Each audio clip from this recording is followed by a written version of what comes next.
Please click the thumbs up, like, and subscribe, and the bell notification. Thank you. Please click the thumbs up, like, and subscribe, and the bell notification. Thank you. Get the tambourine and praise the Almighty Father.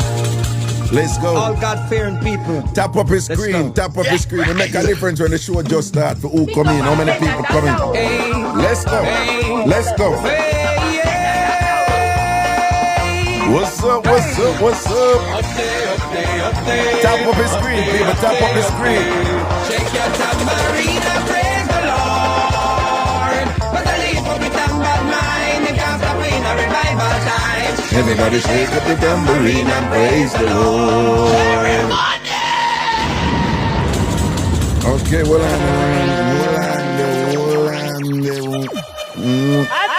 Mixup An Blenda time. all right. Yeah. Good afternoon. All right, people. Okay. Someone who will just tap up his screen, and like up the live and thing, and share up the live and whatever. It make a difference when the show just start. Within the first, what them say, 4 to 5 minutes. I'm learning these things. Within the first 4 to 5 minutes, what happened determines how much TikTok push the live and thing and put it out there. Yeah. These are the things you gotta learn. Alrighty. These are, you see, if you start a live and you don't talk, TikTok don't push your live at all. Yeah. You see, if you start a live and the algorithm not hear not talking or no sound or whatever, it shut down. Right? And if you start the live and people are like up a live and thing and a gif on them, something there, the algorithm push it. So it's like with the 245 right now.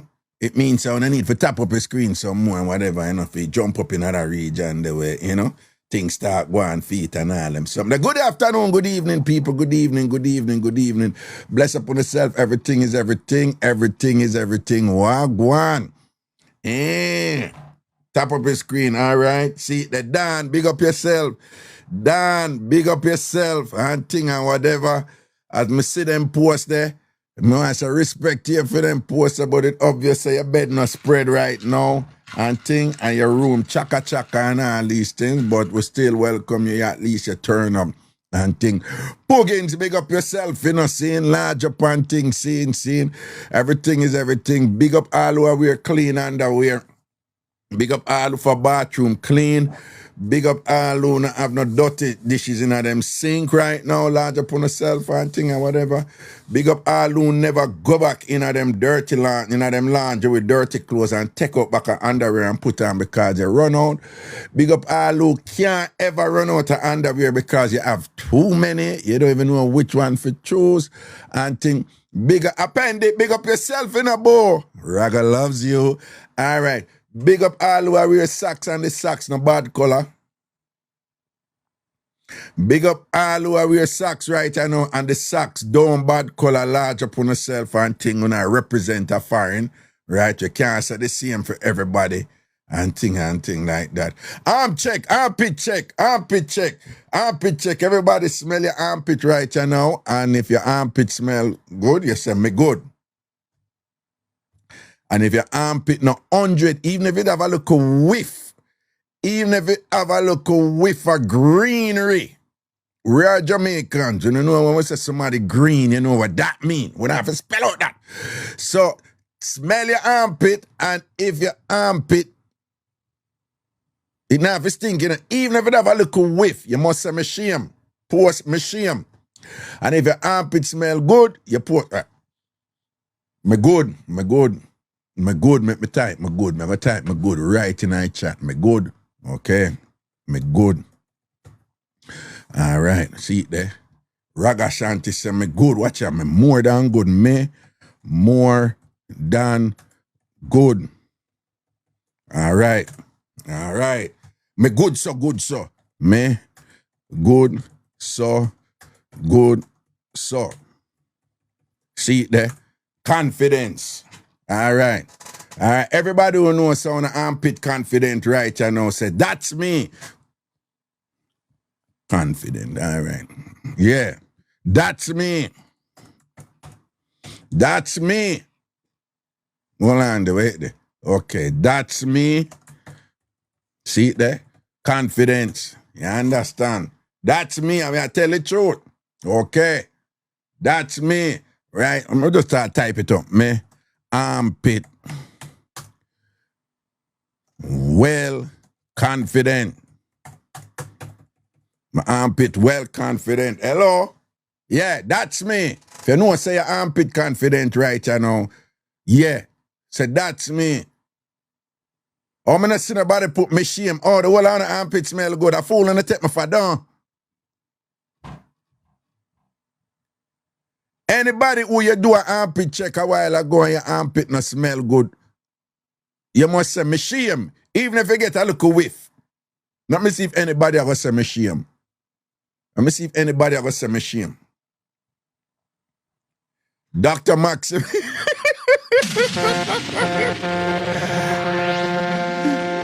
Max.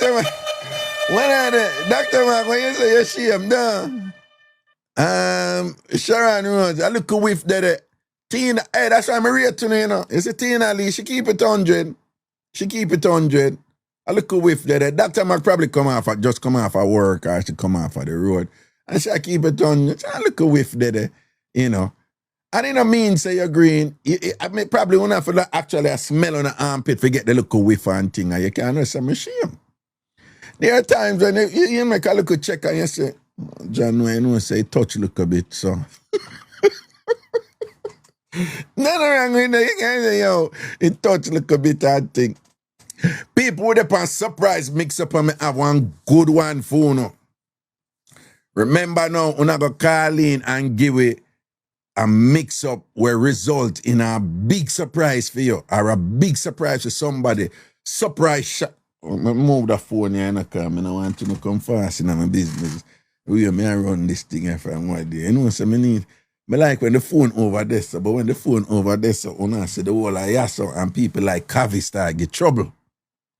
Right? Nothing dead there, you know, but Kavi just come about. Yeah, why you throw up your front in my face and thing. You know, she had a good show. I go up on Kavi Live one day, you know. No, Kavi Live did nice. We need to talk about that too. Kavi have a live one day and a brother name. I forgot what his name to write in. You did I get a reasoning over there, you know, about woman who he must say, oh, woman cool. And me I say, you know, so I love that little media, them something them and leave to talk about, you know. So Kavi, big up your live one day when I jump on. You have to be careful with Kavi, you know. You know what I'm saying? And when I come here and say, yeah, when I jump on your live, but with Kavi.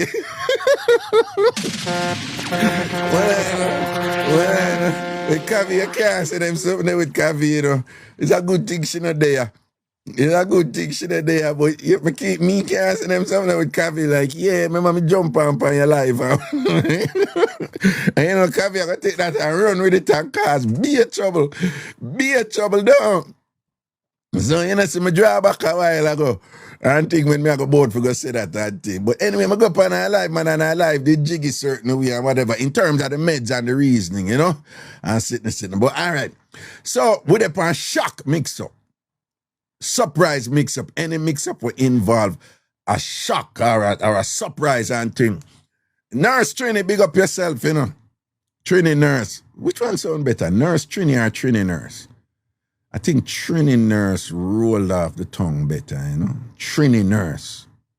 That no sound better too, no. Nurse Trini. Trini Nurse. Nurse Trini. Trini Nurse. Trini Nurse. Yeah, man, Trini Nurse. It rule. Because we have to use Trini Nurse different from Trini, you know. But Trini Nurse, it has a flow. All right? Yeah. All right. So, with a shot mix up, surprise mix-up, I'm going to call in later on a call in with any mix-up where, you know, involve a shock or a surprise, something you never did expect or something where somebody never did expect. I remember tap up the screen. Everybody tap up the screen for me. Just tap up the screen, like up the live, tap up the screen. It's very important. And you know, somebody educate me about it. And you know, we dropped the ball from one day, we drop the catch. It's very important. Tap up the screen. So here we are going. So you listen to that one I know, it's a shock mix-up, you know. So a brethren now, him live on a certain road, right here in a New York City, you know, right here in a New York City, him live on a certain road, right? But he's a man who pay attention to what go on in him surroundings and him community. Him just know what go on, him know who live where, who, whatever, him know who all of the car them is and thing and whatever. So him say every now and then him will see one a strange car, but him say him not pay them thing then a mind when him see a strange car because people visit people come by and whatever, and when people have parties, strange car come and whatever. But him say if a strange car come in, him notice it, right? And him say this one time, him notice a strange car. Him just see it, and him not pay it no mind, him keep it moving and thing. And then him say a couple time after again, him see it at different time and whatever. But it's a very unique car, whatever.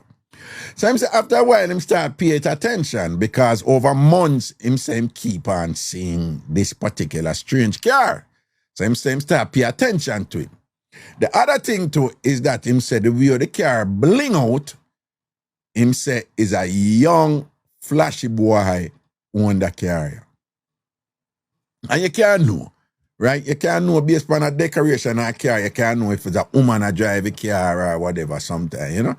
And you can't know if it's a man that drive the car. You can't have an idea like how old this man is and whatever. And him say, but the car rims out and thing and ever detail, ever clean and glassy and flashy and whatever. So him say, is a young boy that drive that car. But him always I see the car. So him say after a while, him kind of get, him say over a year, you know. Him say over a year. After a while, him I said, no man, then how me always I see that car and never see who I go in or out of that car. He said, but that car come here regular upon the road and me don't know who drive that car here. So I'm saying one day him just say, no sir. I have to know who I drive that car here.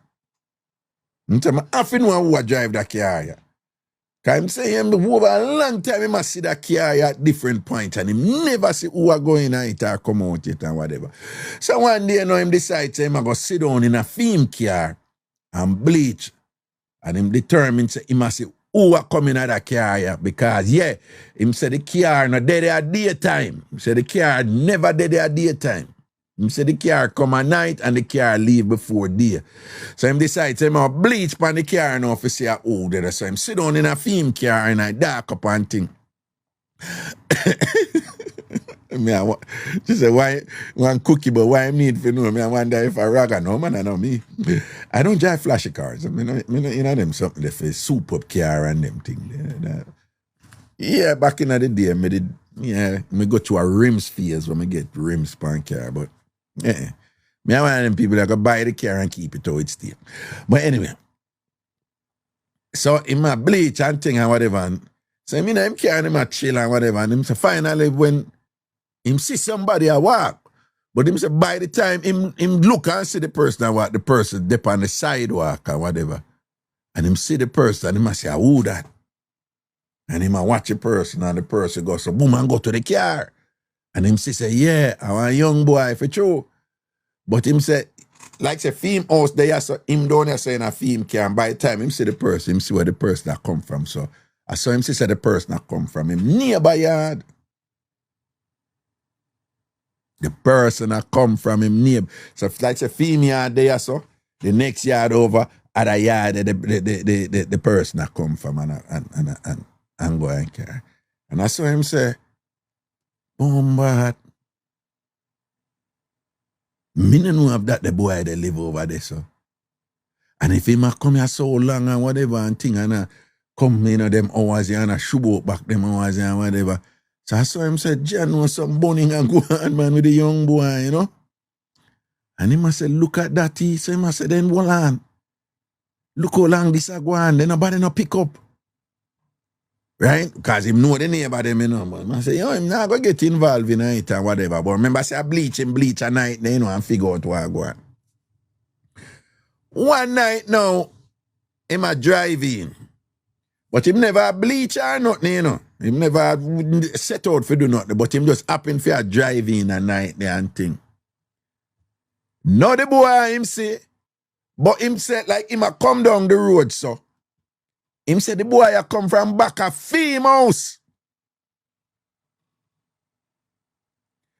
Him say when him the boy now come from the neighbor house where they are saying him a come down the road and the neighbor house there some theme house there saying. Remember when him did a watch the boy the last time, him did down the road down there and I look up. So now him a come down the road now and see the boy a come now and the boy a come from back a theme house the boy a come from. Now, is a man, New York is not a gun state. In America, when it's a gun state, you have some states where you can buy gun and own gun easy. Most of them in the South. New York is not one of them states. It's hard for you to get gun in New York. It's hard for you to get gun in New York. If you're there Georgia or Florida, you can't walk in a shop and buy a gun and put it on your waist. Big gun too, right? You can't drive around with crazy machine gun in your car and police not touch you, whatever. In fact, I see that happen, right? When the police pull over a white man, will have a whole heap of firearms and think, right, them go, it's a gun state. New York is not that state, right? New York, you know, it's hard for you to get gun. So, but him have him gone because him having business and thing and certain thing where him do him can want him going and thing. Tap up his screen, people. Tap up his screen. Make sure someone tap up the screen. See? So him live in a gun state. Don't him live in a New York, which is not a gun state, but him have him gone. So him say when him go so no, so him have something I say if he does back out him gun and thing and whatever, and him say, you know, clutch. So him have made the thing now and I say, no, sir, well, so let me think this thing through. We don't have no problem. Nobody never get robbed or nothing. This youth run like him is a robber and whatever. In baseball up and thing and baseball cap up and thing. And but you must say him not move like him not do anything. And so I make calm down. Let me calm down, you know? So make him calm down. And I saw now him realize him daughter see the boy. No, him have a daughter. A daughter a big man do, you know, 28. But him and him daughter no deal. Right? Him and him daughter don't have a good relation, but she living at the house. Some money thing where the daughter go wrong and all them something. But them and them have a falling out. But the daughter living at the house. And I saw now him realize that the daughter go on with the something them and thing with the boy. And him must say, why people are put F1? Say fire, not G. Okay, fire stick. Okay, all right. All right, then, cool. Oh, thank you, right? You know, I have no ideas you can't say certain things or whatever. Pew, pew, or pie. All right, me, you want to say, cool. Yeah, so I saw him, I said, no, yo, boom. So because of that now, he go to him wife now. And I talk to him wife and I said, babe, you know, say, Ray, a little girl are going with this and that and that and that and that and that and that and whatever. And the wife, I said, eh? And he must say, yeah. And I saw him spell it out to the wife, and whatever, and thing. And the wife, I said, wife, I never know say that go on and whatever, you know. The wife said, but she a big woman, so what you going to do? And whatever, but him I said, nah, but if you have stranger coming at the house, we need to know what is what you should have said. So and so. But the wife said, but you and I no talk and whatever. So him said, she tell you anything? The wife said, no, she not tell me nothing. Me don't know nothing about the boy. So him said, she should at least say something to you. Out of respect for we, because she's still living at the house. You understand? So the wife I said, yeah, you're right.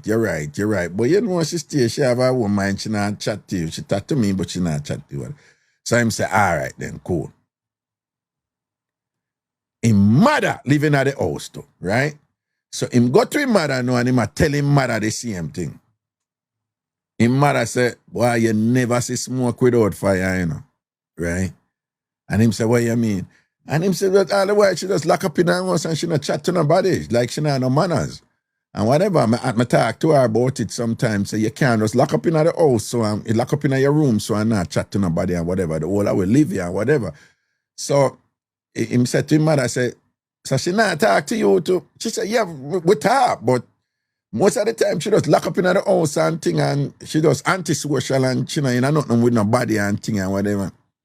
And he must say, I'm talking about him that and that, you know, mother, granddaughter. So he must say, yeah, man, she not no manners, I don't like with her, she don't have no manners and whatever, right? And yes, she contribute the daughter contribute to the house. So him say, yes, she contribute and thing, but that no mean say it's still our house. It's still our house and thing, and she's supposed to have manners to who they and this and that and way. Okay, cool.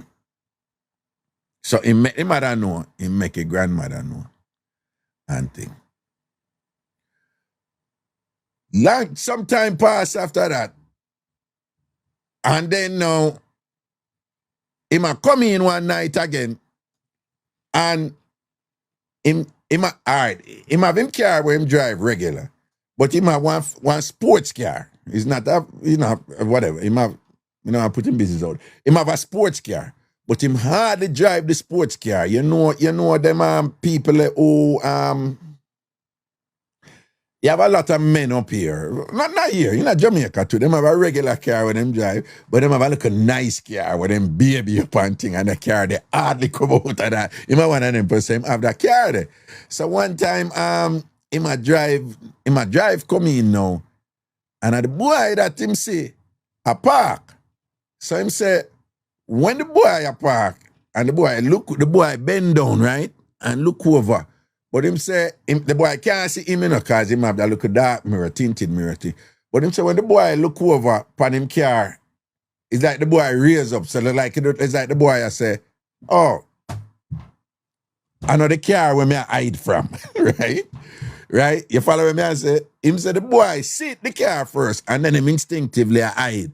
But then when the boy see the car, it's like him hide. Oh. It's almost like the boy hide from a particular car, right? See, so him say, oh, it look like this boy, I know my car, so he might look for the other car. So he might say, eh. And he might drive, go down now for come round, for catch fiend parking spot. But as he might go down now, it hit him, he must say, same daughter name, I could give him daughter name, right? Same daughter name, K, right? Same daughter name, K. I don't know. May I pick one on a name, innit? Same daughter named Veronique, right? It's like him I say, what Ross, wait there? Veronique no there. Where him I go? And him I say, whoa. So if him daughter they gone for a week to Jamaica, him know same daughter there Jamaica, so him I say, where him I go? And him I say, oh my God. Him man say he realize I'm wife. Him man say a piece of rage run up in him. Cause him say him know him wife there, Him say a piece of rage run up in him and thing and whatever. Him brown, the man say me get red and black at the same time. Him man say that thing say me is a Trinidadian flag.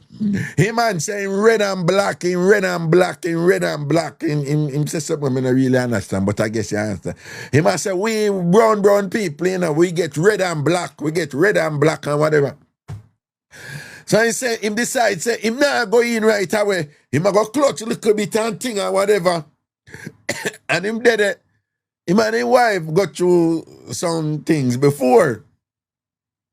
So him and one time, long time before, them they bond them one another.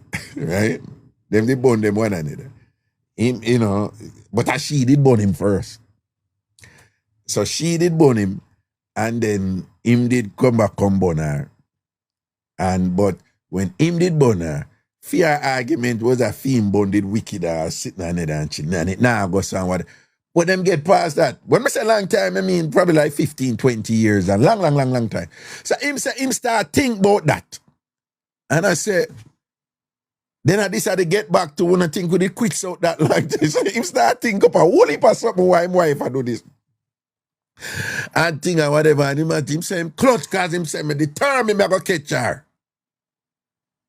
Him daughter no there and when I say a long time the boy I come there, a screechy, right? And him determined say me go catch her. A man come out and care. A man say when the man approach him most, him not approach him most. See, you know, your sidewalk come and you have to walk up on the. Him say him no walk up on the thing come straight up, man. Him say him come on the diagonal cross under one tree the next one, and come on the diagonal and screech come round and things. Say him no want a camera catch him and thing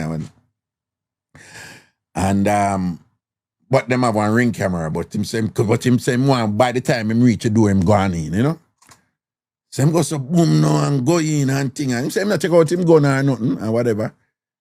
And him going, and as him going, him wife that in at the sofa, fast asleep, the TV I watch her. And he say him stand up there and him look on him wife. Fast. He say him look on him wife, fast asleep, the TV I watch her. But he say him know the boy in the house. So, him say when it knock him.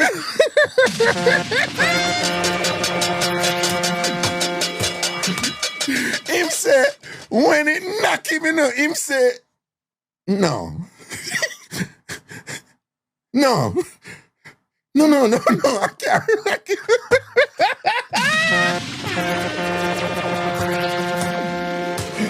Well, I make a sip my juice, be able to tell back he mix up on the sweet. Well, hear me? Mix up for days.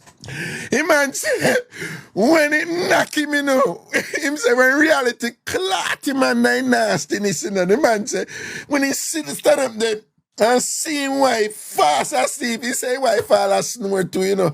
And he say, when the reality of what really I go and knock him, you know. Him man say, and him could have, him say, Raga, me just turn it on the one. Oh. No. No. I can't just imagine him there like in a shock in a man. What were they for? Shock mix up, though, surprise mix up. That's why he give me it. Say man saying the one, no. Say dog say, he might go up his stairs now, you know, man.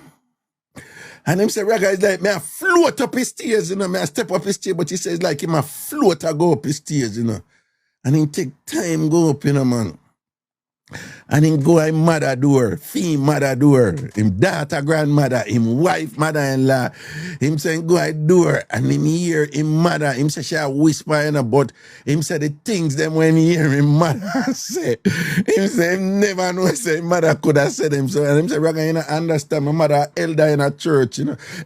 You have some church where elder is a position. It's not just, oh, you're older person for me. It's actually a position. Right? So him say she have position in a church. Elder is like deacon, you know. So him say my mother elder in a church, you know. My mother always a preach Bible and God and all them something there, you know. My mother, you know, him say some things where him hear him mother say in there. So him say it cross him mind on for just kick in the door and go in pan them and him a say, boy, him couldn't, him never want to see him mother. He never want to see my mother in a certain state. I don't want to live with that for just say me see that. Right?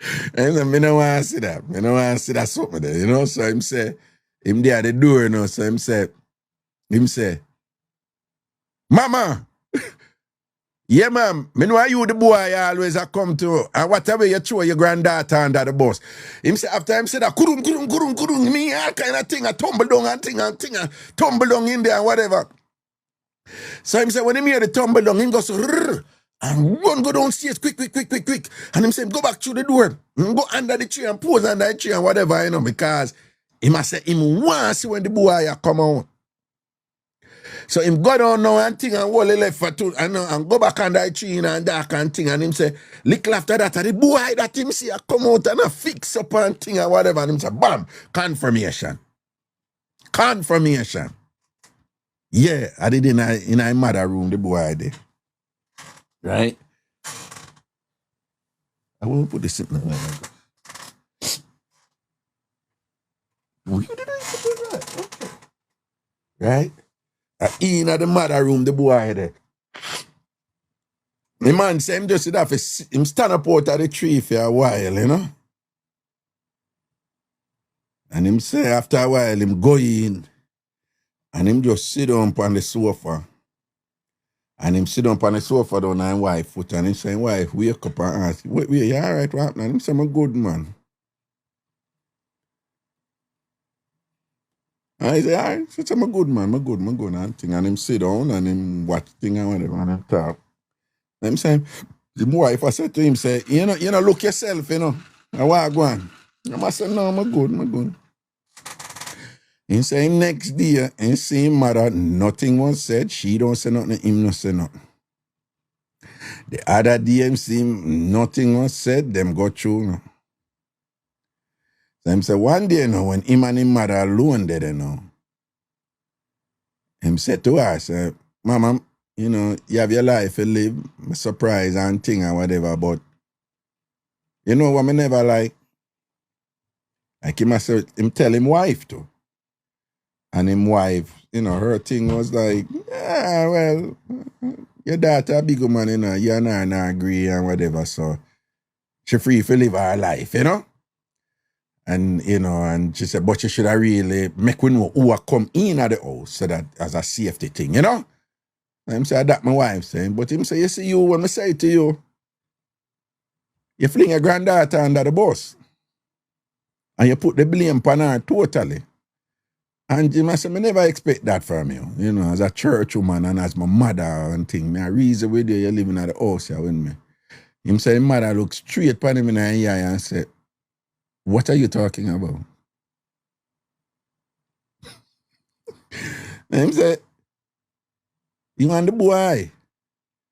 Him say, the granny said, which boy? What boy? And him say, hold on.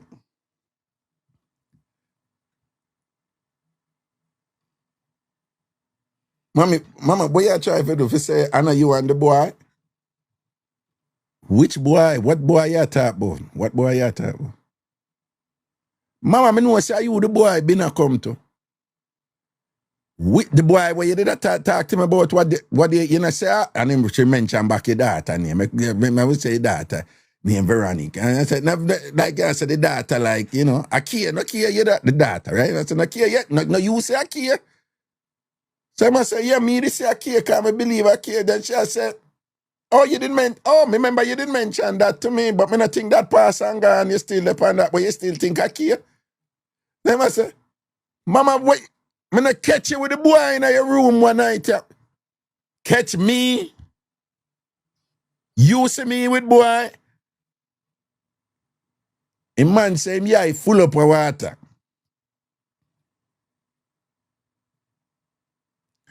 A man say, yeah, he full up of water. Him say, Raga, me no ball. Me a grown man and whatever, me a gangster, me no ball.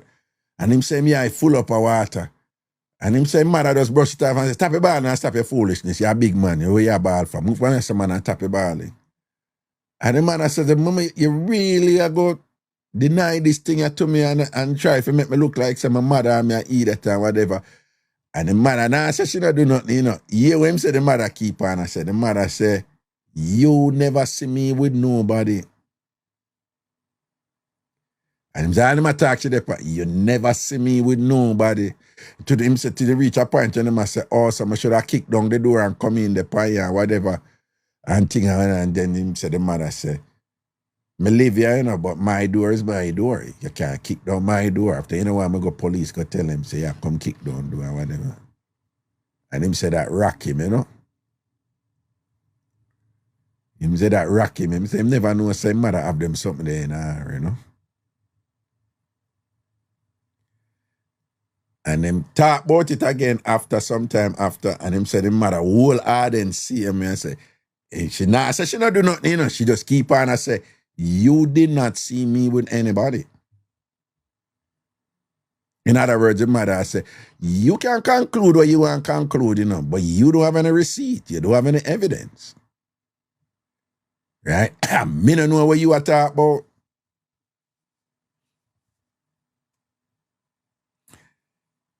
So him say him get the surprise for find out, say, I'm mother did I do that.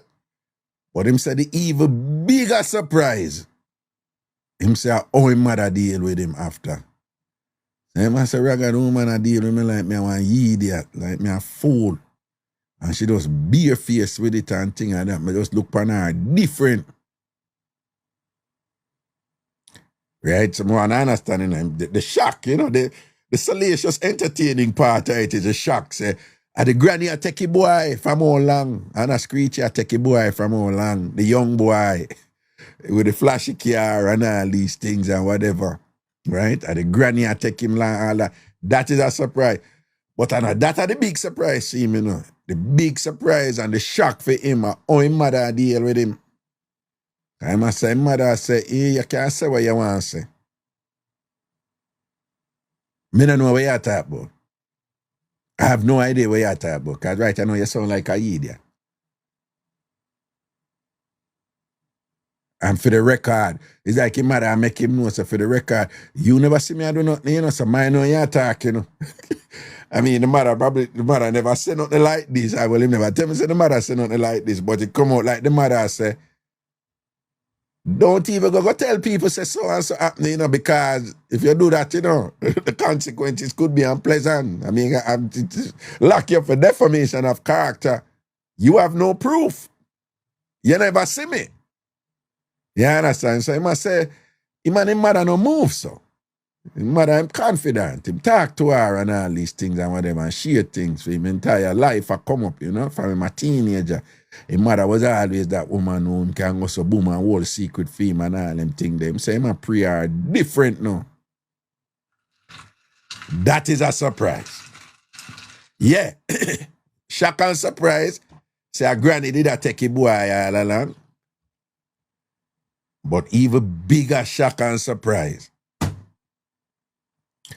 How granny respond to the thing after granny get kicked. Remember, you know, him go the door, you know, him say him did have a kick down the door, you know, but he must say, Raga, me no want the memory of seeing my mother in a certain way. That the man say, him no want that image there in his mind. If see him mother like that, him say him couldn't deal with that.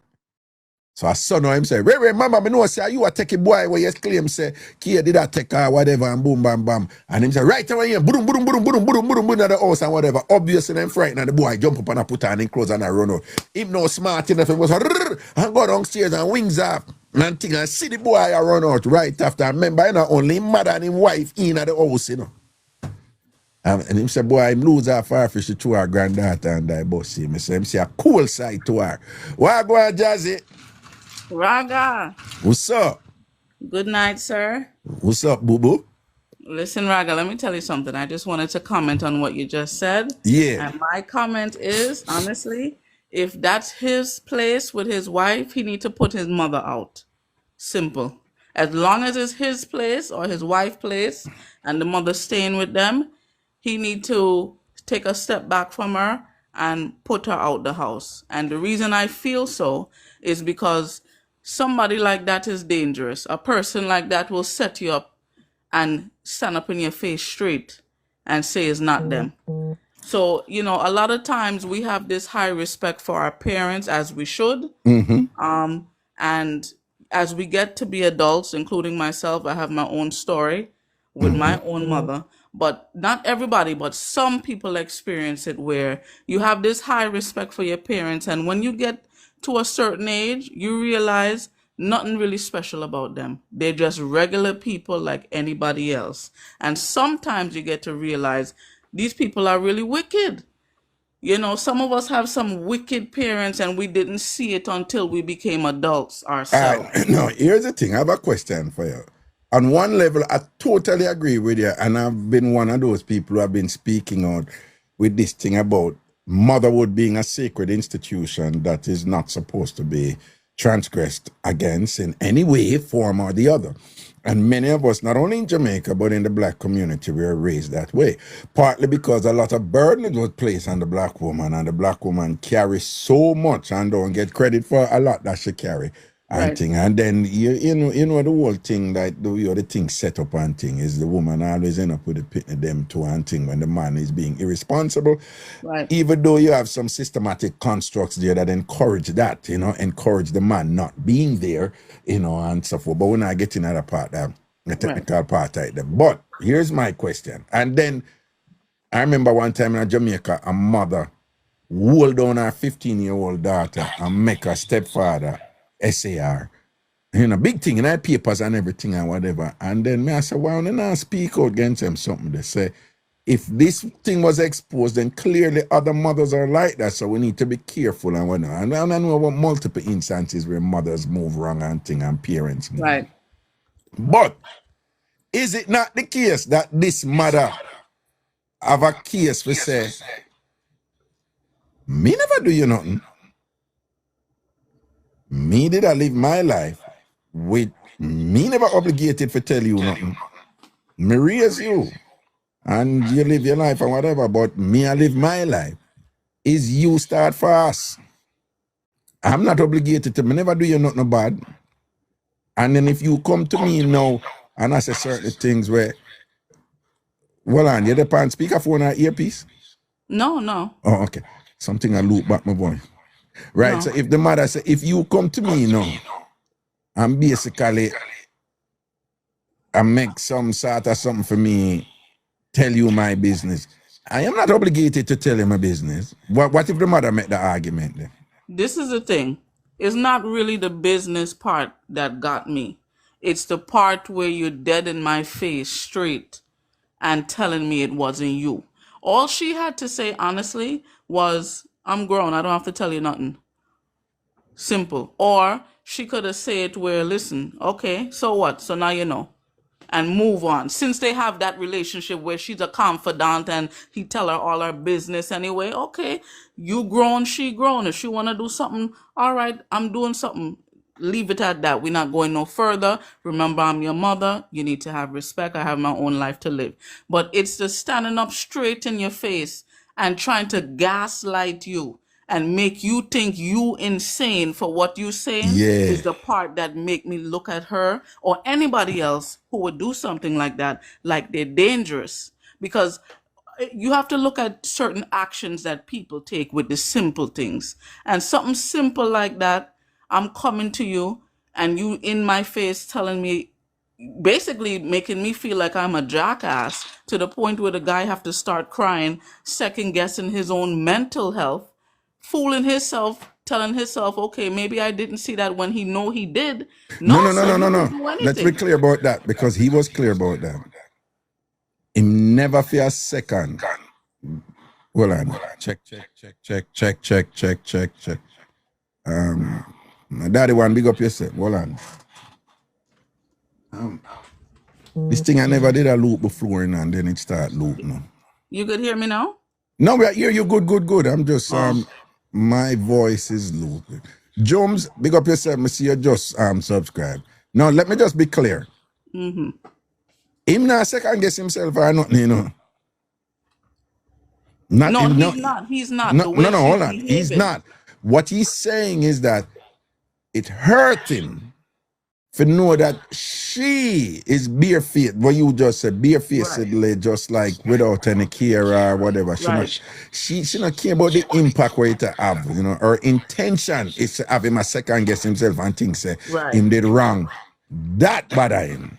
That That's she is dangerous, Raga. attempting to do that to him. Him say him never know him mother station. No, somebody like that is dangerous.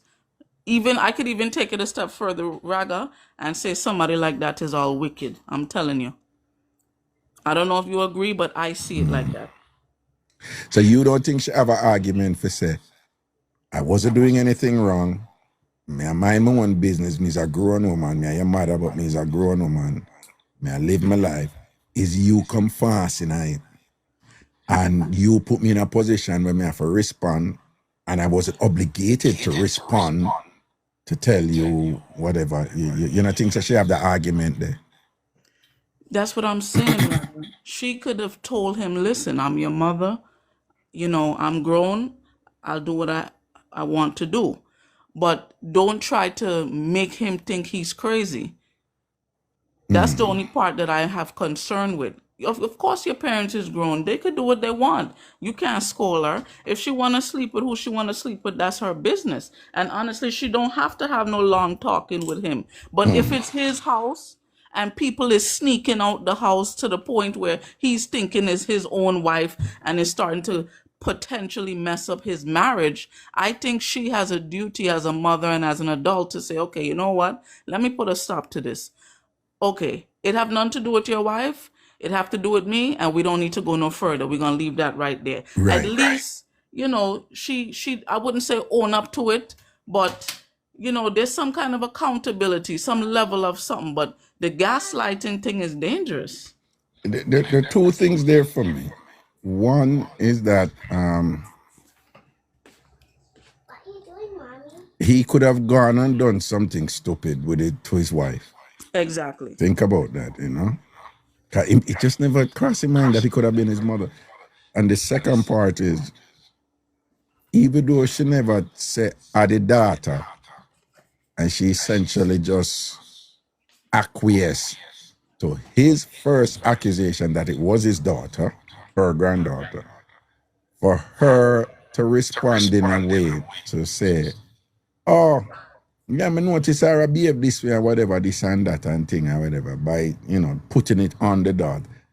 That, that part they did. Exactly, Raga. There's some selfishness there, you know. There's some disturbing selfishness there, you know. So Raga, you don't think he should put her out?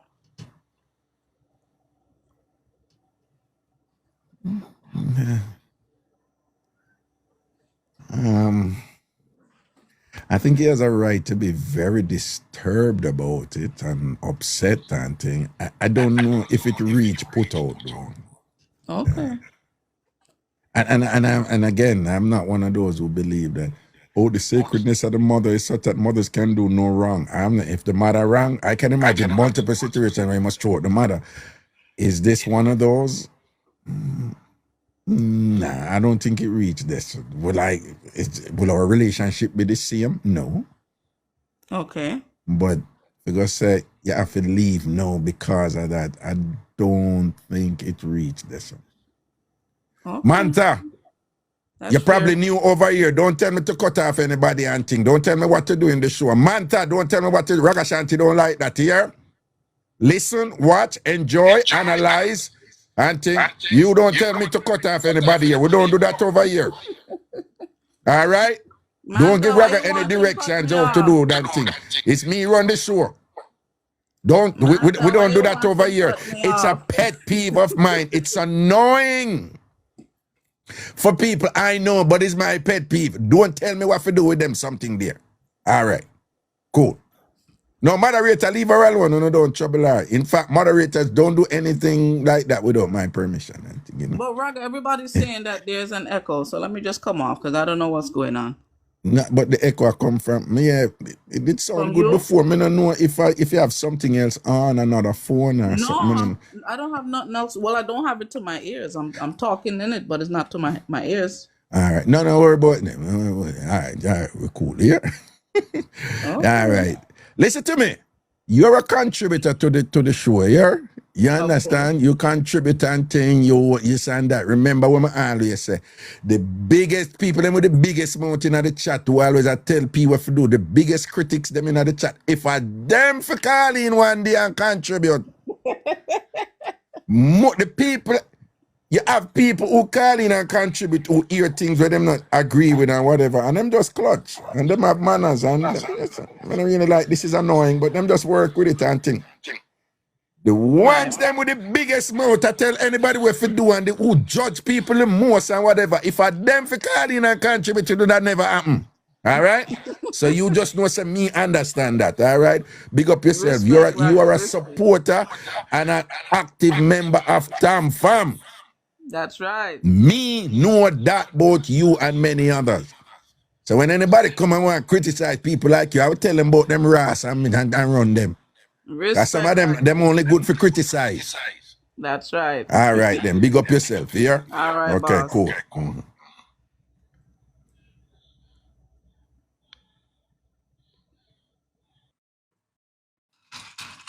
All right. Yeah, Jasmine, know what I mean? Big up yourself, yes? And big up all of my subscribers, them too, yeah? Big up on yourself. You understand? Okay. I mean, run the show. Okay. Shock mix-up, surprise mix-up, or any other mix-up one shock mix-up, surprise mix-up, or any other mix-up one any mix-up where you know it resulted in Nature Queen, big up yourself, manners and blessing. Any mix-up where resulted in you experiencing a shock and a surprise, Sassy T said, I would not kick her out, but we would need to have a family meeting to talk things over. Well, you could argue that there was essentially attempted. And you saw what her response was. Granny, I don't know what you're talking about, Right? I know you sound foolful. Me not say she says so, me just say, me a paraphrase, but that appeared to have been her reaction, essentially. It's like, I don't know what you're talking about, auntie, right? Because really, Granny is saying, let go this thing. You never say nothing. Let it go. Okay? We're good. Right? I don't even want to talk about it, right? We're good. I'm not admitting to anything. You never see nothing. You, no care what you think you conclude from sounds or whatever, you did not see me in what is it you have concluded that I have been involved in. So Granny basically I said, we're good, man. Just let it go. This is my private affair. Right? So in a Granny mind, son, you're making this thing way bigger than it actually is. It's not that serious, And that's a Granny there. Like, it really is not that serious. Right? And I know you see me as your mother and you understand that. But you know what? Mothers get their freak on too, okay? That Granny really, I said to him, man, me did I try to keep it from you, boy, you're gonna go fast. Donovan Carter, big up yourself. Thanks for subscribing to Ragashanti channel over here. Big up yourself. Right? So, I say, yeah, don't know you go fast. And thing I know you go find out what, when me hide from you all this time and you go find. Now you go look for it and things. So tap it balling, man. All right, we're good. And that's a Granny there, Does that rise to throw her out of the place? I don't think so. Out of the old. Me not think so. Me not throw her out, but it wouldn't be the same. It wouldn't be the same after that. It's like, when I look upon her different. Because the evidence is there. Say, my mom is crazy. Hello. Wagwan. Me there, I can't tell you about time when the man and me there with married for me. Jesus, tell me. How that one I go, yeah. So, me about 20 then time there. I'm from young used to deal with the older men. Man 20 years older than me. So, but I just So you was 20 and he was 20 years older than you, right? Yeah. Okay. So, I move back in my community and even though I didn't know him a long while, because I used to go parties and stuff and I didn't know him. I didn't know 1 second. like me. Rum Jenna Taliban, thanks for subscribing. Big up yourself, thanks for subscribing. Sorry about that. Go on here. So I didn't know him they like me, but he was like a shy man, So nothing never did go on. So I didn't move out of my community for a while because my mother never did agree. Right. But then I come back and a week after I come back, on my birthday, which his wife, they shot and killed his wife. But the funny thing about that is his son shared the same birthday as me. So it was his birthday party, and she was dropping people at home when gunmen, pounced upon her, kill her, stole the car. But anyway, about a couple months after that, I was at a popular bar, everybody in the community go. So he saw me and he said, "Well, go on, you alright, long time no see him." I said, "Yeah, man, no problem." So before he left, he shook my hand and put a small piece of paper in my hand. And I said, "What is?" So I throw it away. And I start sitting there and say, why put this paper on my hand for? And if so I find out the paper and realize him put the number on it. So I wait a few days before I call him and so we start talk, we start go out and thing and long after his wife died before me and him start deal. Alright. Fast forward. Long after, right? About 3 months after. Oh, okay. His wife died, yeah. But fast forward, me and him decided for about 4 years after. This man talk about. Me and him deal for about 4 years. So, me used to go in place, take care in place, cook for him and all these things, you know. Me never have to take care of him, son. Because big boy, then him parents-in-law, they live across the street and them, they know me about me after a while. Yeah. And so, you know, we never have no problem with that. However, him get my cousin from out of my district now for the wash clothes for him. So, you know, so she have one big chatty mouth in our community. You can't make she know for your business and all them something. But One of them son, there, yeah. yeah, the little son now, me don't know for some reason she get him fit to talk certain things to her, you know? I mean, I don't know exactly, but it's like one day she come to me and she said to me, she called me, she say, you know, say Ricky, say for instance, I saw your name, you know, say, you know, say such and such married. I say, what you say? And in my mind, I said, Jesus Christ, no, can I mix up this woman and come to me, you know, this chatty mouth money in our community. But anyway, we play cool. I mean, I said, tell me a story. Because I'm for married and me no know. I mean, there this man yard almost every night and something. I mean, no, so no woman. And there with him for yard. 4 years, right? Yeah. And me there with him for 4 years. Me behind him did there for 4 years. So she tell me, said the woman calling at the morning time, but he used to drop him son off at school. So the trick is that when him come in, before him go at morning time drop off his son, him plug out the phone. But I was never a person to answer him phone, because I don't really live there. Was this a landline? Yes, a landline. Okay, a landline. okay. All right. So I never used to answer, because I don't really live there, nobody now call me. Right. And then them time the cell phone just come in. And you know, believe it or not, me dad buy him a cell phone, you know. I bought him a cell phone for his birthday because more can get him when him there road. Alright. Yeah, man, I buy my cell phone.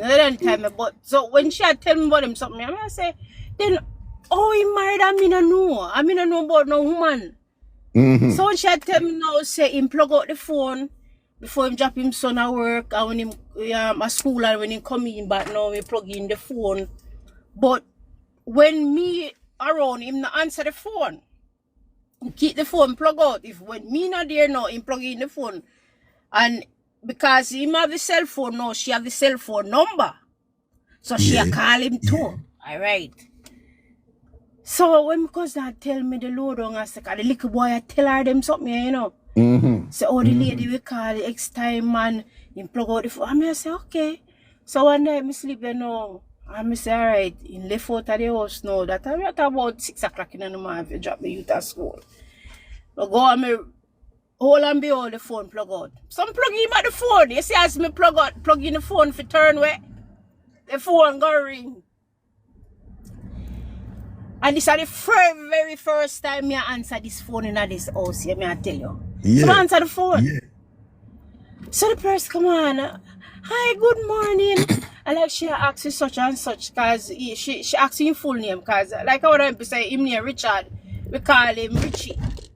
You know? So she's calling him Richard. May I speak to Richard, please?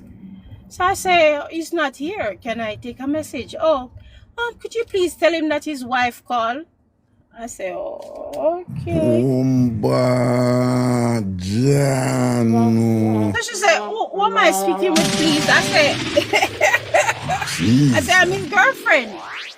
You tell her, after she tell us you're wife, you tell her, say you're girlfriend. Yes, no, she asked me, so who am I speaking with? That's what she said. Come here, take the message, we say, she called. So me say, this is his girlfriend. Yeah. She said, 4 years. Me? Yeah. Yes, she excuse me. I say, yes, you're correct. I'm his girlfriend. Yeah. But Richard didn't tell me about you. Me say, well, he never tell me about you. He never tell me about you either. He never tell me about you, so I told him I see him both. Yes. Yeah. How long you been together with Richard? I said, we have been together for 4 years. And you? And what she said when you say and you? What she say? She never answer me. She gonna say, oh, I can't believe this. This and this, and I have to go to speak to Richard. I'm speaking. I said, well, you do whatever you want to do. But say, right now you're a man, so you can't keep him. Nigga, oh no, after this, it's over. I'm saying, well, you can't work that out with him. So we hung up the phone. So she looked like she called him on the cell phone. So me there wait for him for coming, you know. So when he come in, you know, he might go like nothing happen. So me say, yo, what go on? I say, me what go on? Me say, yeah, what go on? You know, don't know already what you want me say. He say, I take up one of the figurine, you know, them big cat figurine where they used to make. Yeah, Put up on the coffee table. Yeah. I take it and I seal it off, I messy. And when he connect on him, he block it with the elbow and big cut on the elbow, and he start ball out for murder to the neighbor. So yeah, I want this money. Yeah. So you're going so far. I say, come go me yard. I go and me tell her, say, from that, I barely deal with him till me. That was like the summer. And by the November, me buy me ticket and me go Cayman. And me there over there for about 3 years. Me never deal with him again. But before that though, I said to him, say, why you couldn't tell me say you're married? I may ask him how the whole story goes. So apparently now, when I'm bridging, even bridging when me know, you know, and before that day, me not talk to that bridging. This bridging now, we used to go bar, go drink, and, you know, all these things, and, you know, party. So, he must have a sister who live in Canada. So, she must come to Jamaica one at the time and see him, and love him up. Because fierce boy, you know, I don't him, finna for this a fierce man, you know. Cause me I tell her say baby mother when you used to deal with from being long before him they married. A peer war she used to wear him a club and other woman for him, you know. So a fierce man. So she come and she see him and she love him and them start contact each other and she promise him this and you know married him and then my sister agree to everyone married forgot Canada. Cause him probably must be there Jamaica and stagnant. So alright, no problem. Even go that time him brother know.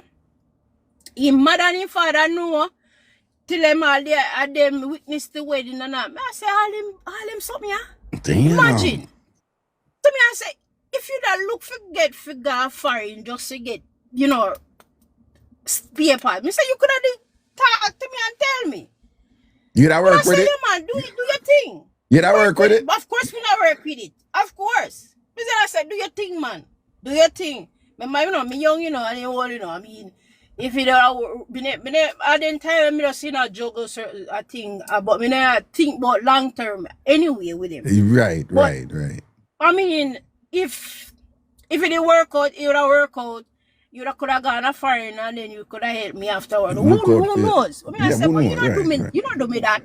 Plus, look who you make know in the community now. It's like me shame. Mota Marceliza, yeah. Yeah, you understand me? So anyway, I love him. His mother know, his father know. Even though I've never met his parents like that. If you say we're in a relationship. Oh, you did feel for know say all of these people around you know and I keep the secret from you and everybody a conspire for play you for keep. Oh, you did feel about that? Yo, I was so mad. I was so upset. Trust me, if I could have doing more damage, I did doing more damage. But I was so upset. You understand? And that's why I just after a while I just take with myself from him. Even when I buy my ticket for left cut, me never tell him. And you know, funny enough, it's like a couple months later or less than a year later, me have to help him out because the place where me rent, the landlord give notice and so my room or my place in the community. I say, alright, you know what? Can't go and stay there. But me just know say me never got nothing with him, you know? So what did happen to your wife? You know, say she not deal with him again. Oh. Cause she must have did feel played too, you know? She never help him. She stopped deal with him. So him never get for go Canada, you know, through her. Him never Nope. get for do it. Nope. So you think it would have been better if him did come say, yo, I want to make that move the way you say you could have worked with it with me. If he say it would have better if him did do that, right? It would have been better if him did that, yes? It would be better if him did do that because And you know, say enough. but I give him the blessing. Yeah, I give him the blessing. But you know, say enough of that go on. That's something there with somebody are married somebody for go foreign while them there with somebody. And enough people go through that, you know. Me know. But me, in a sense, that my revenge when me get out time. Me never expect say she that really nobody help him. Yeah. But I guess she felt played, and so she just cut off all communication with him from that time there. And you know, that was it for him. No, him probably really a player for true or whatever, you know. But probably that did not go on. But at the same time, if you bring me in pan it. But if him there with you for 4 years, yeah, him there with you for 4 years, it means and probably did not treat you good throughout the 4 years, right? That's how they did it, right? Yeah, man. Okay. Yeah, man. Yeah, and that's why you never feel that we are helping him, even though you did left him and thing. I said, you got through a thing at all things being equal. I mean, I love where you're going, but you did was a good man to me. So go and go stay at my place, you know, while they work out. Yeah, man. I mean, they up there for about 2 years and the thing is that when they came and now and me meet my son father, I may end up get pregnant. And me come say, yo, you know, say me there I'm pregnant and think you have to go move out of my place. So, you know, you have to go move out of my place. Because me I come home, me not gonna deal with you no more, all these things. And we hear say him walk up and down and him drink and him drunk and him tell everybody say, yo, she breathe, you know, and this and that and she want to come out and play. You know, all bag of negative comments after I mean mash up his meds, man. Me mash up his meds, so man, I tell people say me there came on a dance go. I say hey, whatever, man. But you know, I wish me never forgot you. I wish you not got you all them something again. Well, that happened to me again, you know. Well, that's definitely a surprise mix-up, a shock mix-up and thing. Respect for that one, then not. All right? Yeah, man. Blessings, right, man. Cool. People, with a shock mix-up, surprise mix-up, any mix-up where you can't remember where result in you get the shock of your life or the surprise of your life or somebody else who you know go through that and thing. All right? Tap up your screen. Everybody tap up your screen. I'm saying I need to make you do that more. Tap up your screen, tap up the screen, like the live, share the live. Follow me if you're not follow me yet, please. If you're watching you're not follow me yet, follow Mas Raga. Follow Ragashanti right now if you're not follow me yet, all right? People, you know, say enough of that something they go on. Yeah. You know, people there with people and quietly go marry somebody and not make nobody know, you know? And the attack claps when it busts out, you see it. Murder, she wrote, all kind of thing. Greetings. Oh, I think that person probably never did intend for come on and they go right away, though. Tap up the screen, tap up the screen, tap up the screen. Yeah, in another situation, they fox. I ain't falling for shit. Hello. Hello. Hello. Anytime I tell people tap up the screen and them things that happen, you know, people end up I send requests and I know so them send requests, you know. I see some. Hello? Right. Good. Hello? Hello?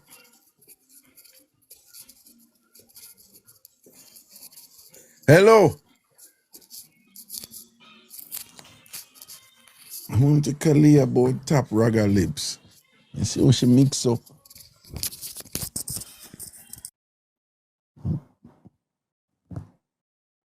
Mix up, you know.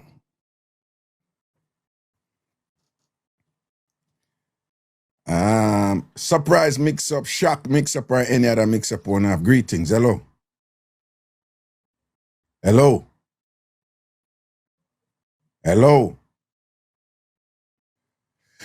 Ah, boy, here we go with that something, man. All these people that come up and talk. All right, people, when I tap up your screen, which I want to know to do, make sure someone not tap where I'm going to send a request. I don't know intend for talk, all right?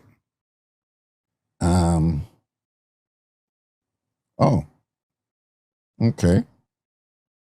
All right, let's, I have a whole bunch of people here, but my rest of whoops, and people want, hello?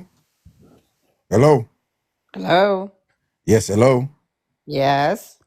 Yes? I was just watching your show. I think it's quite interesting. I just Okay. listened to the young lady with her story. Yeah. So I think I got one of my own. Please do share. It's been quite a few years since it happened, but I was on one of the islands. I met a young man, very nice, cordial, sweet, kind, and the whole bit. And I left to go off to college. And we stayed in touch. He visited me to the state that I was going to. And then there was a group of us, probably about 14 of us being together, and we did everything together. And there was a female that was friends with, all of us. And being that he knew her before he knew me, I mean, she's older than I am. She's older than he is.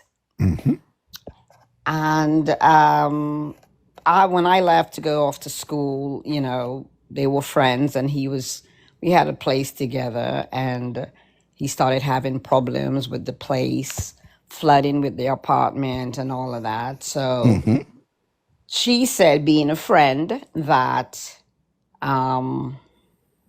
she would help him, like, hey, why don't you come over to the house and stay with me and my family? So he said the first few times he went over to sleep, that everything was good. And one particular night she said, hey, why don't you come lay in my room with me? Nothing will happen.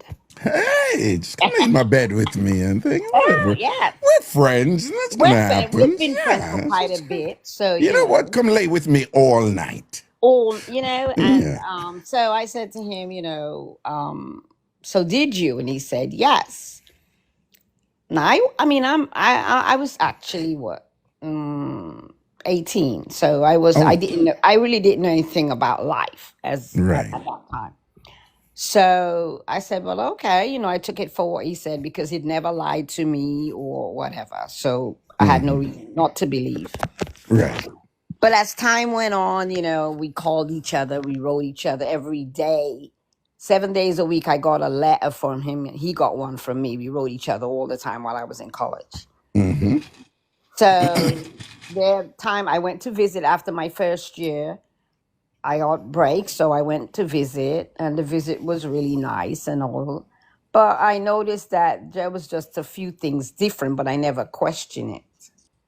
Went back off to school. I started calling him. I can never get him. And when I did get him, it was a 2 or 3 minute chat, which I didn't really care for. So, and I started questioning. Oh, no, I'm just hanging out with the boys and whatnot. But one particular day, I got a phone call telling me that he had a young lady pregnant. And that young lady was my best friend. Oh, snap. This young lady, I would have given her the underwear and go bare bottom. That's how much she was my best friend. But and who told you this? The person that told me never revealed who they were.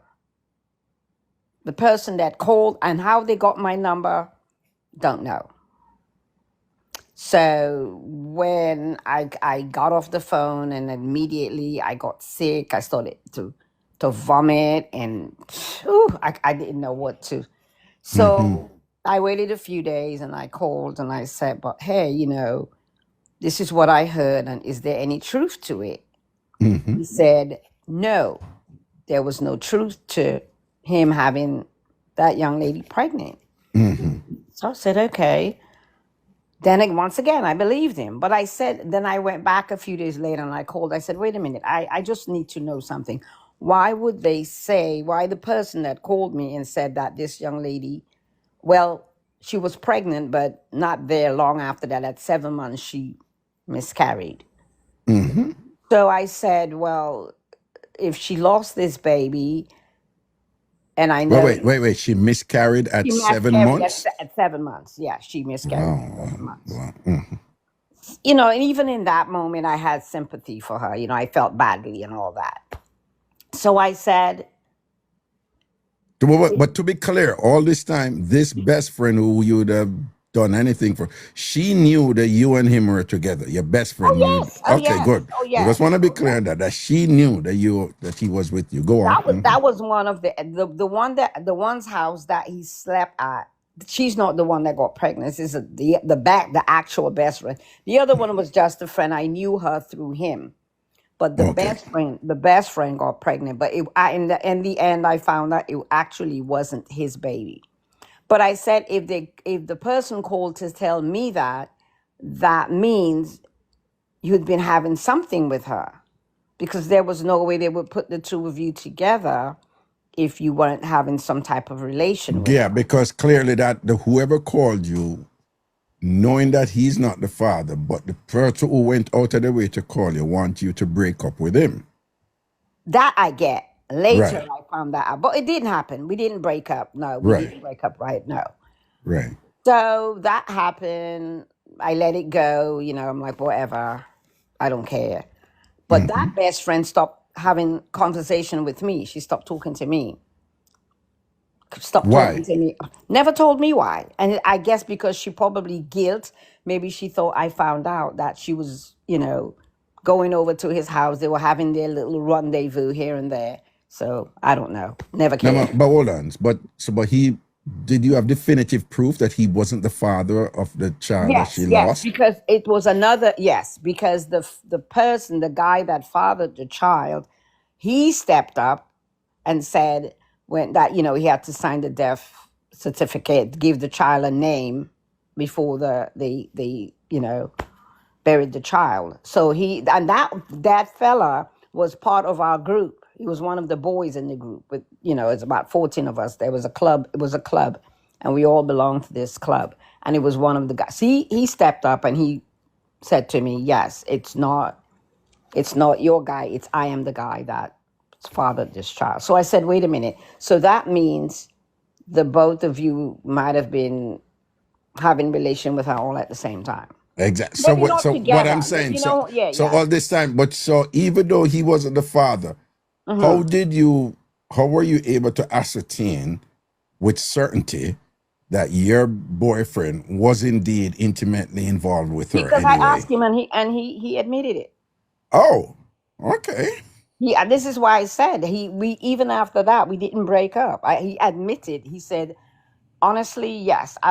There was a few times she came over to my place, and yes, it did happen. I'm not gonna lie and say it didn't. He said it did. So, and for his truth, I let it go. For his truth, I let it go. And then after that, no, your best friend who attacked your man, she stopped talking to you.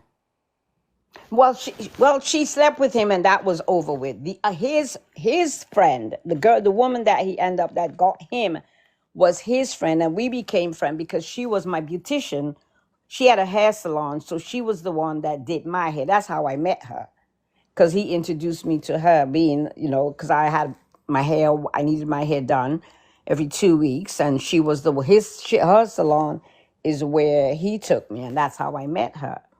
So I'm in college. I had did my 4 years. Before the end of my 4 years, I called. I said, "Hey, babe,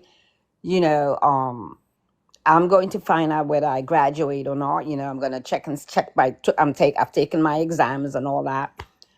And I said, wow, you know, if I graduate, then I'm going to be able to move to the state where you are. And I'm expecting like a whole celebration. He was like, no. I said, huh? And then again, I let it go, didn't question, because I thought, you know, at that time, he was going to school to be a chef. And they all lived in one big house. The fellas, the guys that were in the school, they were all living in one big house. So I thought he said no because he didn't want me to be the only female there, being his girlfriend with all the other 10 or 12 or whatever guys that was there. So I took it at that. Okay, when I graduate, then we'll see each other. Never happened. So he gave me his home number. Call the home. I had his work number. I had the house number, and I would call.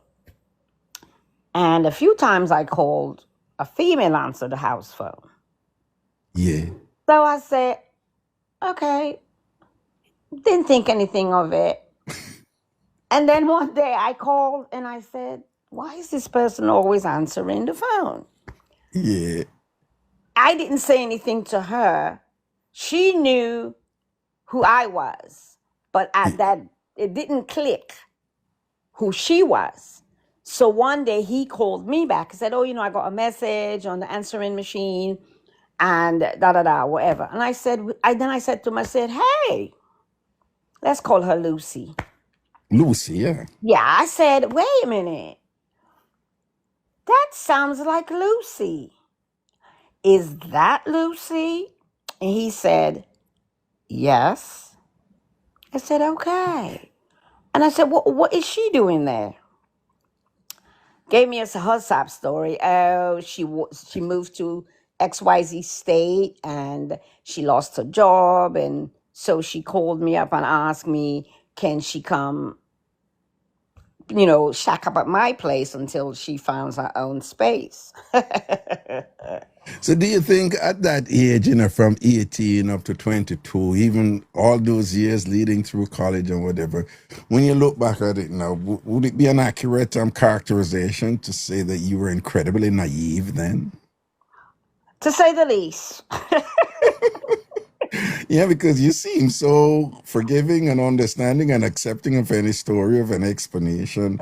You know. I look at it because the reason I'm that way is because when someone believes their own story, whether in their head or their hearts or whatever they used to think, if you lie to me and then in your heart you get away with it, you may get away with it this time or the next time and the next. And then one day your truth is going to show up at your door. What are you going to do?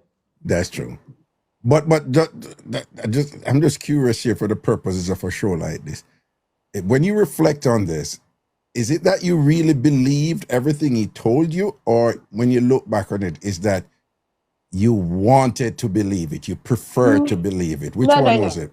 No, because the type of person that when I first met him, the way we met, and when I met him, I was a rambunctious kind of a young lady. I didn't take crap from anyone. You said A and I went down to Z. Right. My word was always the last word. That's the way I was. I was always sort of on the fence. Right. But when I met him, he was such a calm, laid back, very quiet person, you know, and I met him through my uncle. No, wait. You know, just to be concise for the show, you know, this is but just to be concise. So you believed him? Yes, because he didn't. From the beginning to right. Okay. I never had any reason to doubt. Because when we were together, it was like we went everywhere together. We went everywhere together.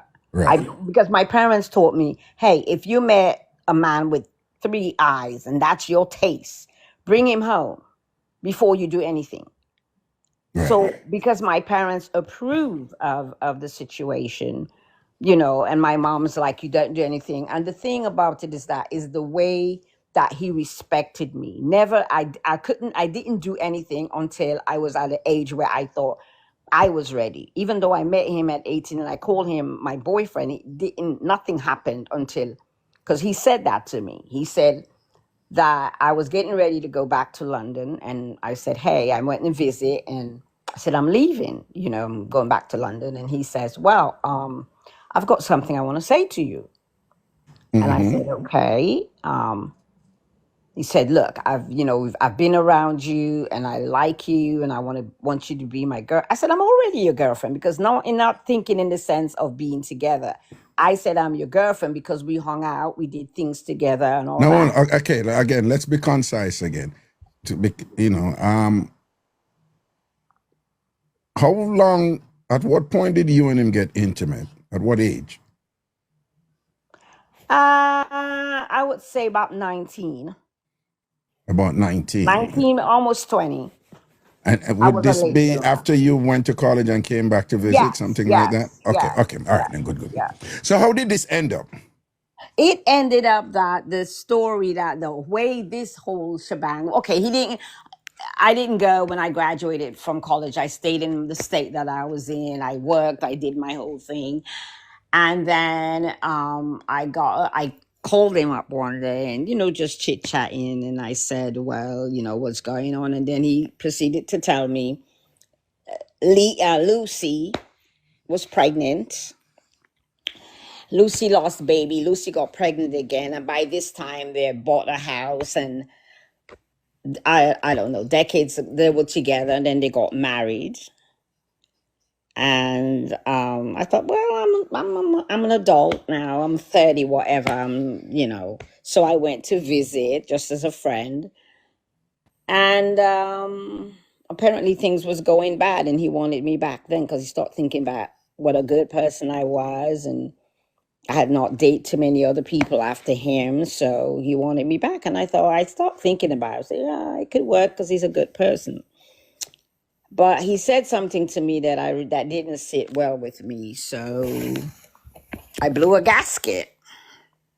What did he say? What did he say?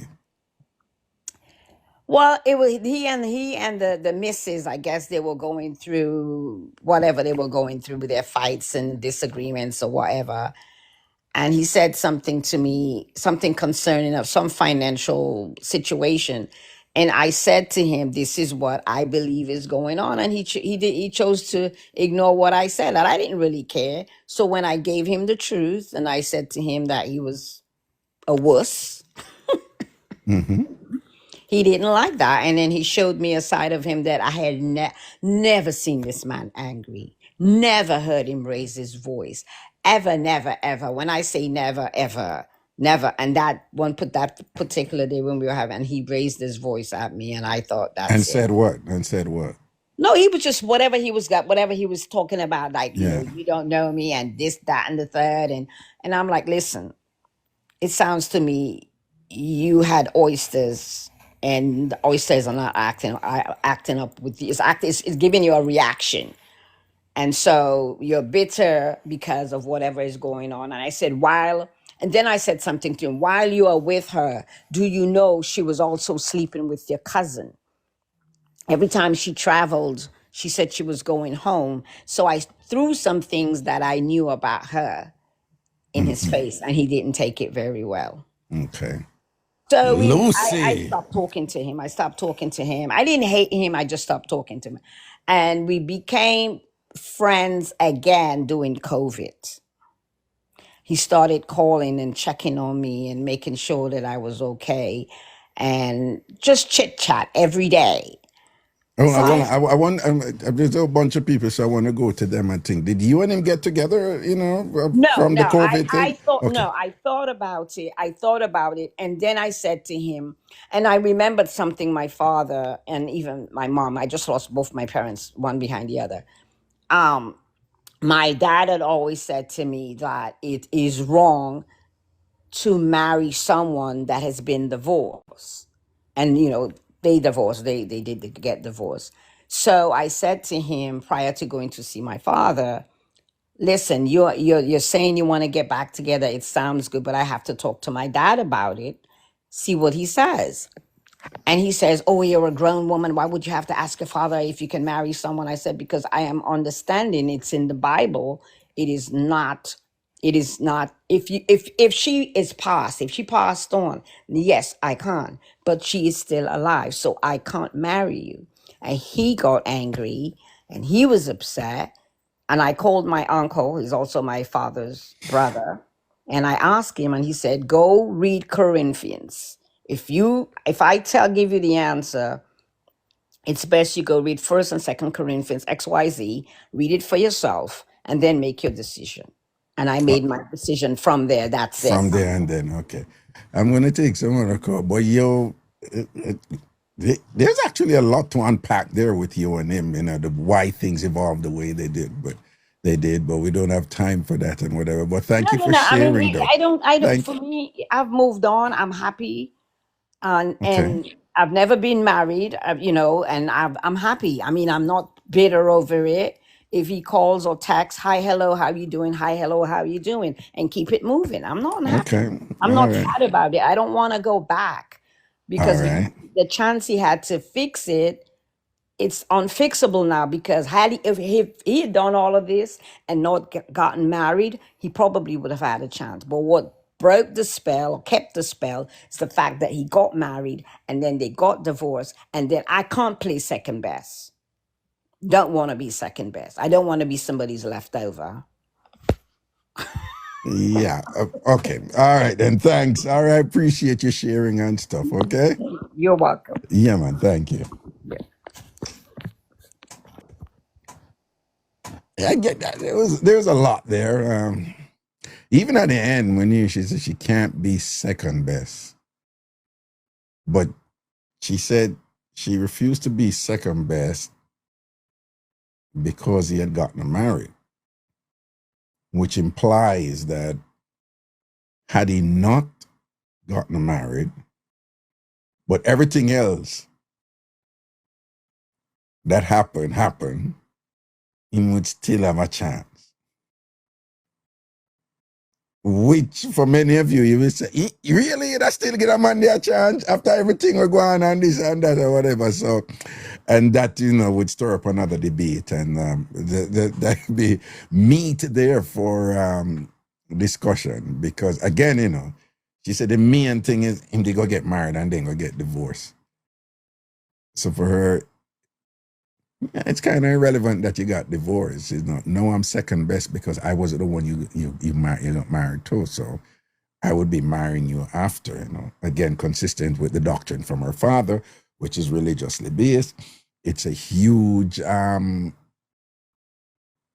instrument in theology, and a lot of people use it to guide their interaction with others.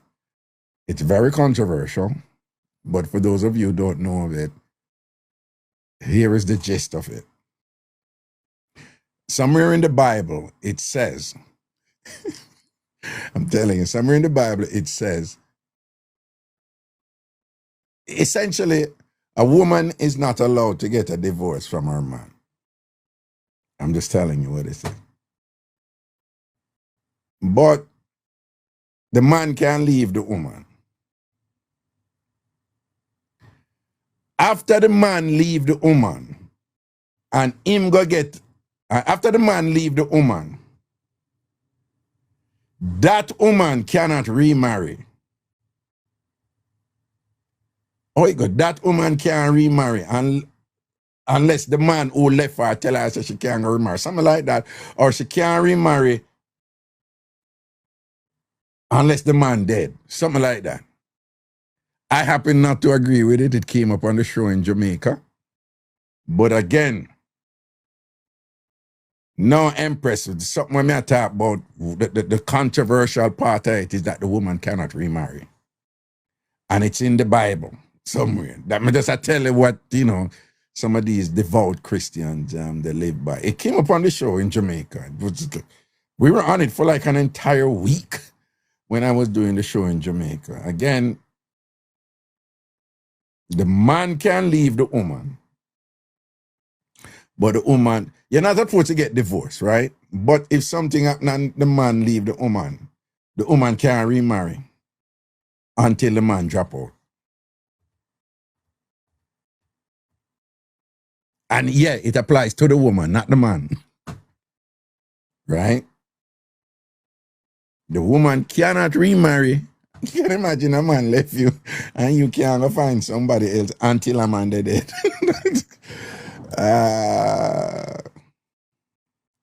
Why someone in the chat? That's not true. Da da da da da da da da da da da da da da da. When I can't say one once, so I tell you how the people them say it in the Bible. This came up in Jamaica and pastors come on and they just say it was, yeah, and them a quote. I don't remember the scripture, so see, Lottie say it's true. There's somewhere in the Bible where it says that. Fluffy said they both cannot remarry. It's not just a woman. All right, Fluffy, listen to me now. Listen to me now. Listen to me now. I am telling you that people from the church, pastors and things, and then come and them tell me, say, I saw it go. See, some people in there say it's true. It was a huge debate, and learned people came in. Sandy said, true, so the Bible say, right? So I know you might have an interpretation. I am not an expert on these things, and let me be clear, so I don't want anybody to think that I am not an expert on this, okay? I am not an expert on this. I'm telling you that in fact, when I learned it, but this is unfair. This is why it don't apply to both the man and the woman. And there were these people who came in from the church, pastors and things. Carolee, Raga, you get it wrong. Lord Jesus. The people them not listen to me, you know. The people them not, Carolee, she not listen to me. Other people them not listen to me. Them don't even look at other people. That's why I mean the religious things, you know. I don't do religious things. People just stick to doctrine. They don't reason. They don't think. They don't listen. Them don't even read what other people are saying at the chat. Them don't even read what other people are saying. Look what Tav of all people. Raga say a pastor tell him. Let me just again. I don't know these things. I'm saying that the pastors them say is so it go. I went to Bible school and graduated. I know what I'm talking about. Fluffy, man, let me tell you about your parts. Fluffy, you're not thinking, you're not reasoning, you're not listening, right? Again, you're not thinking, you're not reasoning, you're not listening. I am not disagreeing with what you believe, right? I'm just telling you something that happened, right? So leave me all right. Just say you disagree with them and thing and whatever the scripture is, okay? Just to be clear.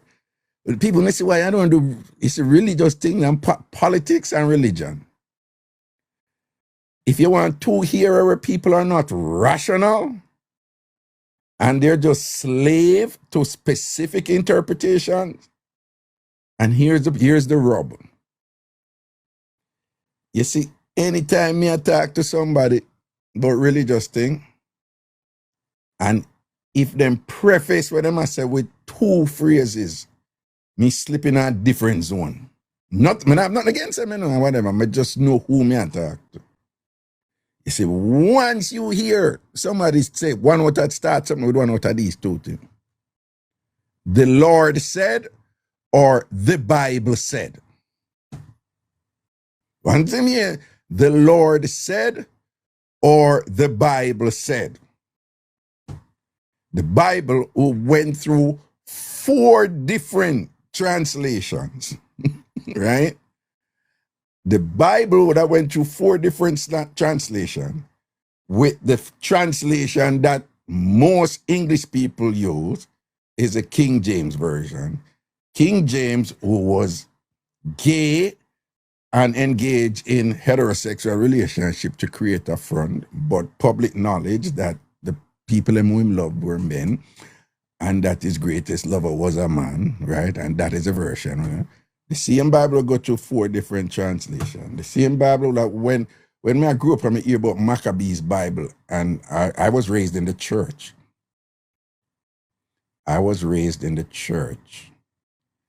And our Christian doctrine that we were raised with, we hear some Maccabees Bible is evil.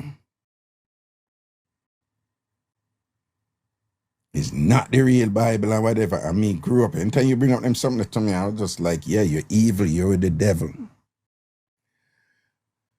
Only to find out when I get older, there were other books of the Bible. And that those who go in at that with name the convention and decide to them are going to translate the Bible, they picked out certain books where them said these are the books where we going to use, and then left out some. And the one where them left out, they had more to do with self-empowerment and defining God within and all these stuff and whatever and things like that, which a lot of people don't know. So I don't get on people kids with that. I understand that people live by certain things that them say, the Bible say, and they just stick with that.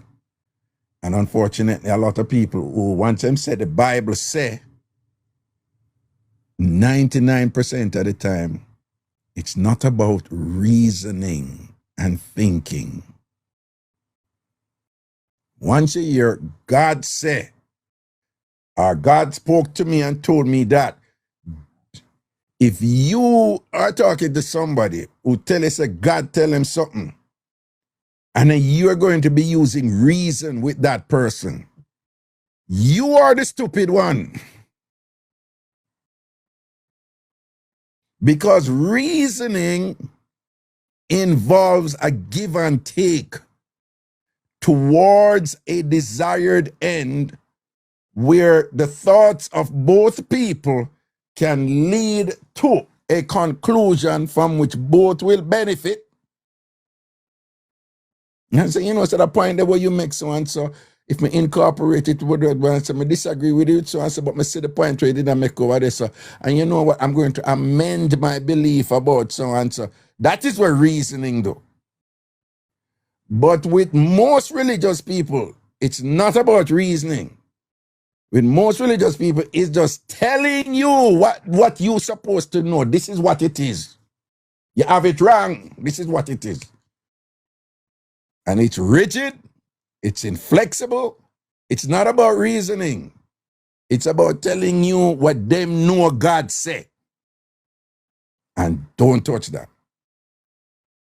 Because if you really think about it, if somebody is 100% sure that this is God's word, what else could be come up against that? Lost in their construction is that what they are saying is God's word must necessarily be an interpretation. Let me say that again. Lost in the reasoning of all these people, what they are saying in is God's word must necessarily be an interpretation, meaning it's their opinion. For the simple reason that it's not God talking to you, it's them. And it's them talking about interpretations over thousands of years, amended over thousands of years. From a text that was translated from Amharic to Hebrew to this and to English. Right? And they're not going to tell you, them don't even know about them something there. Them don't even know about, most people don't even know about that. Them don't even know about the books that were left out of the Bible that we have now. Them don't know about the book of Enoch. Them don't know about Maccabees. Them don't know about them something there. Them don't know so what we know as the Bible right now was originally written in what is now called South Sudan and Ethiopia. They don't know about that.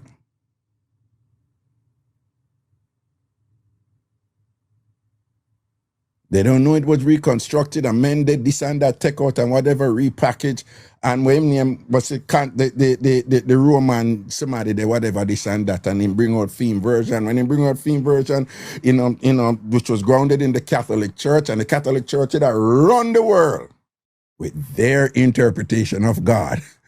We have thousands of religions across the world, but because through colonialism, imperialism, and thing and whatever, and their military might, they spread their doctrine and thing with their alleged superiority, with their pictures to accompany to them, change all the picture them to man.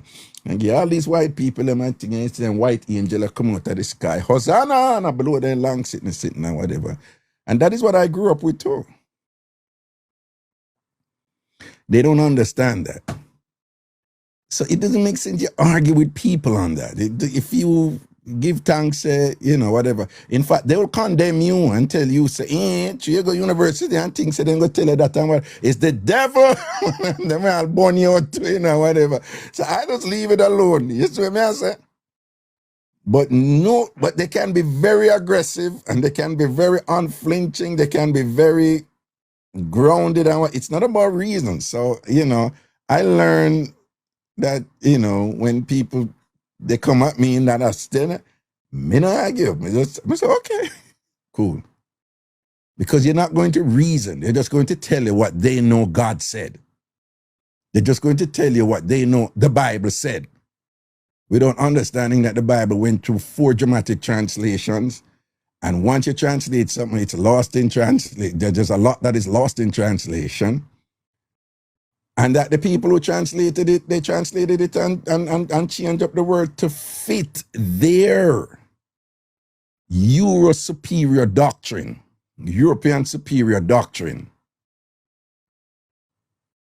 They don't know all of that, and they don't care about all of that. All they know, they say the Bible is the word of God.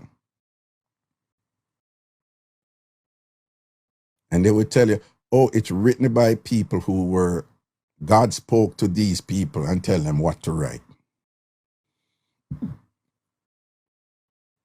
And it's presented to you like, it's not an interpretation, it's the actual word of God. But it must necessarily be an interpretation. If somebody come tell you, say, these were Raga's direct words, he said, bam, bam, bam, bam, bam, bam, bam. It's still an interpretation of what Raga said, because it's not Raga telling you.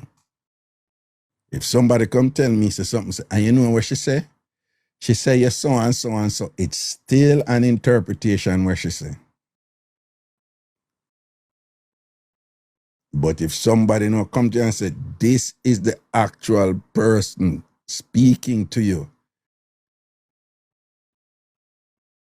right? I'm not gonna lie, even people who come to me and tell me, tell me some things where them say, God tell them to tell me.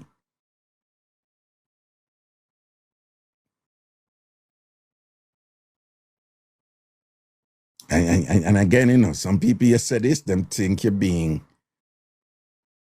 not allowed to disagree. Because if you disagree, they will gaslight you and say, but you're disagreeing with God. Once you come at me with them something, then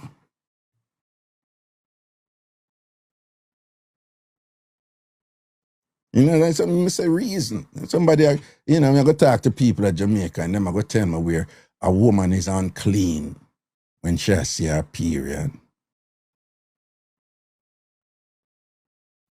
So she not for cook your food. You have these religious people who say, some, not all, but just I say, she not for cook your food and she not for this and she not for that.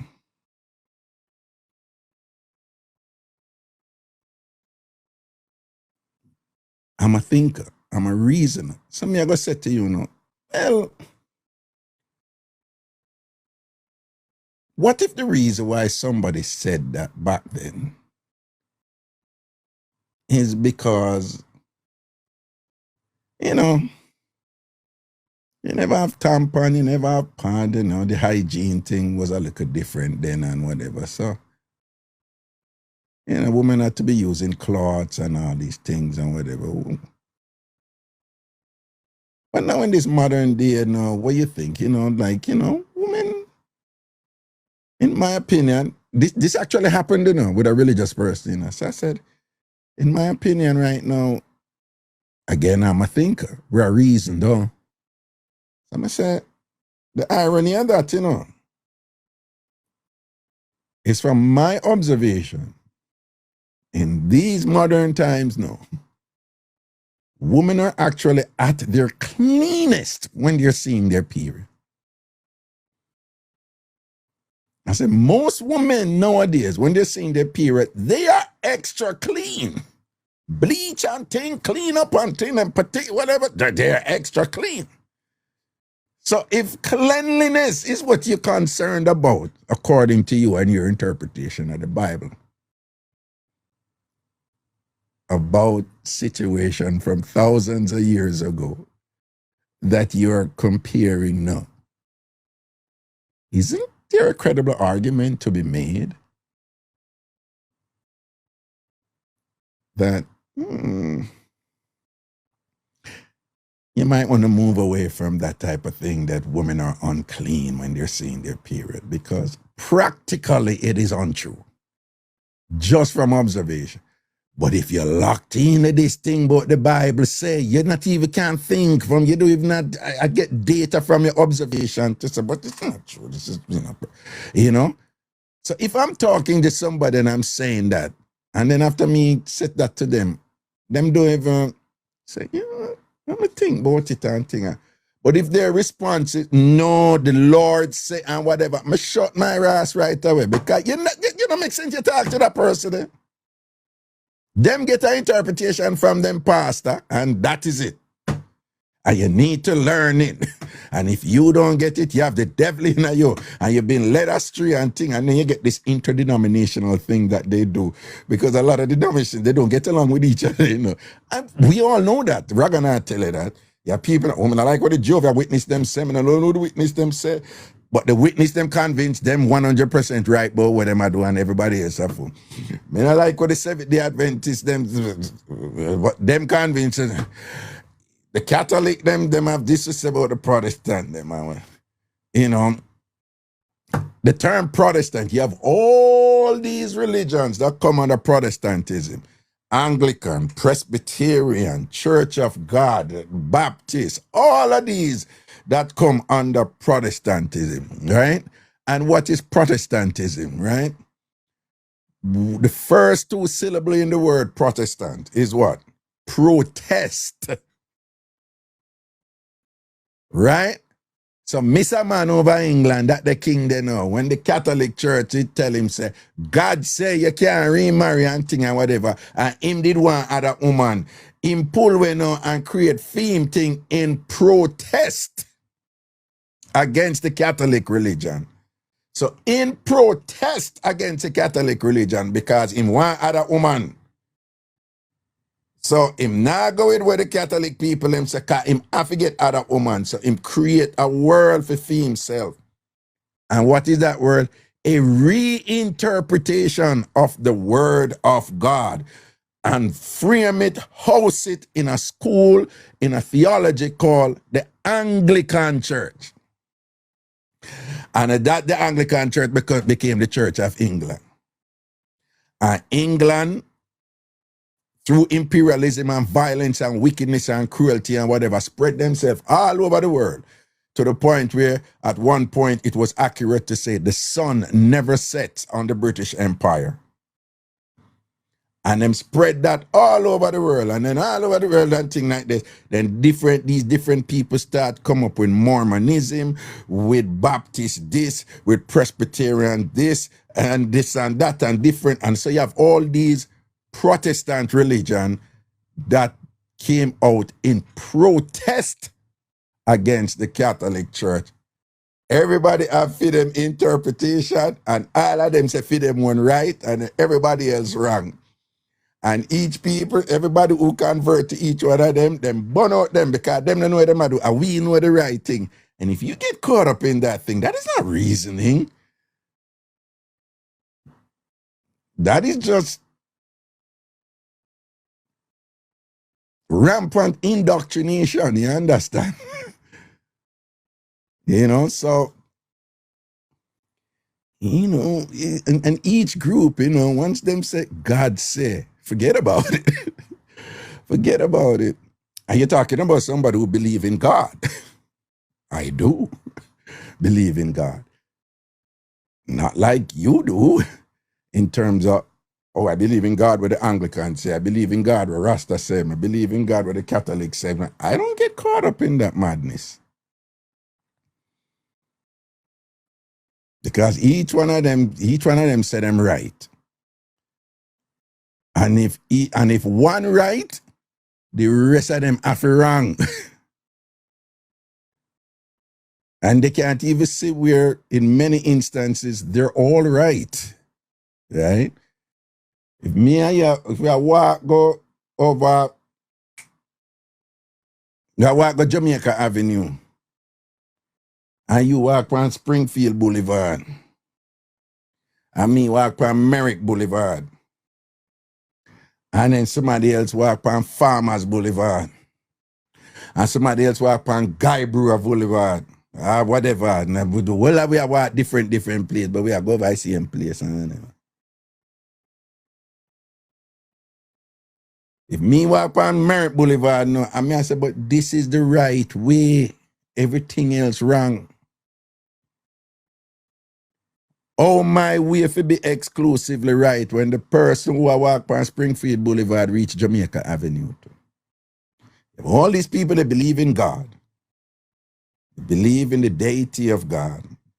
They believe in the omnipotence of God, the goodness of God. But get caught up with just being so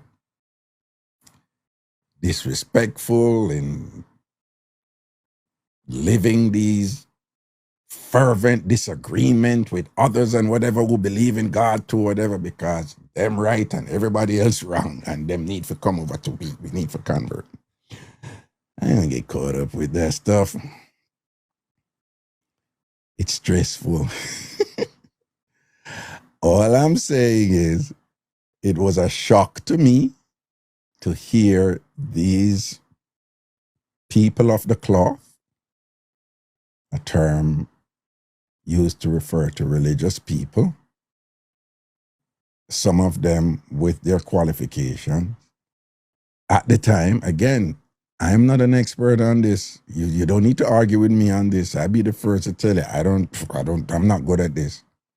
Okay? Right? It was a shock to me to hear them arguing and saying that with the scripture. I can find it and bring it back to you. Again, this is not my area of expertise and thing. I'm an anthropologist, I'm a lawyer, I'm a counselor, I'm a psychotherapist. I'm not a theologian. I don't know the Bible like that. I don't study the Bible like that. I don't study theology like that and stuff like that. Okay, I don't. But I'm also aware that there are a lot of people out there who think that they are experts on the Bible. Not only expert, a lot of people out there say, God talk to them. I don't talk to nobody else. Yeah. So me can't tell you, say, God not talk to me. God, God not talk to me. So I'm not going to tell anybody, say, God talk to me and tell me if you tell him something or whatever. So I am aware of people who come tell me, say, you need to believe this and do this because God tell them to come tell me that. These people who know God personally like that and talk to God every day. And God, go time we have to talk to them, especially if they come tell me something and whatever, So I'm not an expert on it. I'm just saying there is this theology out there. And people, the Bible is, all these men who supposedly wrote the books of the Bible, respectfully, you can disagree with me, but I find it grossly unfair to women. And not surprisingly, it served the interests of men, particularly men from thousands of years ago when the patriarchy was so strong, still strong. It was about the interests of men that mattered in your interpretation of spirituality. And that women are there to serve men and things like that. So why should we be surprised,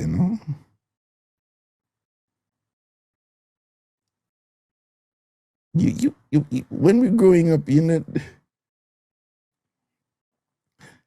ever notice all these stories like when the monster come and the monster blow fire for burn at the place where you need to sacrifice a woman. You have a sacrifice a woman, you have a sacrifice, the man's have to go eat the woman. And them tie up the woman and leave her there and whatever and thing like that. And she had to be a virgin, and stuff like that. Then give it to woman, and give it to woman. So, and again, this is my last point on this. This is just my opinion. You don't have to agree with it, okay? This is my opinion. And you will not hear most men admit this. You will not hear most men admit this. Men gain power from progeny, like, them picnic and legacy and thing like that and whatever, and to carry on. And, men are preoccupied with that. Legacy and power and carrying on my line and whatever. But nowadays, things are kind of crazy because them have things out there in the world named but birth. I'm not even going there. So we're in a different time now. But throughout the thousands of years that we have all existed, men and them power and this whole thing about legacy and whatever,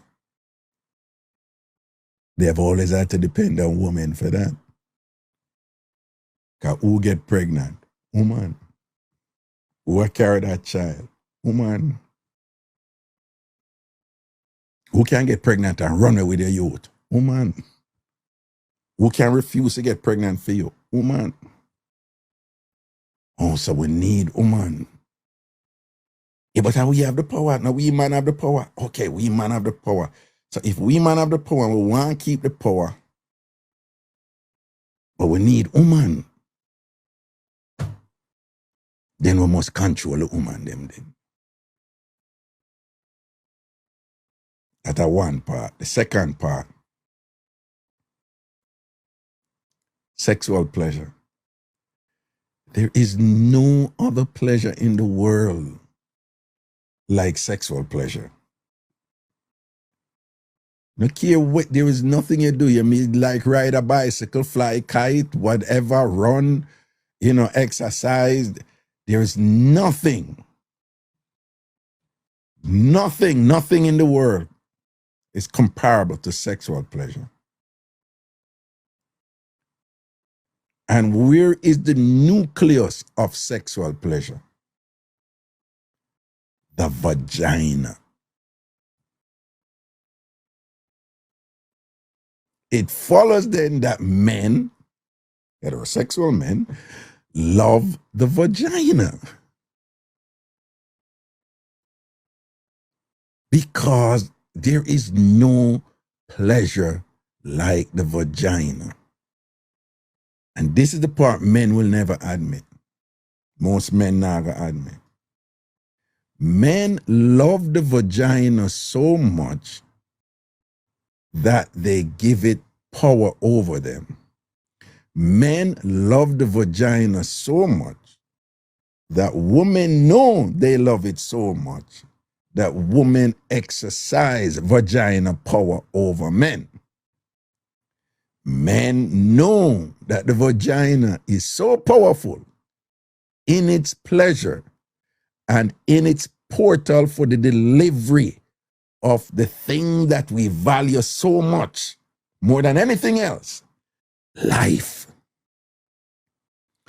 That for men, with their natural propensity, which is to control, exert power to control and to own and whatever, that they're faced with this thing in a way where the thing they love the most, the part they will never agree with, is the thing they fear the most. You ain't gonna hear them say that. But somebody like Raga will tell you this. Men love vagina so much till they're afraid of it. But they're not gonna admit to them afraid of it. But they will do everything in their mind, in their powers, to control it. And so it is, men have created all these cultural mores to control women, to control the vagina, to control that source of the incomparable sexual pleasure, to control that source that you engage in a process with that creates life. Life that is important for legacy, life that is important for populating the army, life that is important for continuing the dynasty, life that is important for, continuity in cultural hegemony. So you have to control it. You must control women, because if we don't control women, then men don't have the power.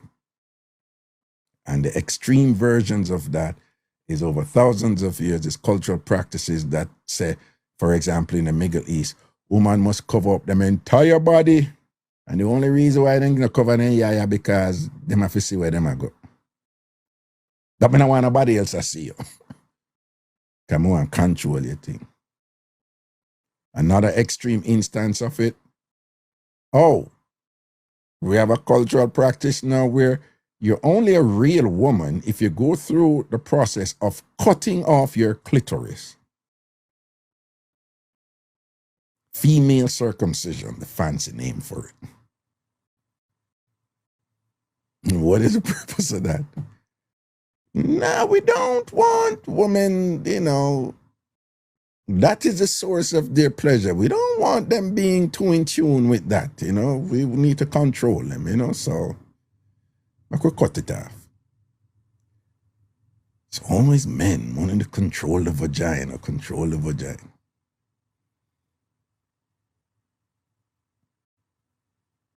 And what's the best way to justify controlling the vagina?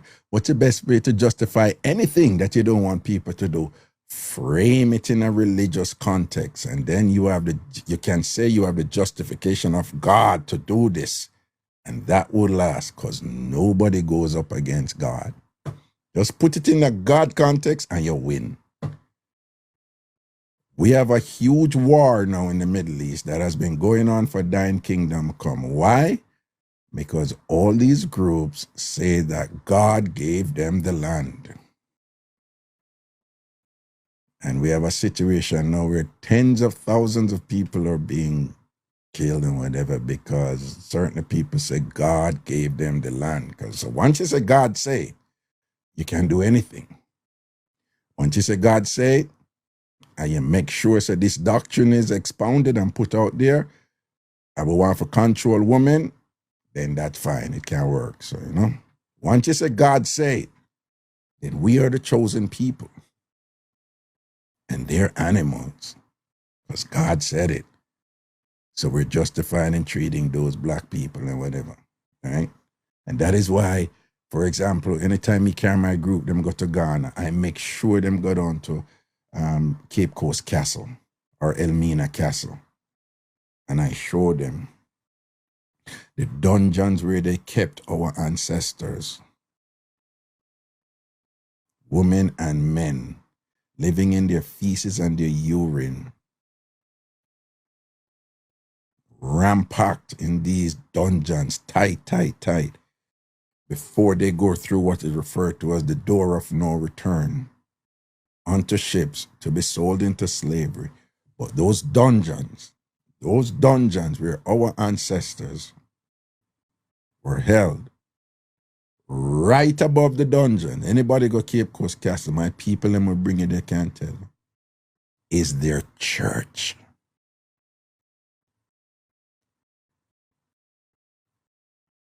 And if you go in the castle after all these in the dungeon, after all these hundreds of years, make anybody who tell us that they have gone through those castles and tell you.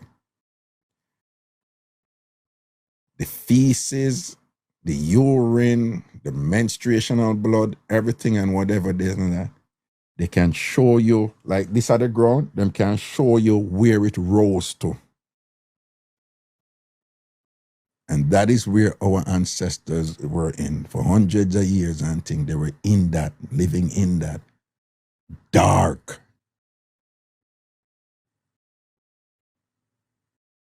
People who were chained and shackled and walked across from them different communities for hundreds of years by these people who said they were guided by God. killed millions of our ancestors in the name of God, because God talked to them and God tell them that they are the chosen one and we are their favorite word, barbaric.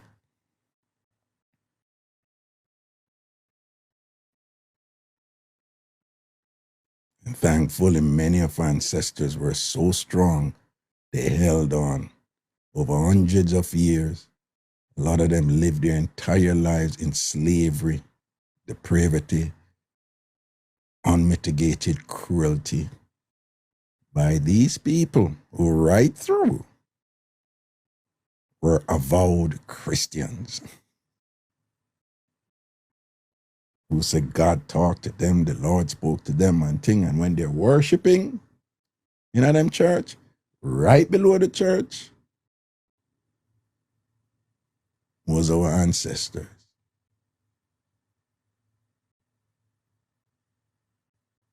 Suffering in ways that was just immeasurable. Because them said God tell them so and so.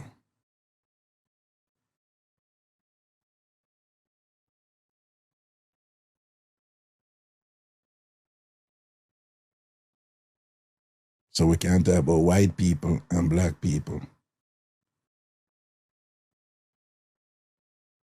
But that type of thinking still prevails. Me hear Jamaicans all the while. Here when hurricane go pa Cayman, and here when hurricane go and devastate and kill hundreds of people at Haiti and all.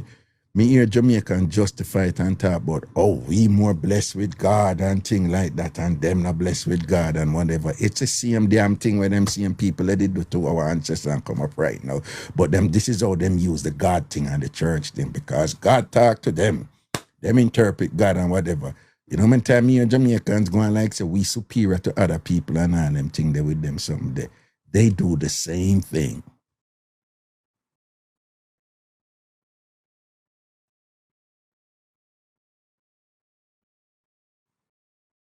We do the same thing. So when you hear somebody like me say, once you come to me and you start a statement, so God tell you say, or the Lord spoke to you and say, and you start the Bible saying whatever, I'm not going to show it, but right away, man, I take my position like, okay, let's hear what this person is going to say. Does it mean that I don't listen to people? No, I listen to people, black and white. I love Joel Osteen. I don't agree with everything when he said, but he has an accessible way of preaching and whatever when we get spiritual food for him. I love T.D. Jakes. I get gems from T.D. Jakes. And again, this is the interpretation of the Bible and of the Word of God and whatever. So I love that. I'm just saying, I'm not that guy. You come tell me, say, God say, I mean, whatever, the lucky in it and that's it, and just go on out and just go replicate it because you say it like that. Nor do I need to demonstrate to you, what might be a better way of thinking on my part. No. I respect you. If you're Shinto, you're Shinto. If you're Muslim, you're Muslim. If you're a Jew, you're a Jew. If you're Christian, you're Christian. If you're Anglican, you're Anglican.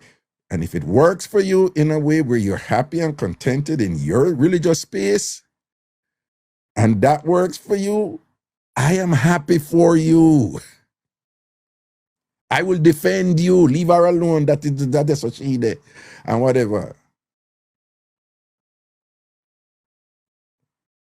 But if you come now and you attack other people and I tell people said this and call them wrong and them this and that and the devil and you know this and that and whatever, once you come with an attack something like that because you don't see what you believe is an interpretation, but you see that you know it and nobody else don't know it, and phone group know it and then everybody else don't know it, and whatever, and nobody else don't know it, and you just firming on a thing, but you not reason because you just regurgitate what you think is the actual word without knowing that this is an interpretation that has gone through about thousands of cycles and thing in terms of reinterpretation, and you don't understand it, then it's not mine. I don't feel any need to to ain't named that to you. I'm just taking the opportunity now to share that on my show because it come up, the show, it's unpredictable. You never know where it's gonna go and whatever. But if I say you're there, I say you're there. But again, to be final, I'm just saying that you have these people. There's a particular passage in the Bible that says, I didn't know this, that said something to the effect that you're not supposed to get divorced. Basically, I'm just telling you how it was presented by these theologians. You're not supposed to get divorced. Which, again, you're talking to somebody who knew a woman, for example. By the way, how this came about, a woman was in an abusive relationship. The man beat her. She kept going to her pastor and asked the pastor for help her to get out of it because she thinks she's going to die. And the pastor tell her, you can't leave. The real thing I'm telling you, the pastor tell you can't leave. And the woman I tell the pastor, but he's going to unalive me. And the pastor, you can't leave. The Bible say, you see what I'm talking about? The Bible say you can't leave. You're not supposed to, whatever. So his interpretation of whatever part of the Bible is, you can't leave. So the woman keep on and go back to him. You can't leave. The man kill her. Her husband kill her. Her husband unalive her. After the husband unalive her, yeah, I was one of them who got upset about it. And I was just like, but this woman reached out. She wanted help. And what they did by not helping her and insisting that she go back into this situation that resulted in her demise, I was like, that was cruel and whatever. People, I kid you not. Make people who did that listen with me there on New Start 93 Fante. I kid you not. Them attack me, the religious people, them attack me. And they come on, and all of the attacks, they essentially fell into the following. Listen, God knew what him did I do when he makes you dead. It was God's wish for her to die. And you don't, somebody said, I remember Raga. And then basically, you don't understand how God works. This is bigger than you. Leave it alone. And you know the familiar line. God works in mysterious ways, his wonders to perform. And they basically said, God intended for that woman to be beaten to death.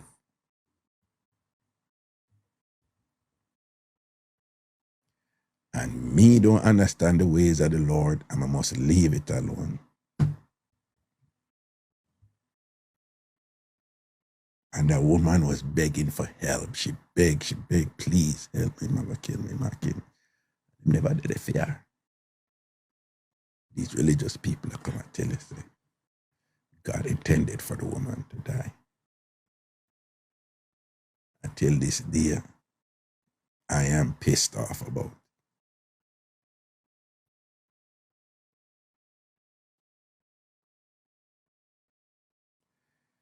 So yes,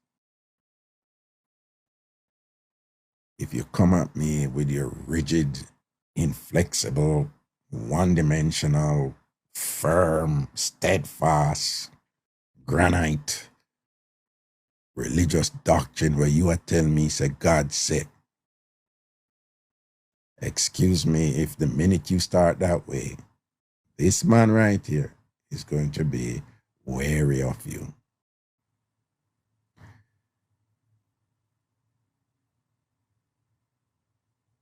Because it does not escape me that most of the deaths in our world, in the history of humanity, a great amount of mass killings and so forth and whatever, were based slavery, 400 years and thing and whatever, was grounded in religious doctrine to justify economic empowerment and sociocultural power over others, superiority over others. But grounded in religious doctrine says that God intended for this group to be this and that group to be that, and women to be this and men to be that and whatever. No.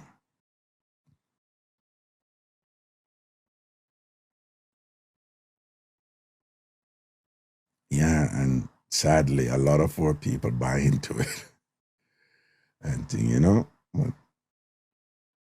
so if that's where you are, that's where you are. But respectfully, you know, if you come to me with that form of dogmatism and thing, you know, I prefer not to engage you in that, because I thankfully big up Miss Cherry, who say education is important. And for me, education is not just information regurgitation. Like the greatest skill you could have from being, quote, educated, end quote, is having the capacity to reason. That is the most important thing from education, reason. Of course, then you have exposure to certain information that was kept from you. That is important too. But when you get that information too, you must be able to reason about that. So if you're not a thinker or a reasoner, or your goal is just to tell me that, you know, the Bible say and God say, which you don't believe is an interpretation, but you think it's the actual design of the omnipotent one, God, then that is not reasoning. Worse, if you're not informed by the actualities that led to you negotiating with the data that you're using to come at me with. But if I know that you're not properly informed about it, then never make it talk. But me know which part you're located. And, you know, the flies jumping in the bottle. Me know you don't know how higher you can jump because you've been contained in that bottle with that cork at the top, with the cover at the top.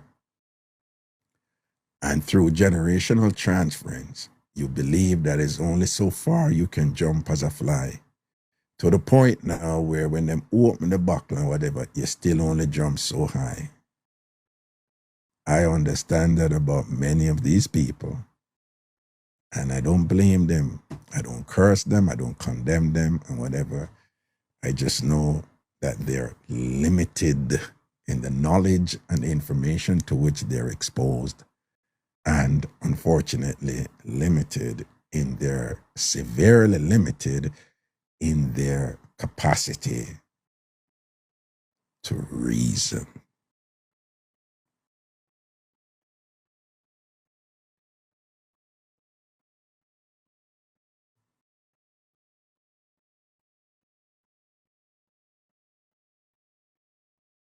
So I don't dislike those people, and if you hear me use some saucy language with them, I don't really mean any, you know. It's a very ask from you, someone and go out and look. I don't mean to attack them, man. Sometimes people think, say, you know, because remember me, some things I know now, I never know it all along. Like many Jamaicans, I grew up in a Christian religious home, and I grew up understanding that God is that white man. Every December, one calendar coming at our house. And it's that calendar with Jesus on it. I hold up him on, they cut them when they crucify. And it's a white man who conveniently happened to fall neatly into the paradigm of what white people call good looking. So Jesus not ugly. Jesus, conveniently, not have nothing but what the white people them consider ugly. Everything about Jesus is good looking. That Jesus is that white man. And I too was raised that way. And I too was raised that the two most popular colors there are, it's black and white. So much so that black and white is used to represent extreme opposites. You hear people say, yeah, you're thinking in black and white.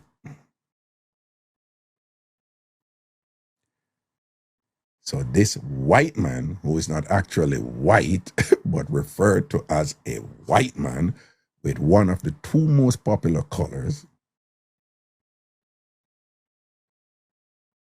is called Jesus.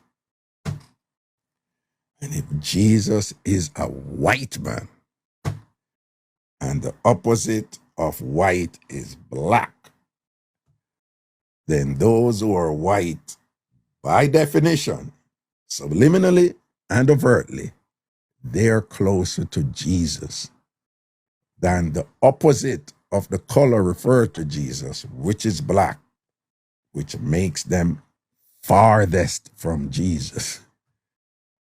And you see this doctrine is operationalized to this day. You have South Koreans in Georgia who are identifying as white. They vote 64% for a party that just 200 or 300 out of them out there now. And they must say, but what are you doing? We voted for you or whatever and things like that, because they identify with that color. To be just a good an example, the Latinos, they always identify as white and whatever. And if you identify as white, then them follow the doctrine and whatever. That's why them always put we at the back of the bus in anywhere you go. You go China, the same thing. Me go Brazil, me see the same thing. That scourge there, again, grounded in religion and grounded in these colorism doctrine and all these things and whatever, you know. It's awful. Everywhere you go amongst your own people, you see, right? It did change after a while for enough away, but you don't, come on, people, you know, well, in brown and pretty, right? It was always challenged. Buju Banton sing, me love my car, me love my bike, me love my money and thing. But most of all, me love my browning. And people rule, hey, Buju, where you at pan? Buju have to just say, no, wala, me a maroon. But me sing a different song. Me no stop cry, if you all black man, no respect all the woman with dark complexion. So the contestation has always been there. The resistance has always been there, yes. But the doctrine did it right through, you know? You know, we grew up, look on your pretty ear, then write you something like that, and you discriminate against a natural black ear and all them things there. And then, like, oh, we grew up with that something, yeah. Right? We grew up in Jamaica and say you're black and ugly like. I've never heard somebody in Jamaica say you're light skin and ugly like.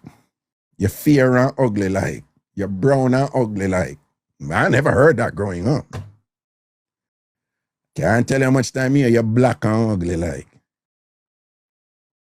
That's what we grew up in. After a while, you hear all these things and whatever. It affects your, you know, your self-conception. It affects who you are. It affects your ambition. It affects what you can work for.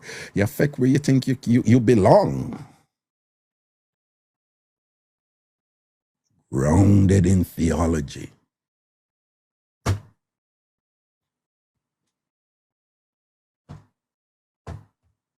Yeah, we got a little bit of a class here and whatever, okay? Remember now, there are other sides to me and thing. But this is a mix-up show, right? No, we have a mix-up and whatever. But just be reminded who not deal with that thing. So just I tell you, say the people and come out and then say, divorce not for go on. And claim that the Bible said divorce not for go on. But that if the people divorce, the woman is not allowed to remarry. Don't attack me. I'm just telling you that it's out there. Right? So you can disagree with them and whatever and thing, and that's all right, cool. I'm not an expert on this. I tell you the people him saying at the time, me feel say it was unfair to women. And then it's a part of the insidious patriarchy that is perpetually preoccupied with the control of women, the subjugation and the control of women. And again, it's one of those things that is grounded in theology, in religiosity, in religions, and them something there. Used in this instance by that instrument, the Bible, which they say is the Word of God, which they will not tell you. It's their opinion, their interpretation, which makes it available for scrutiny and disagreement, which you're not supposed to do, because to do so, it's blasphemy. Because how dare you claim say you have a reason with the Word of God? The Word of God is the Word of God. Just follow it and done and whatever, okay? I saw them ground them thing and whatever. And at that, them did I try to tell me. And I saw them did I try to justify the man that killed his wife. That it was God's willing. Because God said she never did leave the marriage. Even though she said the man did have kill her. It would have been a sin to gone against God's word for her to do that. And I said, but one even said, no, but that was God's way of ushering her into a better place. She's in a better place. And fuck out of here with that, man. I never help the woman.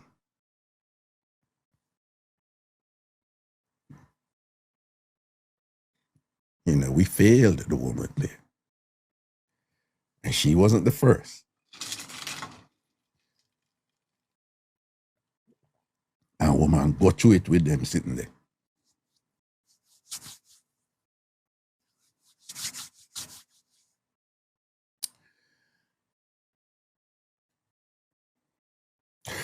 Usa. I'm not going to apologize or anything. The things happen. You know, the shows, the show, them make some turns and them something. All right? Well, it happens. I know some people are not going to agree with some of what I said. And like I was arguing all this time, I know some people are, you know, you're just firm in your religious convictions and that's where you are. That's all right. That's cool.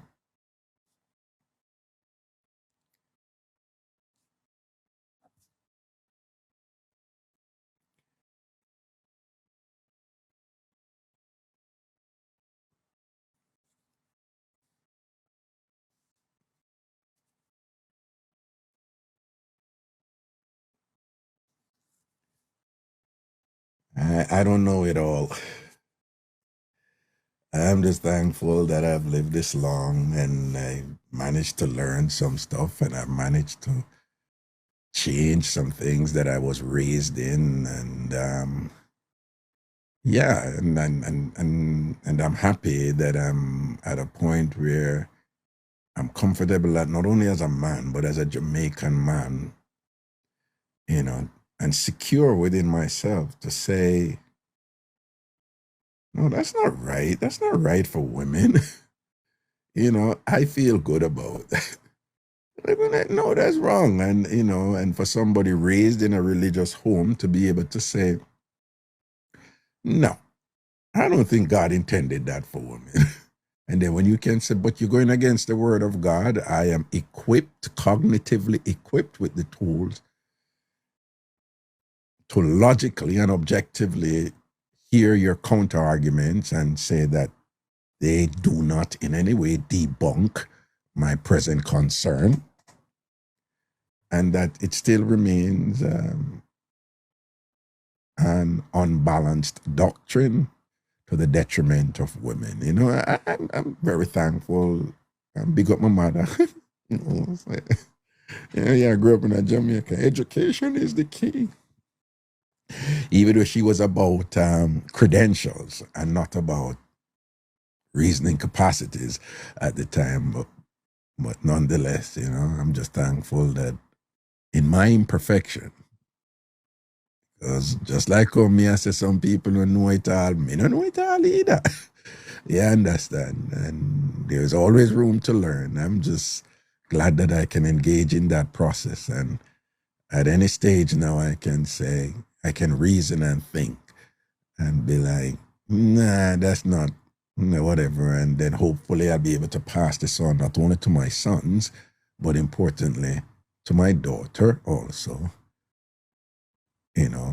with respect to her position as a female, and to try to equip her mentally to survive in this world with the reasoning capacities that hopefully will empower her.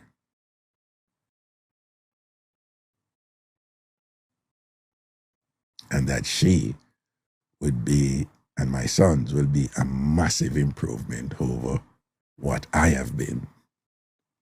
And then that can continue, you know what I'm saying? Yeah. So we give thanks. So we may disagree, and that's all right.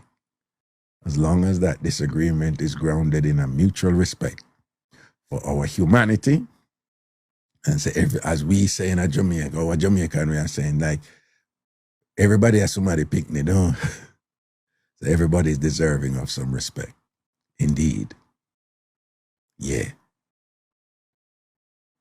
All right. We give thanks.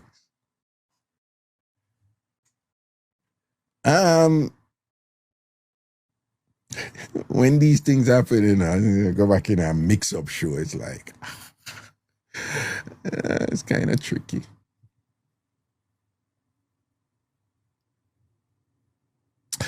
You know what? People, my party, next week, Saturday is my party, okay? And I'm asking you all to come out and support my party, please, okay? And it's fun. It's a big people party, right? So it's grown and sexy music. And then, I know that, naked and, another something there. Is you put on your good clothes and you come out and we dance and we get festive anyway, we get energetic and we do a thing, all right? That is where we're there, all right? And this other thing there, all right? Next week, Saturday, at the Amazura. Sherry said she will be there at the Amazura in Queens. At the Amazura in Queens.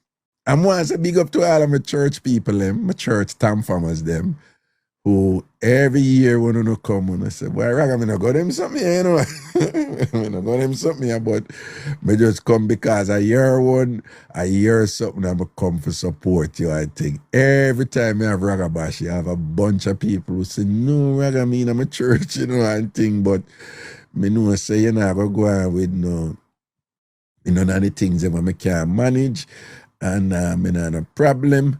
I come and listen to music and so forth and things. And some people I don't come to, I'd find in church and say, no, I don't want every day, I don't want the church people because they're not going to understand. All right? So I want to say big respect to Une too. Every year when I come out, I want to support and things. So I want to say, respect. Big Wave Sound, I see you just subscribe, large up yourself, my G. All right? Blessings and respect. Cool? Well, we had a whole bunch of names in the chat. I don't know if any one of these people still want to share anything or whatever. I don't know if them even still did it and things seen. So we could see where I go. My God, I have a burning testimony. I'm sorry, it just happened. And that thing that come out and me just, it was an opportunity to share that, You know much time I must have the courage to tell my story. And this always I'm like, I devil said don't tell it. Nah, so Jamaican. I'm not for saying, man, cause so and so and so. No, man, I want to hear that one, yeah, man. Come on, tell me. So, me just recover from COVID so I might cough 1 and 2 times. Okay. People, if you not hear me cough, it's not nothing me a gag pan. That's what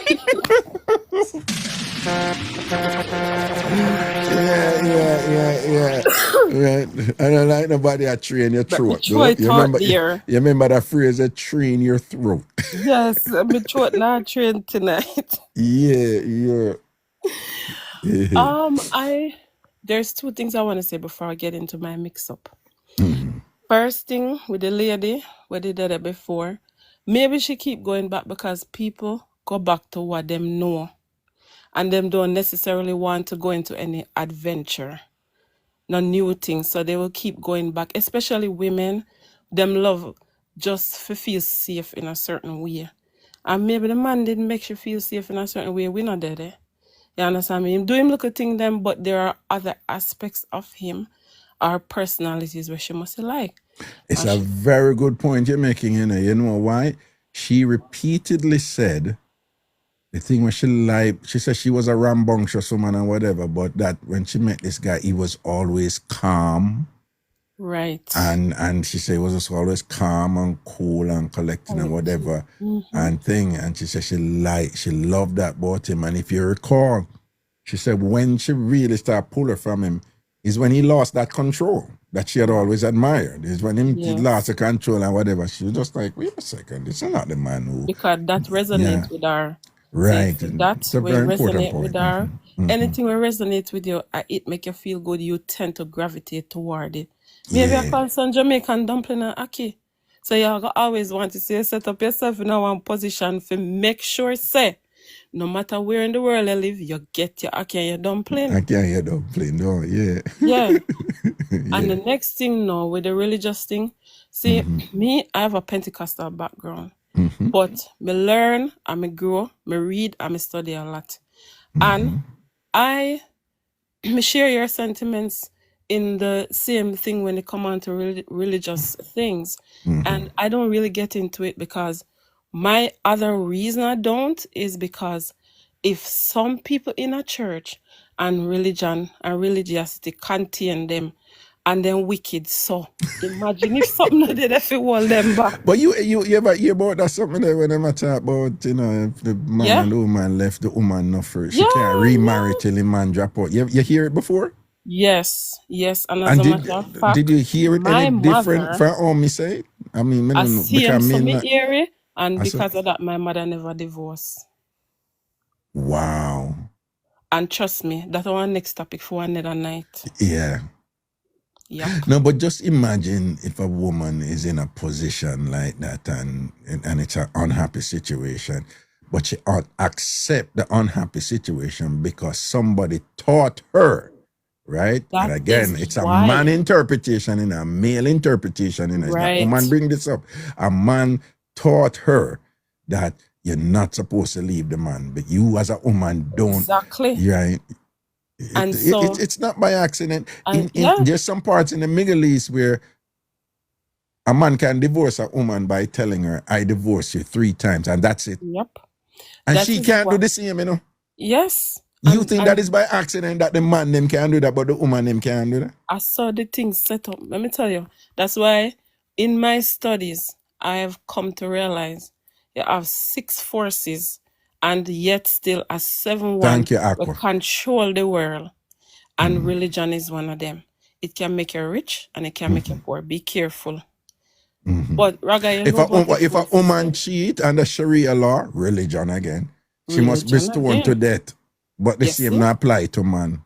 This is not by accident. This is awful. Yeah. So it's terrible. Let me tell her. That's why when they did a take down his statue, them and I say Black Lives Matter and all these things and them burn down everything. I say don't destroy the things them. Put them in a one place where yes, people can go there and see them, because it reach a point where then they just destroy the church them and stuff like that. You can't destroy it because you see the people them who hold strong to them religiosity, make them stay there. If that it take for them not come kill me and massacre me, make them stay there, make it contain them, some of them. But when it get extreme now to the point where the woman, our mind bounded so much where she feel like she have to go back to the man every time. That's how when I say people must step in. But some of them people they have to stay there, Raga. You see, all the reason they wear a wall, me wouldn't hold it with some people like that, you know. No, because they need to stay there. Oh. So me can be safe. And them keep them comfortable, though. Yes. Well, Some me get in a mix up now. Yeah, man, yeah. When me did about 16, 17 years old, Me did little maga. You know, me never really think no man a look for me like that. My mother protect me, you know. Yeah. See the calf that people remember me say. So my mother protect me and stuff like that, you know. She always know want me wear certain clothes and everything.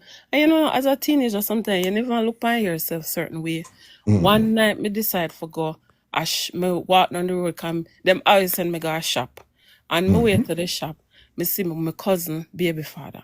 My cousin baby father, him say, oh wow, I go on a long time. Me see him say, yeah, one to my cousin and stuff like that. Me could play devil's advocate and say she name Sandy.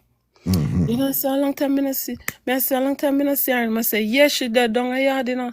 And I say, you know, me would want to see her, and I say, yeah man, you know, say I go home now.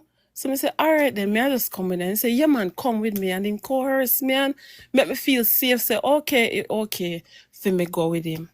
Me say, when me go with him, the man lock the door and take out a pipe 38. You know what me I say? Yeah. Take it out and he take out 6 of the bullet and he left 1.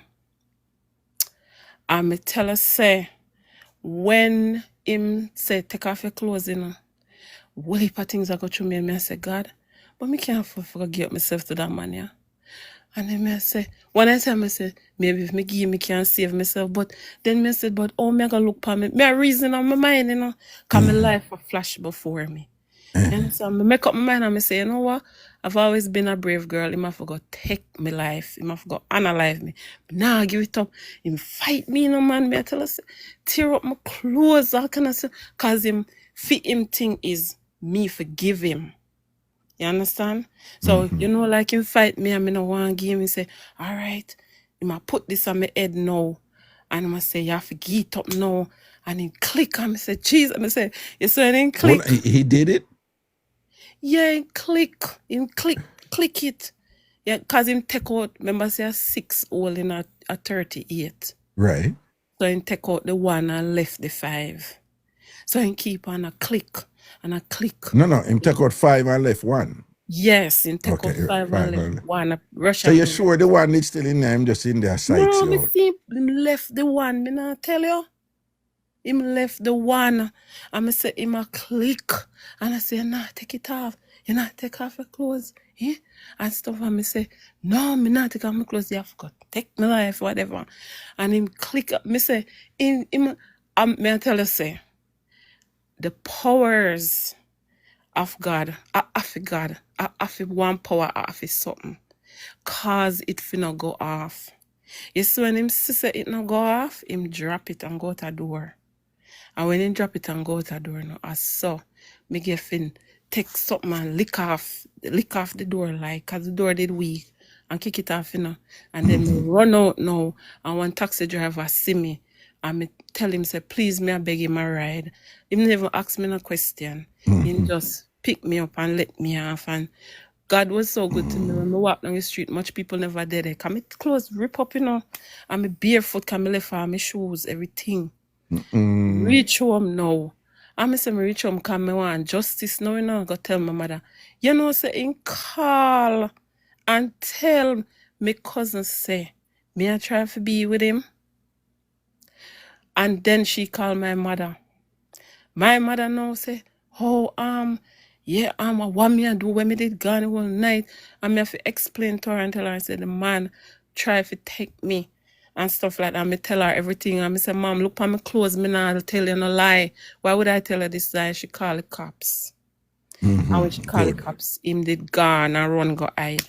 But no, just never really did a fee. You know how things going on Jamaica really. Nobody not gonna really go look for somebody like that. You know? And I saw him get forget where. Now fast forward, the years come now, my sister work at one law office, and him go there now, buck up my sister. And I can't ask my sister when last she see me. Me say what a man brazen. You might ask your sister when last your sister see you. Ask my sister for me. You know, say the and the correct, you never know what to say, you know, and you never say foolishness. Like, you know, I never think of it like that, but just think of bright and bright.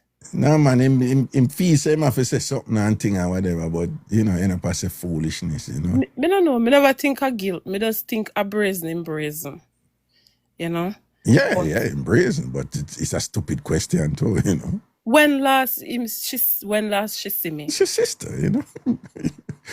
Or he just want to make himself. Me don't know why he would have do that, honestly. But it really just get to me, you know. I feel just upset, you know. But me say, God, me not even gonna bother try get him sorted out. Can me feel that more that it sort him out. Make somebody sort him out. Worse I come, me not live at Jamaica. You know what I'm saying? But me just say no, me not bother do that. You know? See. Yeah. John, no.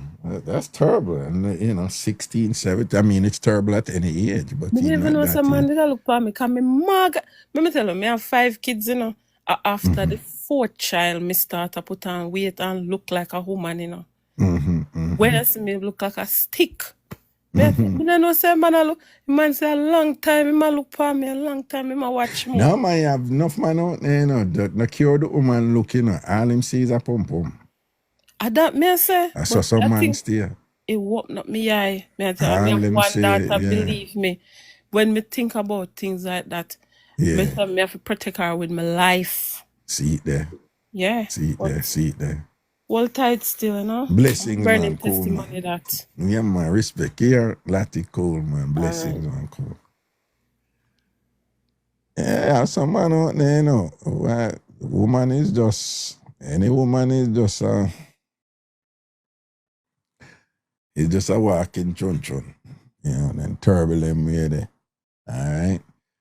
All who watch the show right now, if you're not follow me yet, follow me now, alright? If you're not follow me yet, follow me now, okay? All who watch the show, if you're not follow me yet, follow me now.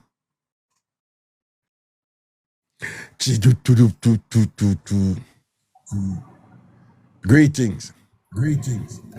Hello, Raga. Yeah. What going Raga cookie? Me know, man, what you say? I come in at the last part when you talk about the lady and the church never help her. Yeah. And the man unalive her. So I'm going to tell you something what happened. Our husband. I'm going to tell you something what happened to me. Are you up on a car phone? Yeah. My voice a loop back here. I don't know. Alright, I'm going to turn off the vehicle.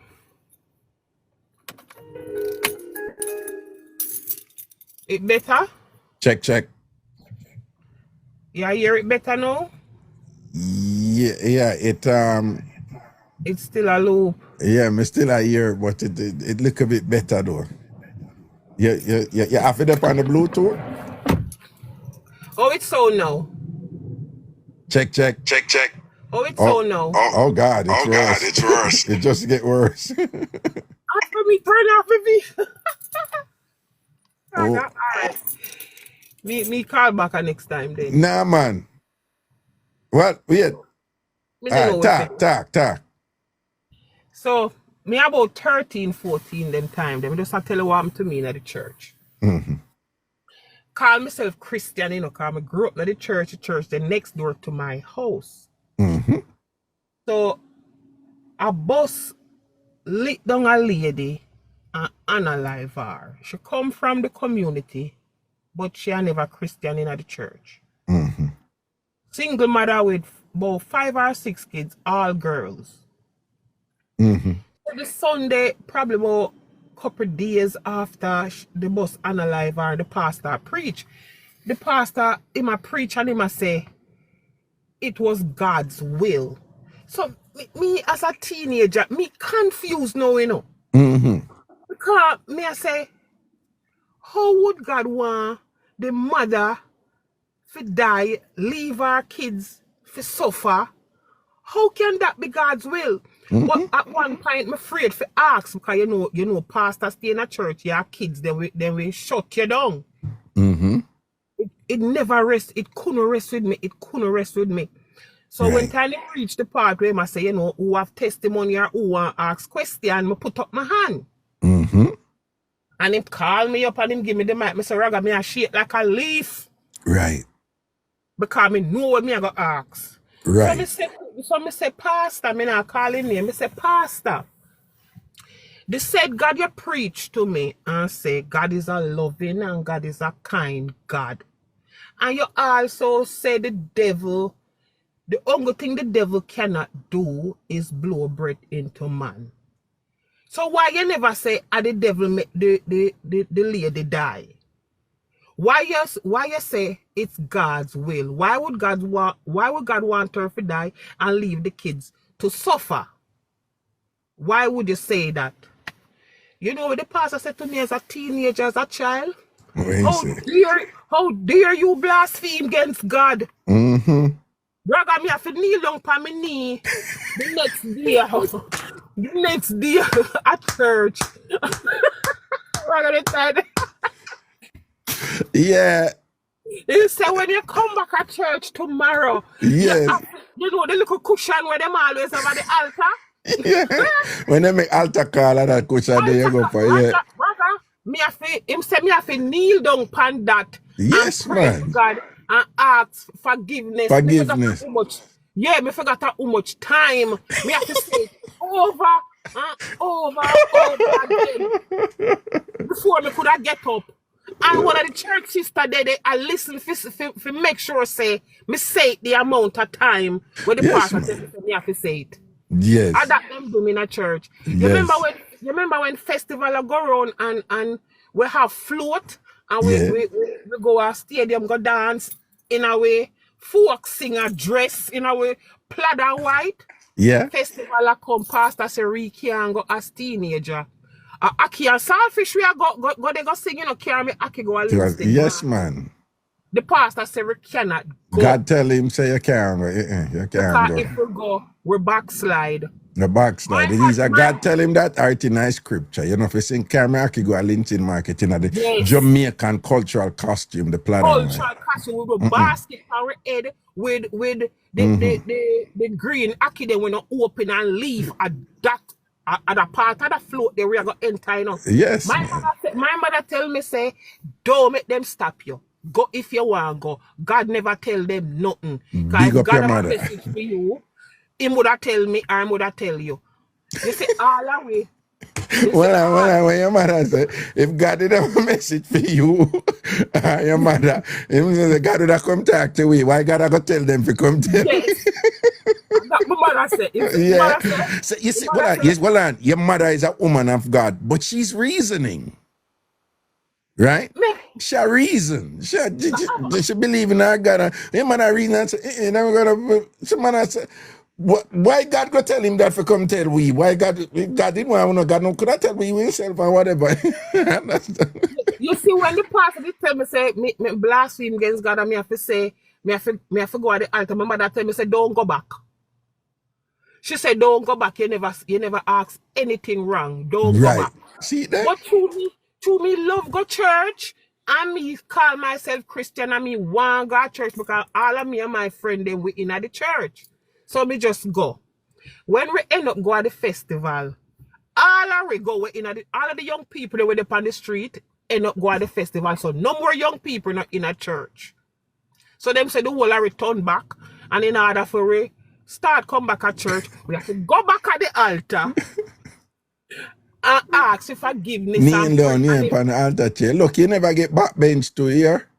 And if water now come out of your eye like say, cry to God. Yeah, then you're not really seek redemption. Then you're not, you know. At that that's what I do. Then come round to before all of that, baptism was when me are probably around 12 or 13. Them have baptism for the young people them and everybody parents did agree for them baptized. And my mother didn't. My mother tell the pastor said no, me not choose for her. When she reach of age, make she choose for herself. I am not choosing for her. Yo, big up your mother, you know. And that my mother tell the pastor, and at that she tell me, my ball in a ragga because me not understand, you know, me about 12, 13, me not understand all of my friends them baptized and me want baptized too. It was not until me got older, I asked my mother, why you never did make me baptize? And she said, you see everything where the church put you through? You believe now Where they me that tell you is actually so it go? And me I said no. She said me can't. My mother said me can't see. You did confused all your life. You got church. I could see that you were confused. Nothing was resonated with you. Wow. That's why I wasn't gonna choose for you, because me ask some other question all the time. Why this? Why that? Why them say this? Oh, it can't make sense. In a church, everybody, most of them are getting a spirit. Me sit down, so me think there's something wrong with me. Me later find out say I fake them, I fake it. And they are grown like God I beat them or God I said this to them. That's why me stop go church, Raga. Me stop go church. Because me can't understand how me black, if me black, how can my God be white? Me ask that question my whole life. And I could not get an answer from pastor, deacon, none of them can tell me. That's why I stopped the church, because I was confused most of the time I was in church. Yeah. So me stop go. I know which doesn't mean you don't believe in God or you don't still embrace God and whatever. It's just like, you know, some people don't understand that religion is different from God, you know? Yes. Religion is just a vehicle to God, but you can't get to God, you know, without even a vehicle, you know? No, Raga, I want nothing to do with religion. I am of no religion and I want nothing to do with religion, because history tells us what religion does. It separates and divides. I really don't want nothing to do with religion. And me never meet a Christian yet. Because to be Christian is to be Christ-like. I mean, there's still nobody I walk on road with Christ-like. Do me not call all of them wicked. Well, okay, sorry. Me not call all of them wicked. Yeah. But growing up, the most wickedness I've seen done in my community is from the people that call themselves Christians. Throughout history, you know, it's religious people, including Christians. In fact, most of the most terrible things that were done to us and our ancestors and things or whatever were done by Christians. But at the same time, we must also acknowledge that there are a lot of people, a lot of Christians out there who interpreted Christianity in a way that was empowering, you know, for us and was liberating us from chains. So again, it's about interpretation, you know. So the obvious is the Martin Luther King, but even in our history, Paul Bogle, he was a Baptist minister, and Paul said, listen, this thing I want to talk about God for black people and things, not go so. God no mean that for we. I found a king that do not serve found an inch. So Paul Bogle remained a Christian to his, even on his death and whatever, but it was his interpretation. So we should be clear that we have benefited a lot also from Christianity. In fact, Christianity and its institutions have always been involved in the resistance to the oppression against us as a people in some way, form, or the other. So I don't want people to think it's a one-sided thing. There was always resistance there from Christians against the Christians who sought to oppress us, you know? Okay. But then even now in 2025, you still have churches, black churches with a white God. Yeah. They still right there in Africa too. You go to some African countries and it's just so powerful. The painting of a white God. It will continue oppress their mind, Raga, because they might go think to be closer to God, as you said before, you have to be this color. This color is closer to God. They will continuously be oppressed and think that they're not worth enough. That's why we can't continue to go to church where they have this picture of a white God in it. It doesn't resonate with my energy.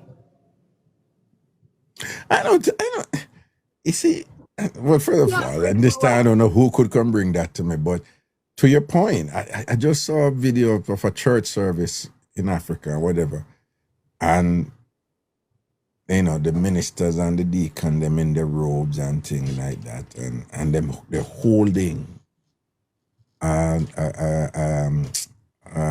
effigy, a carving, a whole thing of a white Jesus on the cross, and everybody, including children, come up and them kiss it, and kiss the white Jesus, and I'm just like, You know what happened to me? Probably about 5 years after I moved here to America. A friend of mine, she wanted me to go to church. She wanted me to come to her church. And I say, you don't want me in your church because I'm going to have a lot of questions for the pastor. And she said, and she talked to her pastor, and the pastor said, she's welcome to ask me any question. Raga, we got church this Sunday. After the pastor preached, he was preaching about something about circumcision and something like that. So we say, after church service done, I held up my hand to ask him a question, and him signaled to me to wait. So me wait till after church done. So me say, me ask him about circumcision. Me say, okay, why the male baby? Why do they have to circumcise the male baby? I think if the God you preach about made the baby that way, and then you cut a part of the baby, isn't you telling God that him never make him perfect enough? Is it you telling God that, okay, this one, when put dead, nothing dead, so make me take it off? it's a legitimate question. Yeah. Here me go again. Me a blaspheme. Me just walk out. Regular, me just walk. I never wait. Me just walk out of the When church. them can't answer a question, them just knock you with a gaslight and say, nah, man, you go against God, man. You know, you have to repent. You're pretty much telling God, saying, Yo. okay, this is not the way the baby should be born. This is not the way. Yo, it should when me be in a born. Sunday school, you know, East Queen Street Baptist, they time the Sunday school did I keep in the afternoon though before them did move it up.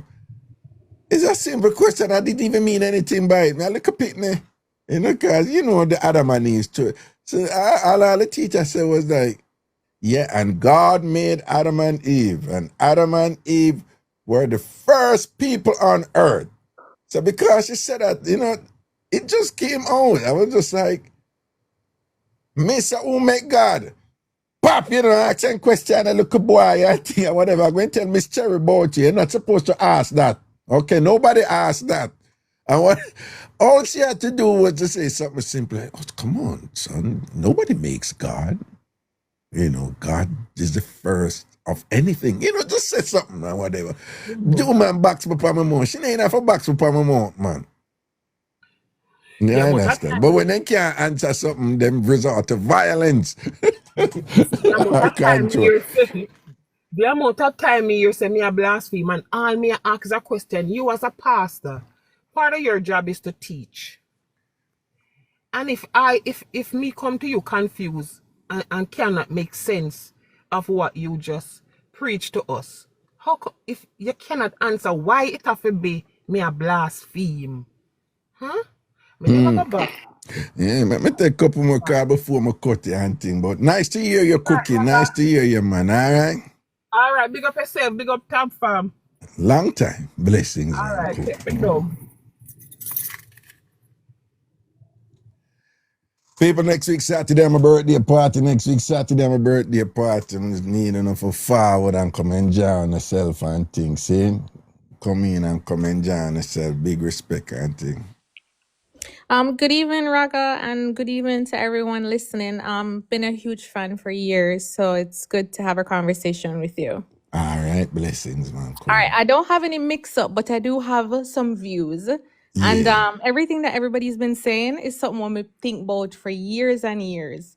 So it kind of resonates. But to the woman that shared her story about the kind of like near rape situation, what I feel like, and I hate to say this, but I believe that low-key, there are almost no good men in the world, because if there were good men, there wouldn't be so much violence allowed to happen. Because it's like, you see, in her community, the man them know, so this man exists. And nobody don't think that this evil needs to be eradicated. And I think this is a common thing in the entire world. Almost every man where you know somebody, will rape somebody, know somebody, Use the will word abuse. grape. Use the word grape for the algorithm here. Oh, I'm 'cause then sorry we about get you. that. No, that's okay. That's okay. That's okay. I had to learn it too. Then them wild me up Yeah. over here. But yeah. Sorry about that. No, that's okay. That's okay. Yeah. But it's like everybody them know somebody would do something evil to somebody else, and we don't think that we need to do something about it. It's because it's not happening directly to us.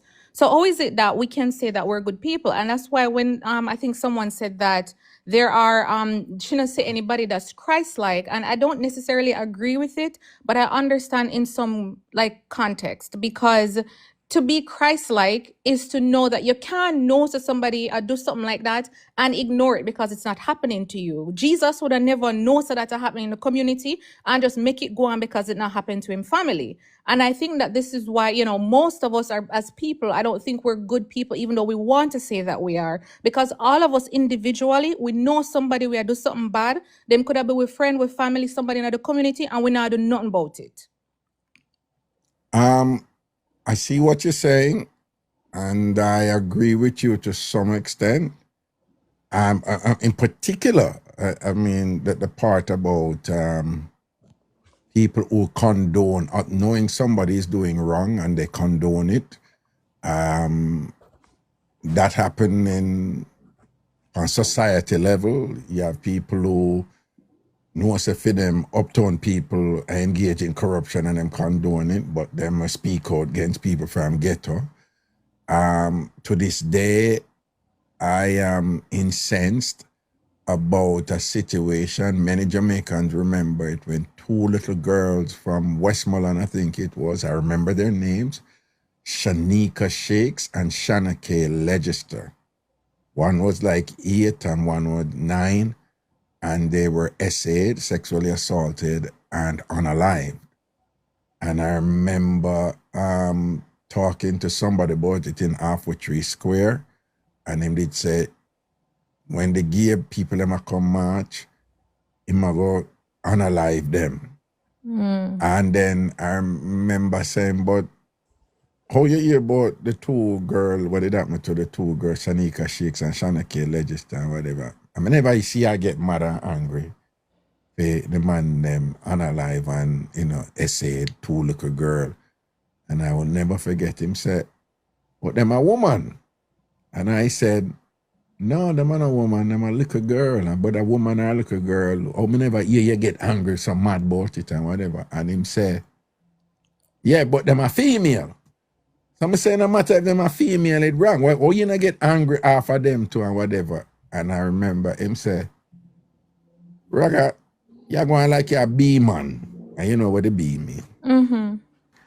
And that was one moment I was like, I love Jamaica, I not stop love Jamaica, whatever, but there's some aspect of Jamaica where I think I've outgrown. I remember thinking that. Yes. And in this instance, it's like, how woman supposed to feel for no say, man, I see this and I think that we are here and I condone them something there. What kind of security or safety them supposed to feel for no say them not get that support there from man, who, you focus on all this other thing, but you see this type of depravity work against woman and you're not doing it. So that part I agree with. I'm not, I don't know if that reach as far as low-key, like, you pretty much not have no man who No, good but out. all right, but think about it. You see, Yeah. all right, some people in your comments, they're saying that it's because of fear. But think about it. The evil is not the majority. The majority is technically should be the good people. So if we rise up as the good people and we as a group, the entire community, so we know so this man is not a good man and all of we decide that we're going to get rid of him. I don't like say most of the community are bad man and gunman, So that means that most of us, we're not good enough within ourselves. We like to pretend that we're good people. We like to display that we're good people, but we're not good people. Is it that simple though?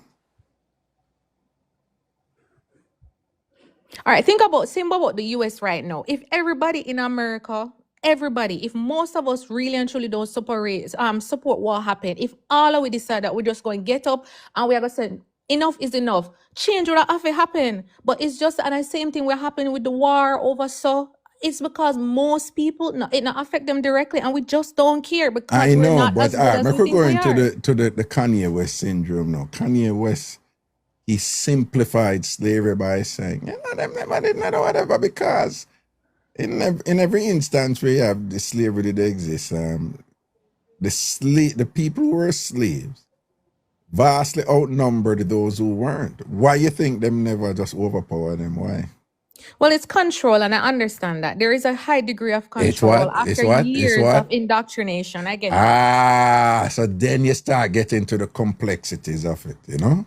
And it's It's the same really thing not that that goes with simple. it's the same thing with the church thing and with the blasphemy. It is by design, and it's within the Bible that it maintains itself. It almost like tells you that you're not supposed to question, and it creates that degree of fear in people. That's why they're not going to ask these questions. And also, what I wish most people knew, the average human on this earth, they have like the education of like a 5th grade person, like a 10-year-old, maybe even a 12-year-old pushing it. So it's like these people grow up to be adults, and you expect somebody with the actual mindset of a 10-year-old to reason something as complex as the Bible. They're not going to be able to understand and see the nuances and read behind the scene and understand that most of this shouldn't be literal. Yeah, I mean, Michael Manley in the 1970s said, we were freed physically in 1864, but he said mentally we weren't, and that plays into it. Remember, we are essentially cultural animals, everybody, and you can only manifest what you were taught and what you know. And so to that extent, there's a lot that a lot of people weren't taught and they just don't know. And it's not necessarily an indictment against their intellectual or cognitive capacities. It's like, it's either you know or you don't know. If you know, and then you choose not to follow what you know, then that's another issue. Or we have to remember also, if you live a particular reality all your life, and then one day somebody tell you something, it don't mean that now that them tell you it's supposed to be an immediate transformation, because you're essentially asking that person to be a totally different person, and that's a monumental task, for a lot of people. It's not easy, to live and apply what you learn instantaneously. Just like how it took you years to solidify and indoctrinate whatever it is that is self-destructive in you, sometimes it takes a time to train yourself out of that, But first, you even have to have the opportunity to do so, Right. And I'm sorry, another when I issue. said that the average human, we have the education of like a 5th grade person, I didn't mean that in a disparaging way. What I mean is that is factual.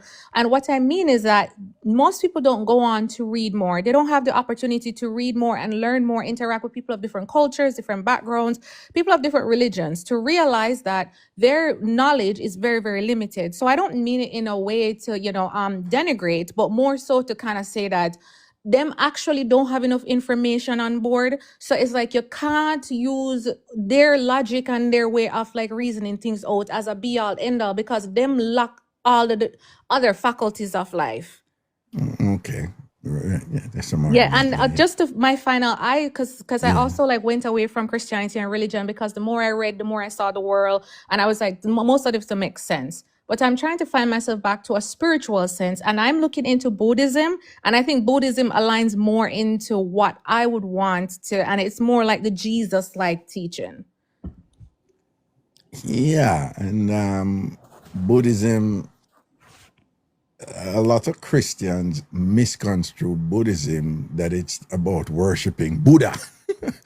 No. when Buddhism is not analogical to Jesus Christ. In Christianity, you worship God and Jesus Christ and the Holy Trinity, 1 in 3, 3 in 1, the Father, the Son, and the Holy Ghost. That's what Christianity is about. Buddhism is not about worshiping Buddha. Right. Buddhism is about a philosophy. it's the philosophy that is important. It's the principles that you should follow and things. So Buddhism, and in no way advocate that all praises to Buddha or Redeemer. Buddha died on Right, the cross. It's right. nothing like Buddhism is nothing like that. Exactly, and that's why it's So yeah, ignorance again. right. So that it's just funny you say that, because there's a lot about Buddhism that for me is just powerful. It's amazing, and Yeah, I am looking for more information. So if you can point me to some direction or where I can read up about this, because I'm trying to find peace within myself and to show peace to other people. And I think right. Buddhism is amazing for that. Right. I'm not an authority on it. I just said there's volumes of basic information about it. Let's say the fundamentals of Buddhism and thing. And I'm a strong advocate of finding sources that simplify the material in a way where it's more accessible than some people, in an effort to be bright and whatever, they get too complex and whatever, and then it becomes dense and obtuse and thing like that. So there's a lot of just look for Google fundamentals of Buddhism, basics of Buddhism, and you'll find that there's a plethora of information out there on it. Okay, but yes, thank you so much, and thank you for having me. You're most welcome, and you take care, darling. All right, you too. Yeah, man.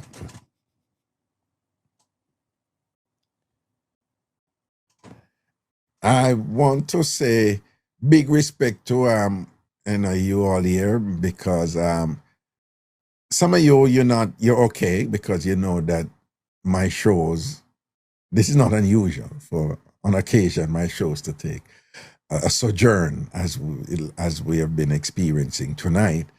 But very often we have problems with people who come, for a lot of people there's a lot of stress out there, so they come listen Raga show to get a little joke and a little escape, for hear some mix up and pop to laugh and be like whatever. And so I know some of you came here tonight for that, and you're not getting it, but at the same time you're being accommodating, and work with the thing. And I want to say thanks for that, because we have had an occasion where people are rude. They come to get what they want, and when they don't get what they want, they're spoiled brats. And they can be nasty in their rhetoric when they're expressing their frustration in that regard, and they don't realize their selfishness, and and they don't think that other people might be benefiting from what is being expressed here on the show today. They start thinking about themselves and whatever. I pretty much have not seen that tonight, and I just want to say that's good, because sometimes when the show go where it's going, some people can get a little bit like, whatever, but the show boring tonight, Raga fling them off or whatever they say, and then they have to cuss out their nastiness and things. So y'all have been pretty good. Well, the chat, and for those of you who never get where you want tonight, but see where that go, but you weren't rude about it, thank you. That is what I want. Okay. Thank you. All right. Let's see what I go on. Okay. Oh, Pretty One Queen, you're next. I go down the line. Greetings. Greetings. Hello.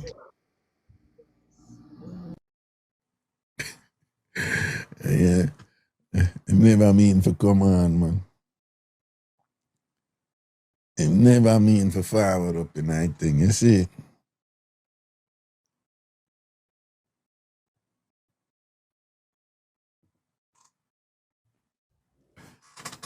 Hello. Good night, brother. Wagwan. Not much. I initiate to come and say one thing, but based off of everything that has unfolded tonight, Yeah. it dragged me to a lot of things. But I'm gonna give you what I'm gonna leave what I was gonna say, and I'm gonna say pertaining to one scenario with the church, right? So in my younger days, I was going to church. I think I was living in Port Antonio at the time, Yeah. and I was with my daughter's father. Mm-hmm. So during the process, I had a rough pregnancy, and it's a whole case. I won't get into all of that. I'm just going to cut it up. Anyway, Mm-hmm. Mm-hmm. based off of what I was experiencing during the pregnancy, even though I was going to church, but I made it my point of duty to either like go fasting every week, every like Wednesday and whatever, because of whatever was going on. I couldn't understand it during the pregnancy.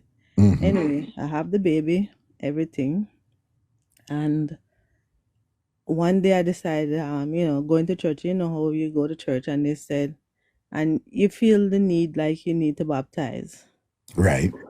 So after church was nice, it was like a crusade night, whatever. Everybody feel good, whatever. Who went up to baptize? I feel the need to baptize, and I baptized. I was still living with my baby father. Mm-hmm. Now the church started to oppress me, started to tell me, say me have to move out of the house. Me can't stay in there if me not married. And all kind of story. Remember, mind you, this is my baby father. Mm-hmm. Right? And at this point, I was also selling like cosmetic jewelry and stuff like that. I had a cart in Port Antonio. Mm-hmm. And they would come and they would also bless the cart, and they're blessing it, asking, like they're praying for people, come and I get sale and whatever, all kind of stuff. Yeah. Okay, fine. But then I realized when I wear the same jewelry that them have blessed inside the church, them tell me, say, I'm adorning myself and I must not wear it. And I couldn't understand it, because I don't understand. You just bless it for people to buy it.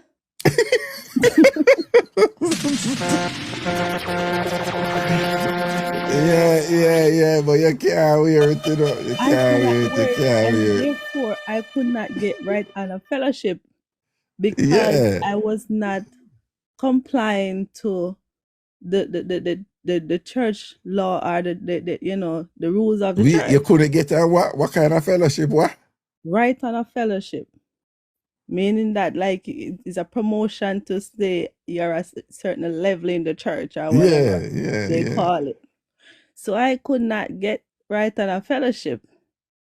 Which Man, so we have a prayer for you get some more sales for that something there, and things so you can make look money and bless your business and thing and whatever. But you can't wear that something that way you sell, yeah? You cannot wear it. So I'm saying God don't like it. I couldn't understand it. God like it when you sell it, but God don't like it when you wear it. So I asked them and I said, then why are you praying for other people to buy it? Isn't that still a sin? Because the people them have to buy it, well then they go and just buy it because they want to put money in my pocket to put it down. They're going to wear it. So isn't that they're adorning themselves as well? When I question the pastor one, and that is logic, what your reasoning there is logic. Yes. Right? So there is something sacrilegious about wearing it, but you're saying that there's nothing wrong. In fact, God is okay with you selling it. Yes. So that's clearly there's a contradiction there. There's a disparity there. So I wanted answers, which he couldn't give me. And when he couldn't give me, he said, don't question God. Yeah, somebody said Pentecostal apostolic doctrine don't believe in jewelry. He said, don't question God, when he couldn't give me the answer. Yeah. And it reached a point again where they start pressing me to move out of my child father house. So I'm saying to them, so when I move, where do I go? Where you go? Because I have nowhere and nobody provide anywhere for me. They said I must pray and God will answer. So I said, but I am praying. But in my understanding, I feel like with the whole church body, because not like God going to come down from heaven and come speak to me. Right. But I feel like he's speaking to the ears of all you fellow people. Right. That's my understanding. I feel like he's speaking through the ears. No, that's what you're told, that right. There's a big part of the church that God talks to some people but don't talk to others. Right. And a big part of that, a segue from that, is the assumption. This is standard in the church that So in God this has designated some people as it's almost like rhetorical emissaries, right? They're the conduit. So God, if God wants to say something to you, God is not going to talk to you. He would tell Brother Lloyd to come and talk to you. Because Brother Lie is more holy. Yeah, because God cooler with Brother Lloyd than you. Yeah. And they'll So use term like, no, but Brother Lloyd's as the anointed. That's something I heard when growing up. You don't have the if you don't anointed. speak in You don't tongues, have the anointed. and if you Brother don't Lloyd have speak the in anointed. tongues, you don't have the anointing. You don't have the anointing because you don't know how to speak in tongues. You're not speaking in tongues. You never speak in tongues before. And why when they speak in tongues, it all sounds similar? So as I was saying, you ever ask anybody from church, like, when you speak in tongues and what's the trans? Them drive me for that already. In the Mount Opal Church of Christ of the Redeemer, Jews land. I say, you always talking in tongues and thing, and what's the translation? I remember the woman said, what? I said, what's the translation with this? She said, what do you mean by translation? I said, tongues mean another language. But I said something. People have a terminology. No, what she said was like, me don't know what I say. When you're in the spirit, you don't know what I say. Just God talk to you. Yeah. So I said, but if God talk to you and make you say something, should I know? You don't know what it mean. She said, it's not for me to know what it mean. God used me and talk to you. But me I said, but we don't know what God I say. We don't know what you say when you're talking in tongues and whatever. And she said, no, that is how God talk to people and leave it alone. All right. So rather, you know, say, logic has no space. It's faith and logic not supposed to go together, which no, it's just what it is. I mean, you cannot argue with them on that. So it reached to the point where me even separate myself in a raga because me I try to follow their rules and laws. So I separate myself because there was 2 rooms and I move myself to the back room because I don't want to have intercourse with my child father because I baptize and I'm saying to my child father, let us just do a thing because I want to be on the right path with God. But he was like, no, I'm not getting married, and if he mother and father dead for how much decades and them never married and them still live together, him not see the need for married and blah blah blah. Now at this time the church is in my ears telling me to move out. So at this one point I went in the church and I couldn't take the pressure anymore. I asked them, so when I move out, where should I move? Inside the church here?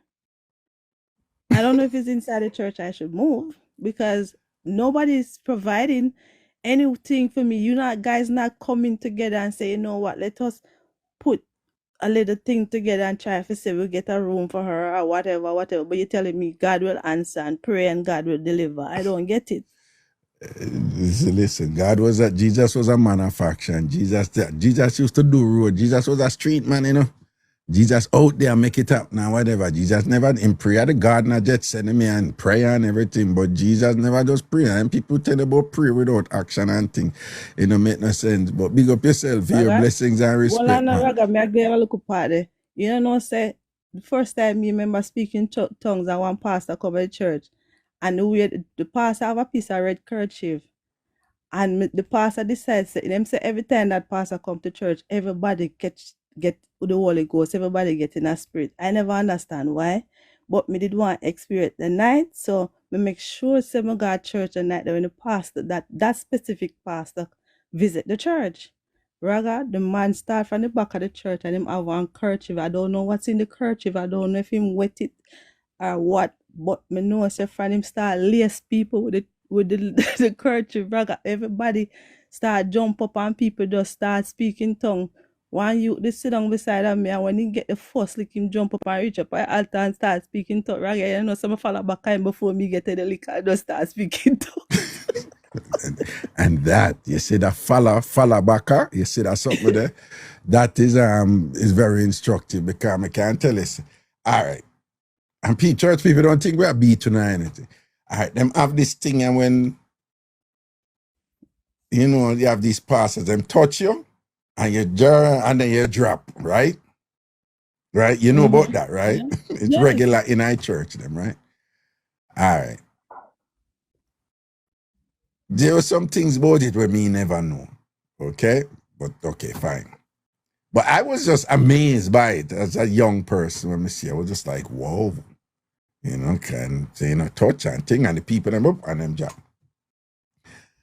So I did notice a little thing I go on, but it never connected me see it come at me. But me did notice it before that you have these people who walk back at the pastor, you know. And if them see the pastor line up for touch somebody, them go back at the person, you know. Right? Them go back at the person because them that person I got drop. Now, me with my deductive reasoning, my thing was like, if you do this and you have somebody walk, one, you have the pastor walk and then somebody drop. You ever see those videos on the internet where like, them say, look, what go on, and them tell 3 people, say, all right, then anytime the bell ring, you just stand up and sit down. And then those are 3 actors, you know. And then we just bring in a random person and the bell ring and the 3 of them stand up and sit down and the person like, wait a while, go on. And bell ring again and then come up and then go down and then the bell ring again and when they stand up the next time. Okay, let me stand up to you, come in. And what happened? And then them bring in another person and then everybody has stand up when the bell ring and them sit down. Then them take out the 3 people who were the actors. Yes. And just left everybody else who did it. And bell ring and them a stand up and I go down and I stand up and I go down and I stand up and I go down because the thing set. And I submit to you that some of that go on in our church. It's like if the pastor touch you and you're supposed to drop down the ground. It's because everybody else who the pastor touch drop down the ground, you're supposed to trim between and drop down the ground. Right? Exactly. So, you know, so one time he come around to me now. So when he come around to me now, I just automatically look back at me and look if them they're around there, wait. And some of them now, them have these towel, like when the woman them drop and cover them with the towel. You cover, So me say, when I towel man round there, but him realize, say, he not gonna need the towel for me, because me a man, so him and drop, but in position still, you know, but the towel down and whatever. So in my mind, so how him know me I go drop? Then one of the things when me go find out now, you know, so when the pastor them a do it, them not just touch you, you know, them push. Them shove you.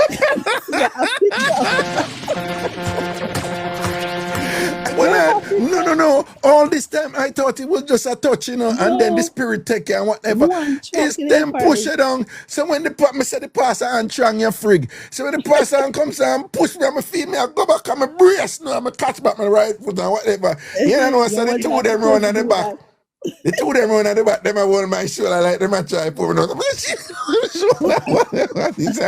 You resisted the Lord.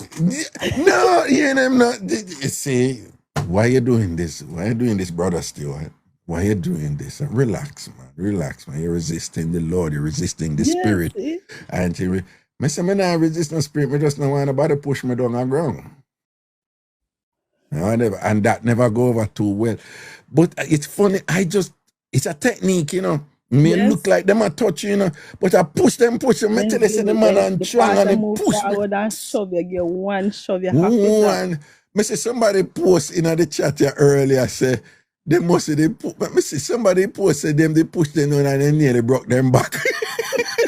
Nearly broke them back.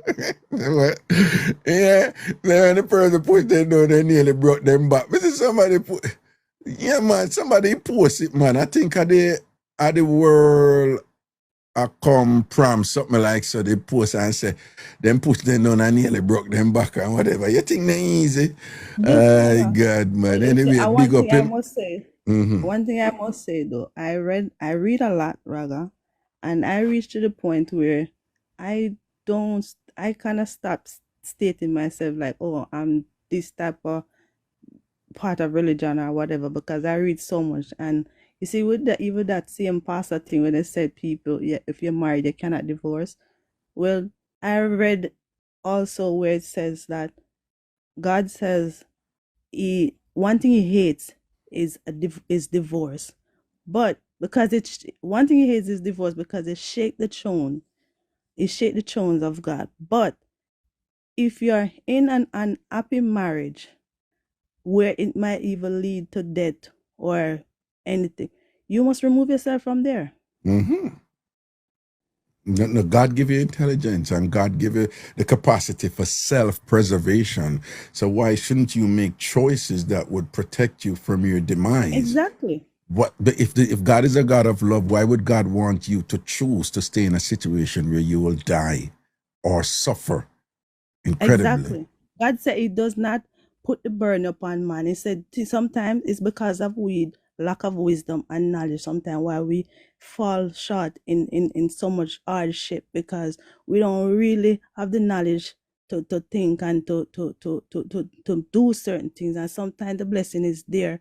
But until we can able to understand and realize, that's why I pray every day to give me wisdom and knowledge, because even what the Bible says, the Bible is fabricated, but there are truth in the Bible. So when you're reading it with wisdom and understanding.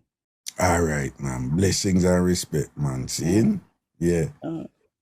Respect, man. Cool. Thanks for that. That was a testimony. Give thanks. Sexy Black Beauty. Earlier you posted the following. That's a lie, Raga, because I speak in tongues and I always know what I'm saying. So Sexy Black, you said, that's a lie, Raga, because I speak in tongues and I always know what I am saying. I appreciate your contribution on this matter, you know, and but just as a reminder, I was talking to somebody else who was speaking in tongues, so it's you know, it applies to that person. It certainly doesn't apply to you as you articulated and thing, but I just want you to know the person I spoke to, they said they don't know, so it's not a lie for her, but clearly it doesn't apply to you, and that's okay. That's okay. But just so you know, she was clear. And when she's in the spirit, right? When she's in the spirit, she said, and I'm just telling you what she said. Now, when she's in the spirit, it's God speaking through her, and that she doesn't know what is being said. And this is a common refrain in Christianity. Well, my mother was a Christian, so I grew up, and she was a revivalist too, so I grew up around it. And one of the things is that you get a calling. And when you're calling, you're a messenger. So this is a big thing in Jamaica. Messengers, people who go around and warn. I don't know if they do it as much now, but when we were growing up, you know about people who, God, you get your calling to be a messenger, and you have people walk from one parish, them don't know where them I go. You say, where you go? Them say, I don't know. God is carrying me some. And then God will carry them someplace, and they will just speak, and you'll be like, you're saying this destruction is going to happen here and so forth and things like that. And they were like, I don't know. I don't even know what I'm saying. It's God is just talking to me and whatever. And we grew up in a setting where we thought that a lot of these messengers were indeed, issuing warnings from God. Unfortunately, most messengers carry bad news. I'm just saying. I want to know it's a true me attack. Come on, I want to know it's a true me attack. For whatever reason, when God designated messengers, the messengers never usually carried good news. It was always so much so that we call them Wana woman and Wana man. Because it was always a warning about some earthquake and destruction and fire and brimstone.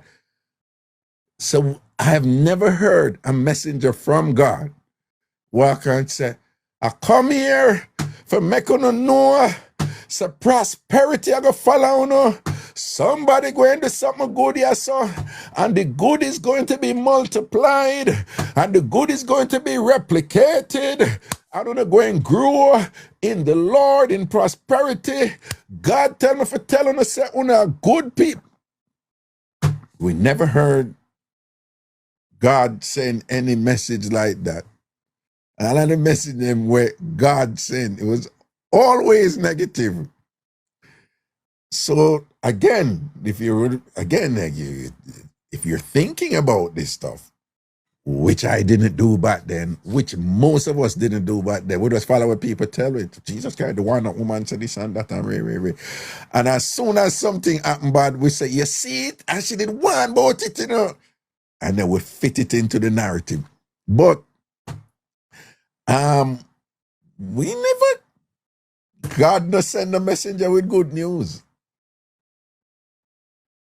You know, the messenger them and the one, it's always bad news. It's like, if we follow them, then, you know, God only use people to bad news. But again, you know, these people, they always said that them no know, they're just the messenger. Them not really, and me gonna scratch me where the money I come from. Right? For them thing was they're just the messenger, you know. Them no really know. But to the lady now who say when she speak in her tongues, sexy black beauty, so and so and so. When you speak in her tongue, you know what you're saying. At any point, I'm humbly asking you, you know, if you could just call in and share with us some of the things that you say and what you know that you were saying, you know? You know? Right? And again, people, I'm not making fun again. Again, I'm a thinking person, okay? I'm just saying, I've gone to different churches. And there is a phrase. People speak in tongues in different ways, you know. But there's one phrase that always seems to, that is said a lot. Not always, but it's said a lot. So much so that it has become a caricature and people use it in plays or jokes or whatever. And I would love to know what's the significance of that. And it's a simple phrase. It's said in different ways and it's couched and packaged in different ways, but it's there. And it's a simple phrase. Shalama. I'm not making this up, people. You can ask Jamaicans if I'm lying, right? But for whatever reason, you have different tongues, you know. You have different tongues, but one that is you very often find different churches, different denomination, different whatever. But for whatever reason, that one is always it is said. You know, it may be like, shalama, shalama, okudabaka, shalama, shalama, shalama tongue. You will hear different, but the shalama is always in there. I don't know what it means. I'm just saying that I was raised in the church. My mother carried me to different churches. I was raised in East Queen Street Baptist Church. This was more the refined type of thing, but we had some people there who would speak in tongues sometime when the pastor preached. I was raised in Revival Church. I go to Pentecostal Church. We know about the famous Wildman Street Pentecostal Church in Kingston. I go there. People speak in tongues all the time. And Shalama is, somebody says Hebrew, them speaking. Right?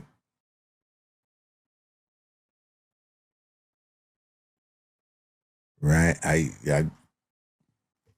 Yeah. But if anybody, you know, if you speak in tongues and you really know this thing and you can answer this thing for me, I'm just saying that I've heard Shalama a lot. Yeah, you know. Oh, Mela Bella, you're on point. You are on point. That shatter, that is said a lot. Like Ruba Shatama, kind of, Shatama, you know. So you have Shalama, but you have Shatama. It's a Shatama, you know, stuff like that too. That is said a lot too. That is said a lot too, yeah. Interesting. But I don't want anybody to believe that I'm ridiculing any of this or disrespecting it. I'm just telling you things that I think about that many of us were not supposed to think about. You must just accept them like that. Clearly, I'm one of those people who don't just accept it like that. I'm going to think about this stuff if there is something there to think about. And I'm just saying that there appears to be some consistency in the language being spoken, you know, in terms of people who are speaking in tongues in Jamaica. And at least 3 occasions when I quietly inquired from people who speak in tongues, like, do you know what you're saying? You know, despite what the person there said just in the chat, I just want you to know that the response I got, different version, but essentially the same thing.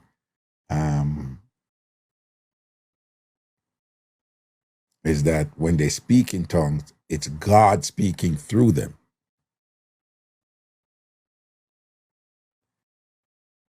And people, I want you to appreciate the gravity of that, you know, because sometimes we don't, right? So if somebody's speaking in tongues and it's God speaking through them, then according to these people, we're hearing what God is saying. That that's God's voice. That's God voicing in words. Now, if we move away from, you know, the bit of a dilemma that this thing that, you know, the only way that God can speak to people is through people, which represents an obvious limitation to God's capacity, then that by itself is an issue. But we don't have to go there with that, because clearly God is God. God don't need to speak through people to get to people, you know? If God wants to speak on his own, God can speak on his own. God don't need to speak to people. Then another controversial issue, you know? Yeah, this is controversial, and I don't. And some of these people that says God is speaking to them, when you know who they are, you, come on, admit it, come on. You're like, I'm sorry, I've done it, so I'm not gonna know. Some of these people who claim that God is speaking through them, and you know who they are, and whatever, and you're like, God chose you. You got chosen. You know, people are talking to. Like some of them people are like, you know the story and you know what they're about and thing or whatever, you know, and you're like, Sexy Black Beauty said God always speak to you through dreams. Sexy Black Beauty. Well, Sexy Black Beauty says some of them are liars. Sexy Black Beauty, and honest, Sexy Black Beauty, I'm serious, you know, you can't tell we like, when you speak in tongues, is it an actual language that exists on earth, or it's a different language where nobody don't know?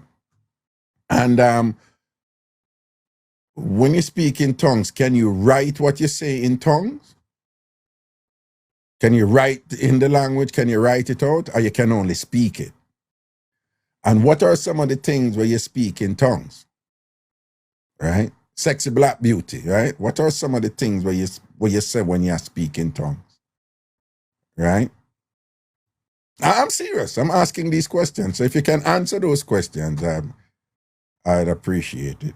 And then she said that God speaks to us in dreams. She just posted that, and then somebody agreed with her.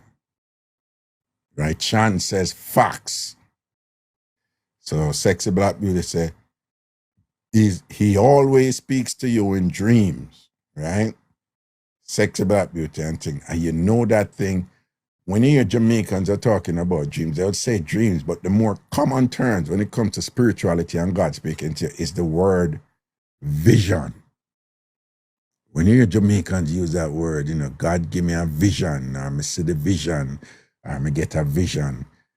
That is a powerful thing, right? And a lot of Jamaicans,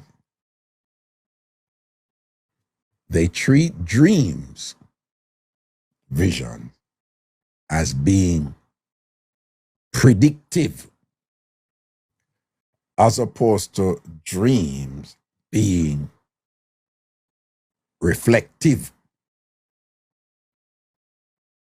Now, the more learned understanding of dreams is it must necessarily come from your experiences, right? Anything you hear people dream about, anything you hear people dream about, it always, 100% has images that people already know about.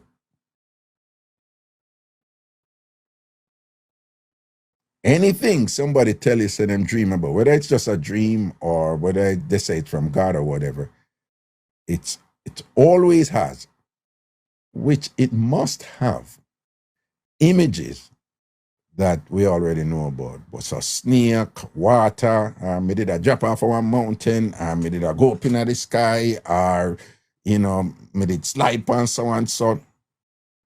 Me see one ugly animal, me don't even know what kind of animal that, but the animal that is different and thing and whatever. But it's an animal. They know it's an animal. And they tell you it's an animal. So even when them say something is nothing like me, but it's tip on earth or whatever, the reference is always something where you know before. They might be doing some sensational, spectacular act or whatever, but the images, they're always stuff that we know before.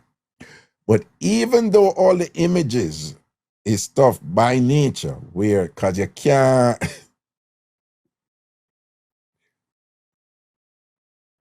let me rephrase it.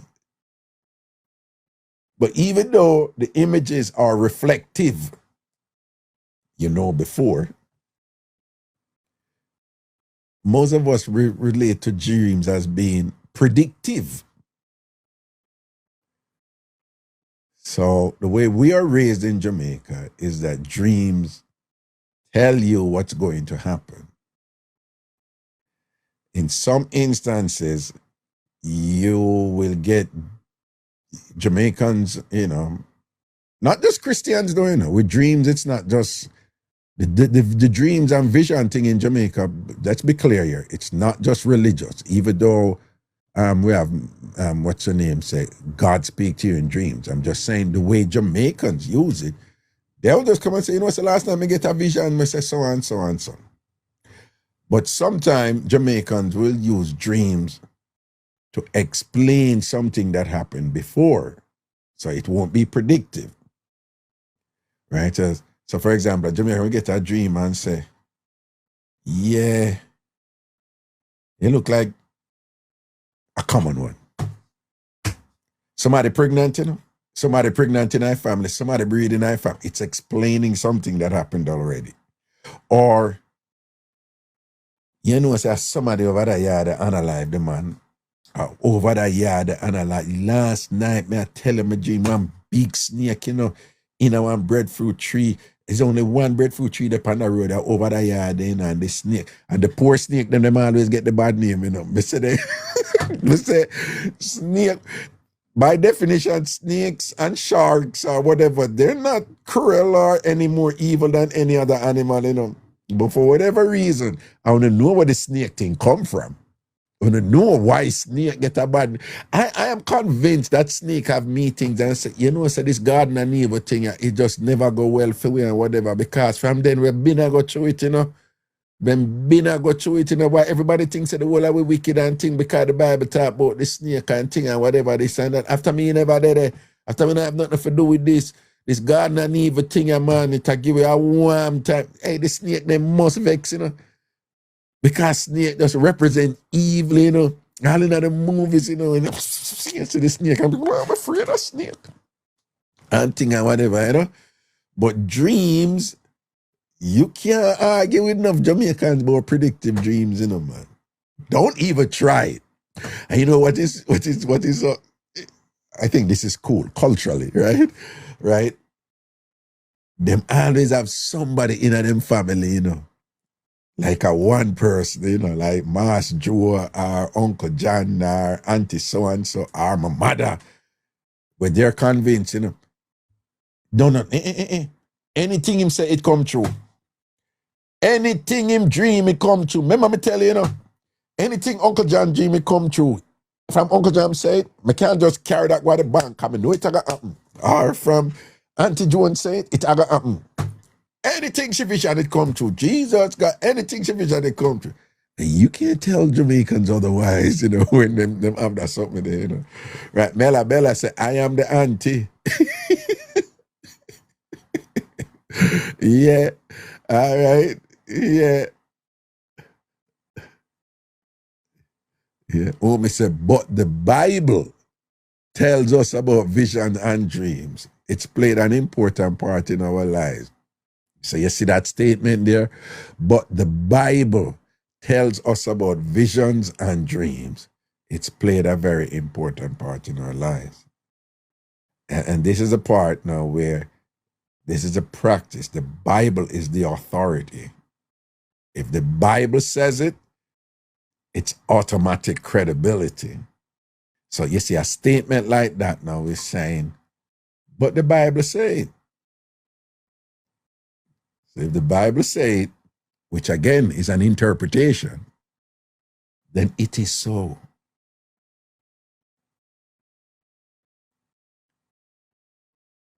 Right? Remember one time, the thing get deep, you know. An argument about man for support woman and thing like that and whatever. So somebody said, then if the man have it and thing and the woman have it, the woman can't mind the man and thing. And I remember these Jamaican women were like, no. They were like, why? That is ungodly. It is ungodly for a woman financially. Yeah. Oh, you know it is the Bible said, no. I don't know where the Bible said it, you know, but I'm just telling you what the Jamaican woman said at that point. That is man supposed to mind woman. And it would be ungodly. Her interpretation, but she, again, you know, they don't see it as an interpretation. There is something that she understood that the Bible said man for mind woman. The Bible never said woman for mind man. So by definition, if the Bible never said woman for mind man, then it is ungodly. You know, if the Bible says man for mind woman, and the Bible never said woman for mind man, then if woman go mind a man and whatever, you're going against God's wishes. And again, you can't question something when is God said or the Bible said, as the person just say, yeah? All right, well, let me tell you, let me show you something. How many, no.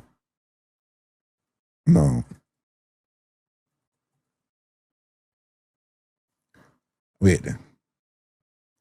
What are the translations of the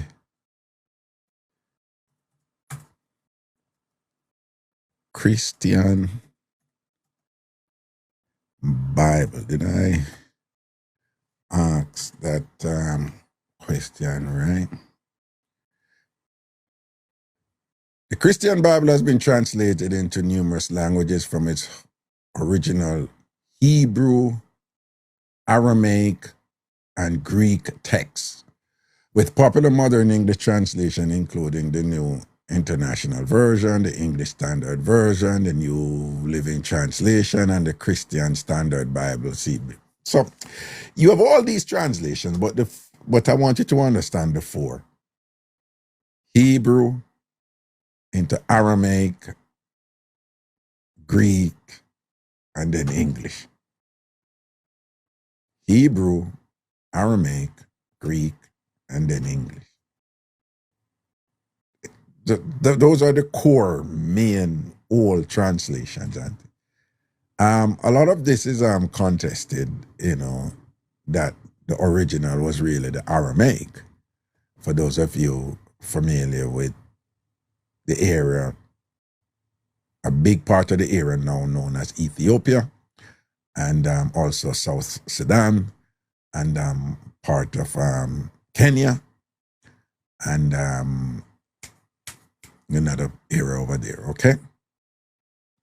And for who know about, the Nile Valley region, go up and. So those are four, just know that those are four translations that it has gone through, right? Yet it is considered, all right, watch this now. What are the excluded books? What are the names, that's what I should say, names of the excluded books of the Bible? Let's try that. Tobit, Baruch. Where is oh come on. I'm just giving you some. Just to make you know. Bell and the Dragon, Prayer of Manasseh, the first book of Maccabees. People my age, young people, we can't tell it. We grew up right here about the Maccabees Bible, which was bad. We hear about Maccabees Bible and we hear say the black-eyed people, right? The Gospel of Thomas, the Epistle of Barnabas. People, when we grew up, there was a popular movie named Barnabas Collins, and Barnabas Collins was a vampire.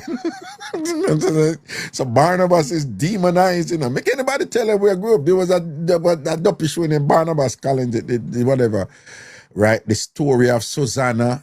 You have one named Judith, a different Bible called the Wisdom of Solomon, Esdras, additions to Daniel, the Epistle to the Laodiceans, the book of Sirach, right? I just want you to know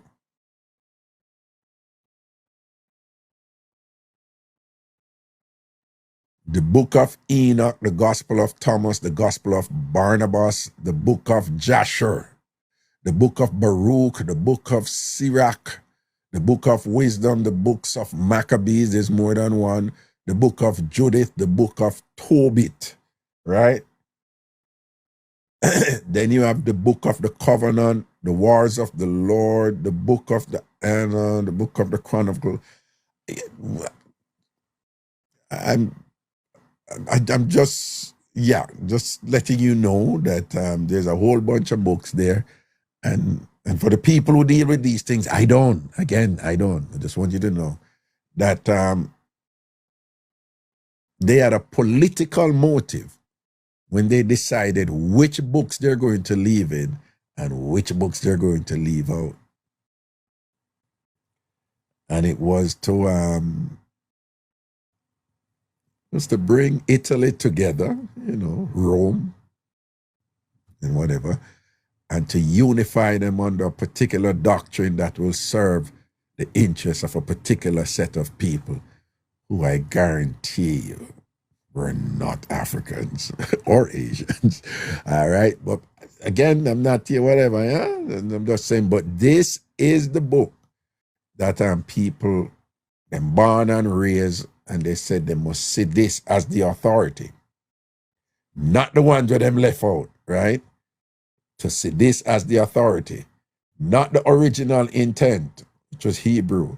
To see this, the Bible, as the authority. Not the translation into Amharic, the language spoken in Ethiopia now.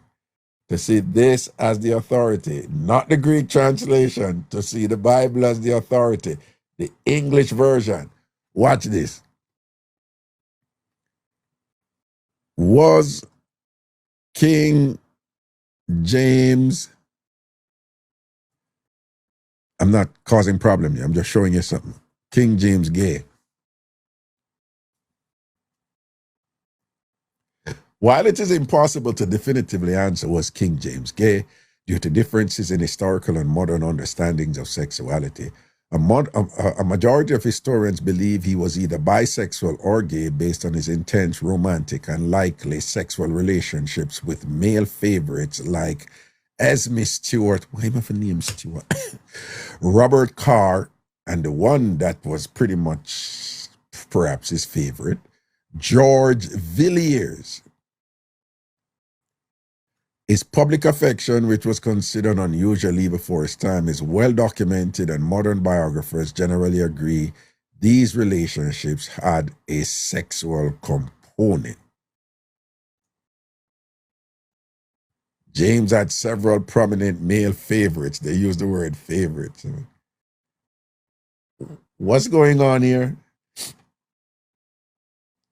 The Catholic Church prohibited King James from dugu-duguing the way that he wanted to dugu-dugu. And it was very clear about what the punishments were. King James still wanted to do what he wanted to do. So King James protested against the Catholic Church and its interpretation of the Bible. Protested again. That is where the term Protestant came from. And Protestant now is the umbrella definition of all the non-Catholic denominations. Because it was all Catholic, just so you know, for those of you who don't know. It was all Catholic. The Christian church was just Catholic. For those of you who don't know. The Christian church was just Catholic. It was just Catholicism was a Christian church. And then King James protested against Catholic doctrine. And in protest, Protestant, he started the Anglican church.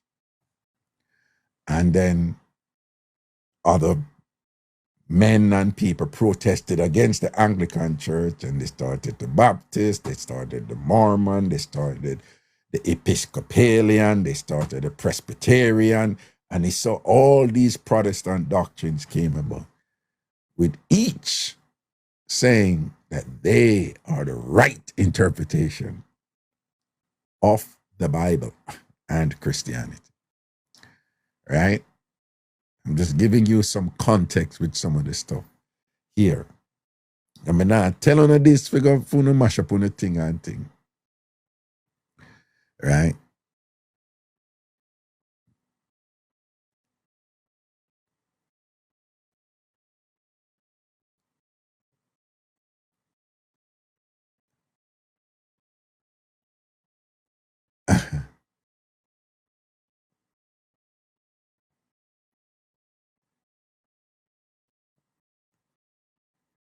No, Raga, as the King of England, he was the head of the church. He made the rules, not the pastors.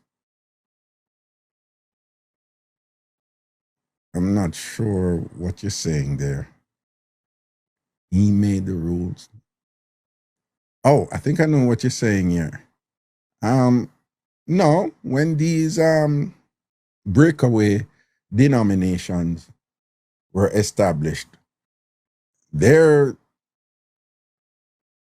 they did not answer to the others, you know, just as it is today. You know, some people were respectful of their differences, but they did their own thing.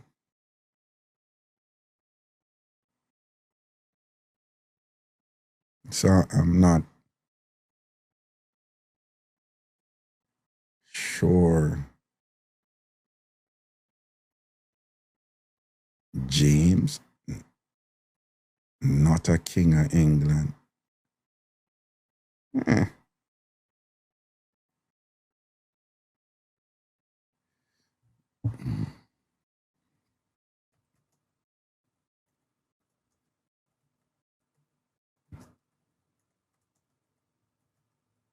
Hmm.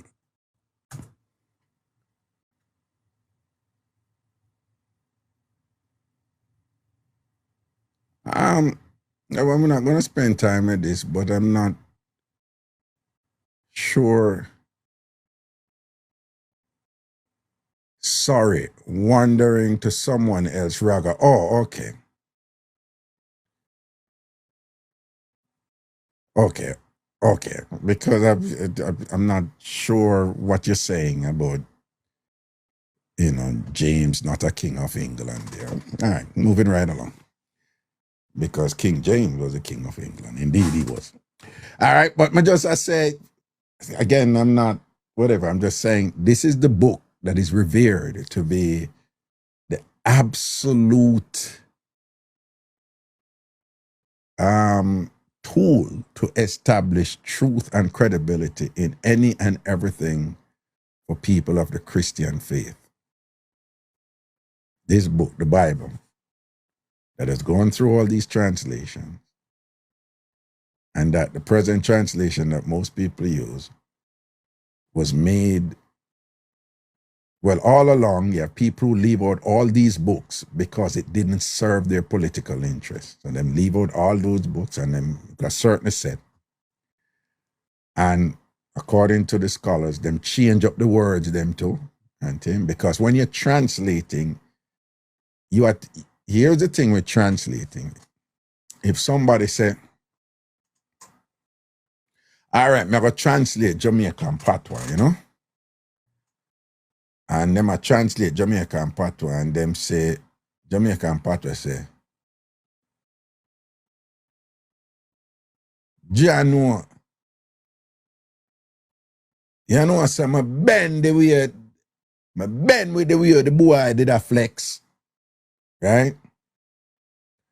Yeah, my bend with a flex there, and I come in and where them did a deal with, my bend with a flex there, right? So you say bend with a flex. We're just using an hypothetical.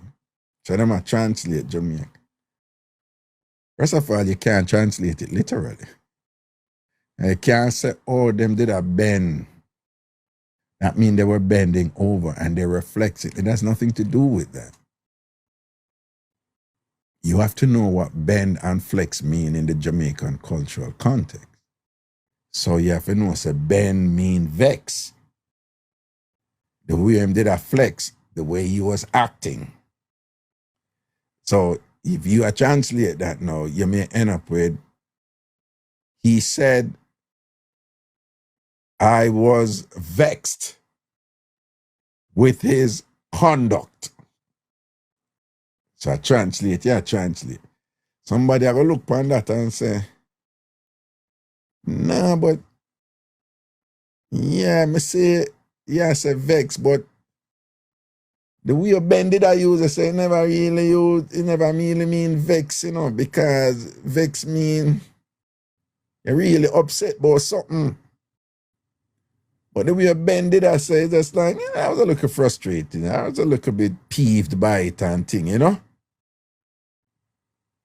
And I saw, them never had the right definition with bend this, or the way it didn't mean in the Jamaican context, this, you know. So I said, nah, that wrong, you know. So somebody gave me a chance and said, I was peeved. I said, that is more accurate. Because I see that translation was saying the man did vex. Vex is too strong, man. Because when a Jamaican say bend, whatever, boom, bam, bam, but, you know. And so you have this kind of figuring out of what Ben did mean in the Jamaican cultural context. And you find, so when you go through translations now, right through, you have all them something, you have to try to interpret the cultural context, which is dependent on the rules in that culture at that time, at that particular time in history, like what prevailed and whatever and things like that. I remember sometimes you translate them something, all thousands of years after, hundreds of years after, what? Well, probably that's not straight, but how much years after. So translations by definition, just so you know. Again, I'm just telling you something that we know. Translations by definition, they're never accurate. Translations by definition, they're never accurate. Because sometimes you translate something from 500 years ago, 1,000 years ago, and you say, true, you never did it, you cannot capture that cultural reality from that time.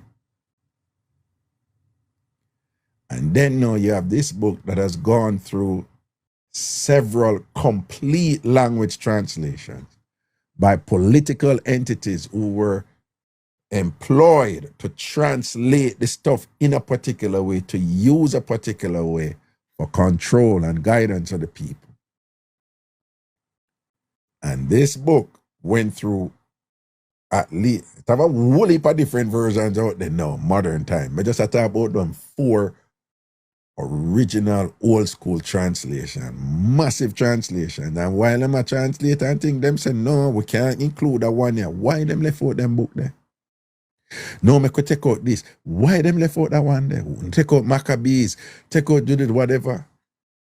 And just so you know, the scholars who deal with them thing, them say there were several books there that were so empowering for women. Let me say that again. One of the general consensus is that there were several books of the Bible that were so empowering for women. And the man them who did that translated, them just said, no, we can't put in that one here. Any kind of woman, them are going to get too hype with that one. I'm going to leave out that one. Right? Another big thing about them, they said that the translations, the one with them, the books some of them leave out, defined God in very different ways than you hear right now. Right? And that this whole, for example, let's say that, for example, that God is within everybody. That God is not a separate entity that exists out there that you're supposed to worship. Apparently, some of these books say, no, God is in you. God is manifested in you. So there's all these debates. Again, I'm not an expert on this. I'm not an authority on this.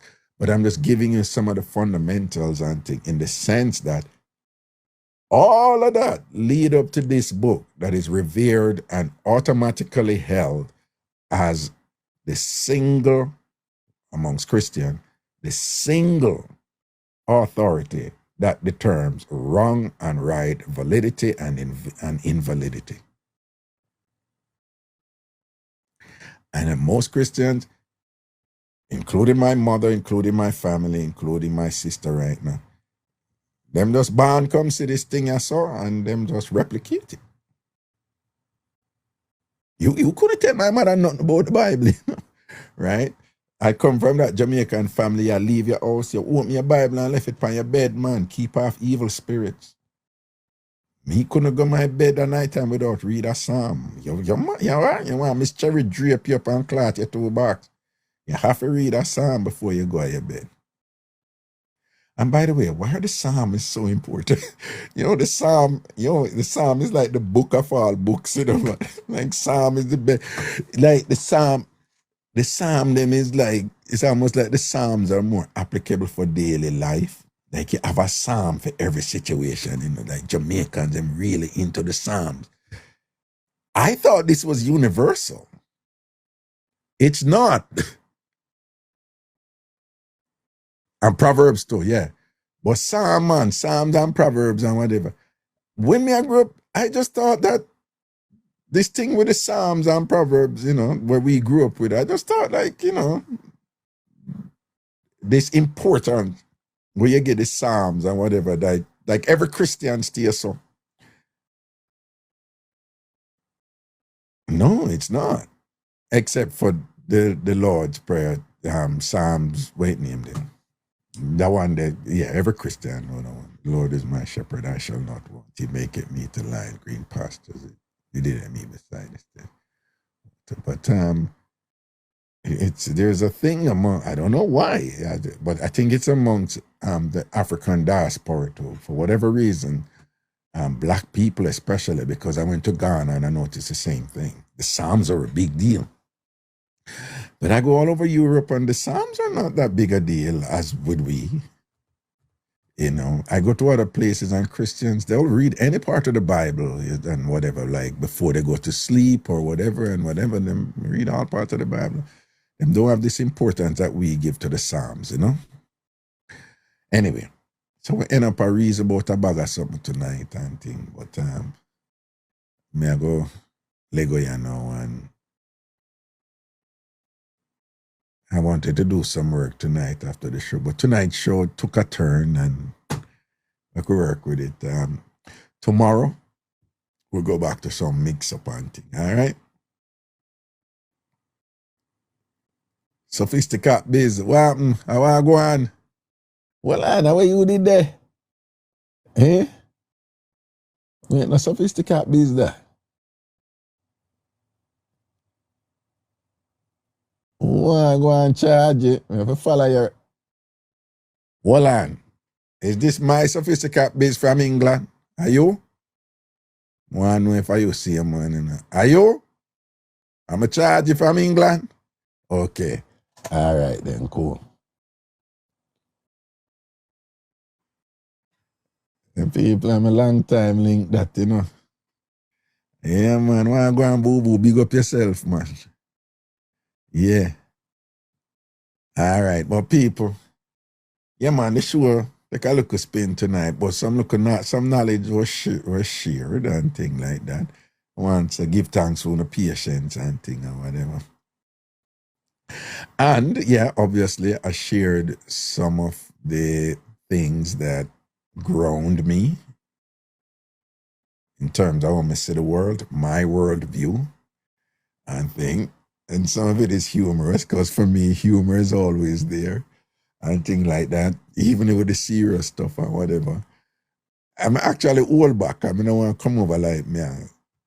You know, with the religion thing and the God thing, a lot of people can be quite sensitive about that. And sometimes them things, if you laugh too much, that's another thing.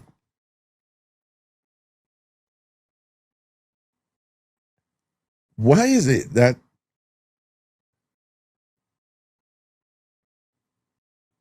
we don't, and again, I'm not being rude, just so you know, I'm not being rude. Why is it that,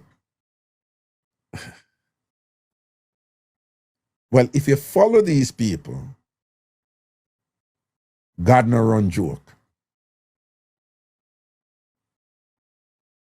You ever thought about that?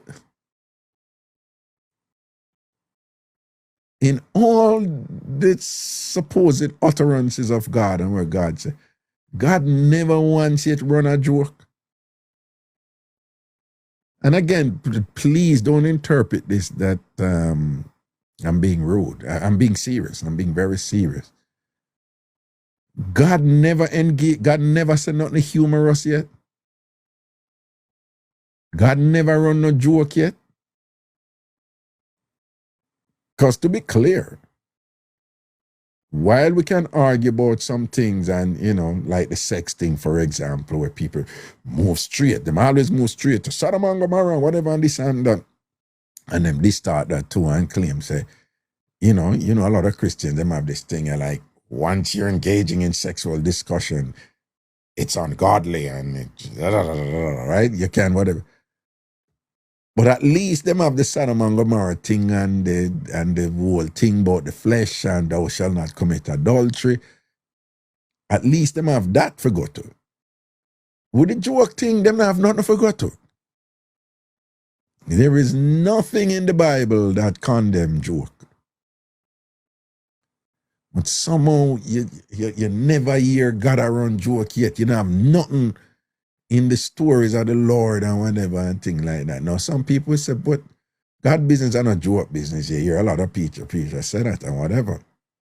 But humor is such an integral part of life and living and whatever. And humor is so powerful, you'd be surprised, you know.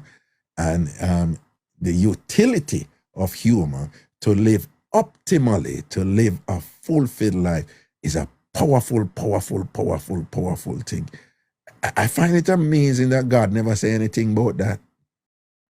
Not only God never say anything about that, but God never even run like a joke or anything or even make mention and say, you know, a man who so-and-so, it is hilarious when so-and-so, and given and I bestow upon him so-and-so if he, you know, a man who engages into, identifies or manifests humor into the care of his family and the support of his wife and his children is a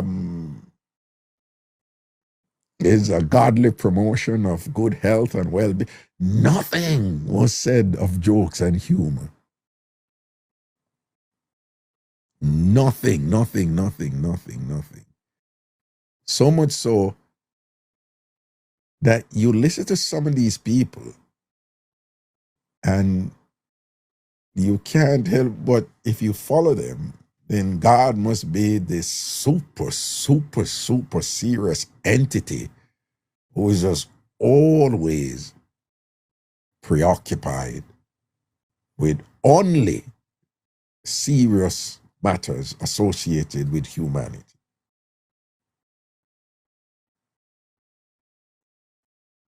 And yet, humor is a huge part of living. Not just jokes, you know, but the capacity to see humor in some things as a survival mechanism, you know? The capacity to enjoy humor as a part of your purpose-filled daily living, you know?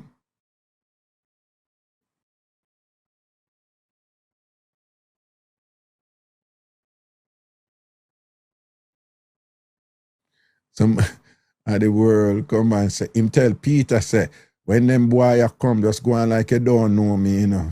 That is not even humor, man. That is not even humor.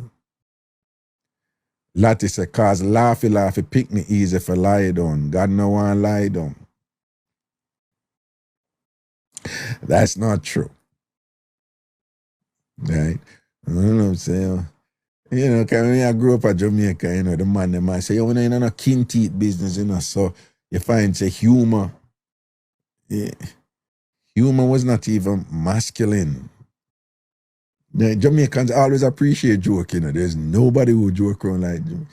But when you want to be big and rough and tough and whatever, and when I ain't on a skin teeth, you know, and I laugh skin teeth thing and whatever, and really, you know, so, you know, you have to serious all the while and thing, but women love a man who can make them laugh, you know. And women love a man who have you know, him serious and can balance up him thing and do him for take care of him for take care of, but he might also have a side where him relax and can joke around and thing and whatever and all him something there. So humor is very important. I'm telling you a secret. Well, it's not a secret. And ladies, don't know if you can tell me if you don't agree. Whenever I hear when women say things like, them I talk to them girlfriend, or even them brethren, and I said, no, man, I like him. Why you like him? Because him can't talk to him. I like talk to him. Or them. They said, I talk to something that when women attack, I find it fascinating, you know? Because women will use that term to refer to a particular stage of an evolving relationship. Right? And let me explain. Like, them I talk to them girlfriend, and them will say, no, man, this guy when I talk to, and the girlfriends will know immediately, talk to, means something is going on there, but it don't reach a relationship yet. Or she don't want tell we yet, say them there. And the other friends would know them not supposed to ask no question about what they talk to mean because they already understand it. You know, I'm saying, yeah, man, this guy when me I talk to and whatever, man, and so forth and thing. Talk to. Very important. And you see that within that talk to something there, a woman will be attracted to a cute guy with a nice body. We're talking about young woman now. A cute guy with a nice body, you know. But you see, if a man come on where she can just enjoy conversation with a man and a man that make she laugh and she love talk to him and make she laugh and whatever. And the cute boy just dead cute, so. That's all. And she can't talk to him, she can't vibe with him, she not enjoy hang out with him, but him cute. You see, after a while, you see one where she love talk to and enjoying company because it makes she laugh and she just feel light and relaxed and at ease with him and this and that and him affirm her and she can talk to that one day and thing. And him a go get the run in the long run, you know. I mean, if a teenager, he may not get the run because when woman a teenager in early 20s, a lot of them is just about looks. If you're good looking, you get away with anything. But outside of that though, particularly when woman get older, man. Woman love a man who she can talk to, man. Yeah. So back in the day, me was never no face boy and thing, you know. Me tell you, you know, if me par with some man, you know, Gary and them man there, and them was a face boy as woman see them at them, woman never want big nose, big head ragga. And peanut head ragga, yeah. Oh, ballin'. Me did have hear them time they do. But woman never want them to ragga, you know. But you know how me used to get by though. Woman, she would give me the run for go and just hang out with you and talk with you, you know. So me used to get my little play. Yeah, so I said, yeah, man. And after a while, you just grew up on them and be like, you know much time back in the day, me I talked to a woman and she would just reach a point where she said something along the lines like, you know something like you, but the man wants someone I like. You know, I can't tell you how many times I reach and a woman say, but I don't know why I like you because you're never type, but I like you. I miss you when I not talk to you or whatever. Yeah, man, enough time I get that look of something, man. But I know I want to go on, you know. I might look a mistake, you know. It's a charisma thing with me, you know. Because I know say I'm a face boy and them time. You understand what I say? But even separate from that, women who meet me in humorous position, a lot of women attracted to that. You know, some men, I know for lighten up, man, and make women laugh and make them feel comfortable and thing and whatever, you know. Right? Yeah, peanut head, ragga, them beat me all the while. Me take my beating right, this sort of thing, but let me tell you something, man. Women are less superficial than men, ultimately. You know. I hear women are going about body and all them something. A man with more stuck in the physical. Women are less superficial than men. So even though them, you know, you have women, oh, he's cute and this and that and thing. Ultimately, women more so than men, they're going to value your personality more than your physical thing. Them not say if a pop down and take care of yourself. I'm just saying in the long run, women are going to value the complete you, you know, your personality more than the physical.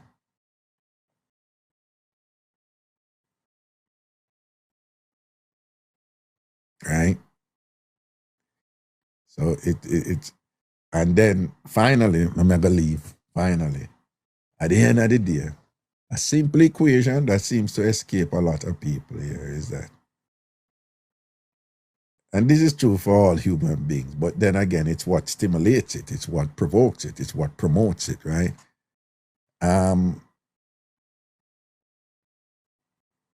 It's all about how people feel around you,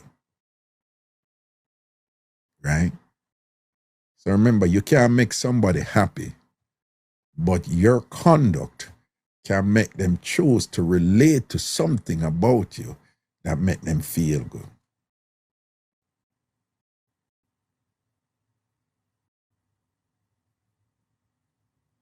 So it follows then that if you have a personality, whether it's jokes or you don't take yourself too seriously or you're sensitive, you can tune in to a woman's feeling, somebody's feeling, and say, I out up there, I work today, right? You know. And I don't just say, I'm good, I'm okay. I out up there, I work today, right? You know. I'm good, I'm okay. And I see a woman there, your co-worker, I supervise her door. You know, something I go down and go piss on her. She be like, what is wrong with you? Da, da, da, da, whatever. Boom, you cheer her up right away and think. Woman valid her. That to a woman in a long run in a relationship more important than, you know, than if you're just cute so you can't pick her up when she go through these mood shifts and all them something there. Kimberly says she just laughed. Some people put some laugh emoji there, whatever. And that's some me always beat them back in the idea, you know. I can't look man. I can't look man. But that's some me always beat them back in the idea, man. When woman in a draft for the cute boy, them and I say, yeah, you just want to spend some time around her. Yeah. Yeah, man. And you can laugh off a woman draws off her. Make she laugh off her dress. Yeah, make a woman laugh off her draws. Back in the day, that was my thing. Me I say, I'm face boy, you know, I work with my strength right now, you know. I'm gonna make she feel good off her draws. That was my thing back in the day. Yeah, because anytime that you're young and you still want chun-chun, you know what I say? But my thing was, yo, I'm gonna make she feel good off her draws. You know, my thing was she must feel good around me. I must make she feel good and feel nice and feel affirmed and thing and whatever, you know. You know, back in the day, when you reach this and you make a move and she now want to let off and thing, and you say, you know, so you have her now and things, so you know, this is the time where you pull back now. And then you don't call off y'all a week. When you not call me, I will never come look for me now. Whatever. But miss you. This and that, I say, yes, man, get miss the feel good. Those were the days. Yeah, sometimes some of them, man, that's why I tell people, you know, brain men ultimately will outlast muscle men. Brain men ultimately will always outlast muscle. Muscle men will take a lead, you know. Cute boys will take a lead. Money boys will take a lead. Them will jump off. Them always jump off first, you know. Because women respond to that, you know. You look like you have money and you're good looking and thing and whatever. Women respond to that. I can't tell you how much woman me meet to get money, man, and end up unhappy. I can't tell you how much woman who meet cute, man, and a beer stress reach them. I bet you not tell me if I lie, me I tell. I can't tell you how much woman get cute, man. Proper money, man. Proper hot boy. I end up in a relationship like, and them just realize like, he can't even relate to me. Him doing no whatever. Him not understand me. Him not this and that. And him do this and him don't even want to go out and thing like that and whatever. And it's just all this world and whatever. But in cute do. Him a money do. Him a muscle do and whatever. Yeah, see woman them there. See woman them there. You understand? And they create a little problem in the long run. Right? And the brain guys, them no jump out of the box, you know. But in the long run, them lead in the long run. You know what I'm saying? And the guys who are witty and funny and intelligent and sensitive and compassionate and can tune into parts of a woman's brain where the muscle guy don't even know how to do and whatever and thing. And the woman say, no, man, I love talk to him, man, I love the around him, man, and thing and whatever. Yeah, man. Draws drop without you even have to ask and thing and whatever. Yeah? And start to send signal to you for you make your move. You know what I'm saying? Yeah. Same jail. Listen, I love the feel good and the cute. Sherry said the cute guys think too much of themselves. Donna Carred, I'm loving this lecture, Raga. Naki B say, I saw muscle man body little bit. Kimberly say, intelligence is everything. Omni, as long as you have a great marine brain, and I think a marine, you mean this, so you know.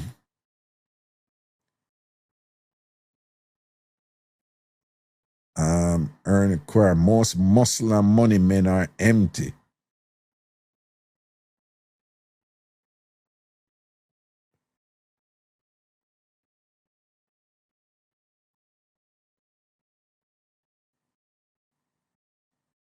Right. All right. Blessings, man. Anyway, big up on yourself in our morals here. Everything is everything, all right? Watch I'm still on my juice, you know.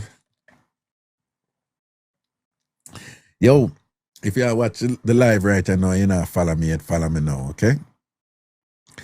If you're watching the live right now, you know, follow me now. Rude girl, Mika, big up yourself, you know.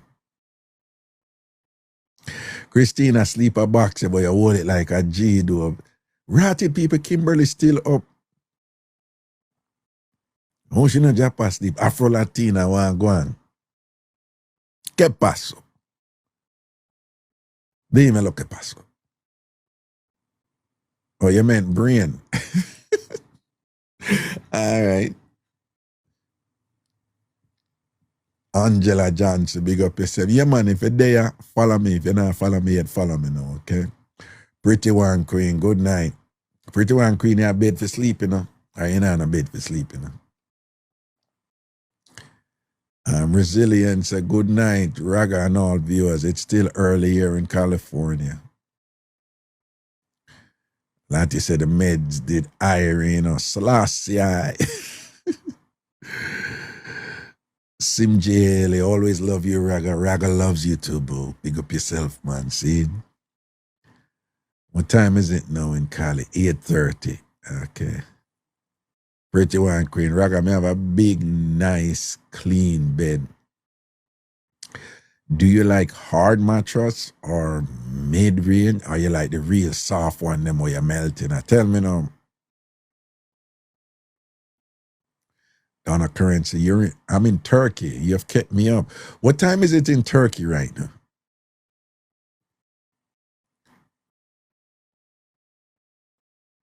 4:30 now in Great Britain. What time is it in Turkey right now, Donna?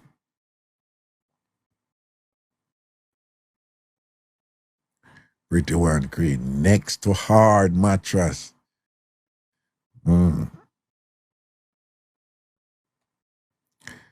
For whatever reason, 6:29 Raga. 6:29 what? AM? Well, if I said I kept you up, then it must be AM. 6:30 in the morning in Turkey right now.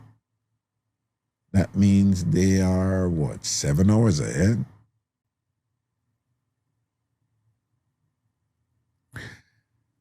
No, man. Sim J, you just fine, my man. Me there, man. See?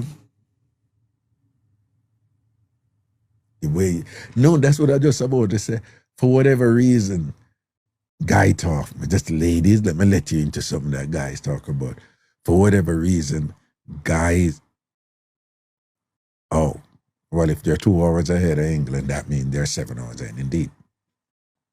For whatever reason, guys, this is one of these stupid conclusions men make. But if you go a woman's house and you feel her bed, and if she chose her mattress, you have to find out if she chose a mattress, you know. Because woman, we have bed and none of them chose it, or them mother bed or sitting bed or whatever. But if she chose her mattress and the bed hard, supposedly guys think that she love hard sex because she know wow, when they put it on, it a bounce back. That's a stupid thing some men think about. And that if she really likes soft mattress, she's into romance and love making or whatever. I know it's dumb and stupid, but that's the reason. I remember when I was young and them I say, Yo, man, she have a hard mattress, you know. Somebody knows that she dey like it hard, you know. Because supposedly when the bed too soft and you go so boom and you pump down and it bounce back, you know, get it. But when the bed hard and you go so boom, the resistance there, you know. So, wait, so pretty one queen. Here's a question. Do you like it hard or soft? In general, you know, we know so sometimes you may like it soft, sometimes you may like it hard. But in general, do you like it hard or soft? Let's see what we're going to get. Pretty one queen say, I don't like soft mattress, but you know, answer a question yet, you know. Do you like it hard or do you like it soft? Pretty one queen, answer. I go see what she going to say. Afro Latina say hard. What ya? Angie Melly say hard. Cola Champagne hard. Natalie hard. You see, Jesus God fully blessed hard. Natalie firm. Christina hard firm. Pretty one queen answer now, you know. Sherry says soft. Abby says soft. Pretty Dread say hard. Ruthie says soft. Fully blessed hard. Bombard. Delmarine like, are we still talking about mattresses? Candies. What's ya? Candies. Marcy reads and Marcy, we're talking about the mattress. Oh, you read strong and long. Marcy, oh, you reach over this. Work with the thing, the Marcy, a mattress we're talking about. Oh, you read strong and long, Lord Jesus. Pretty one queen. I like it moderately hard. Okay. Angela, huh? You know, this is surprising to me.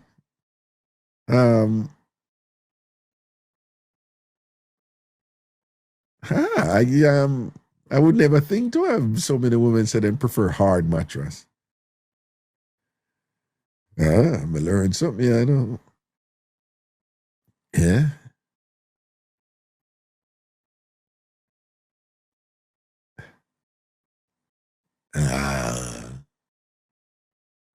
No, I'm gonna learn something, I know.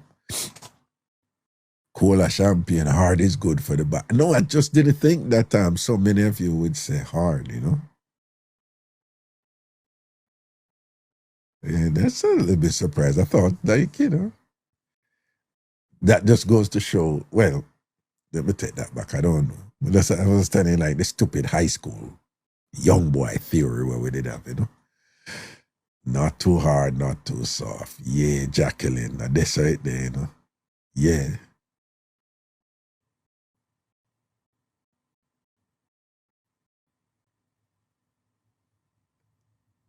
DJ Randy, it makes them snore louder.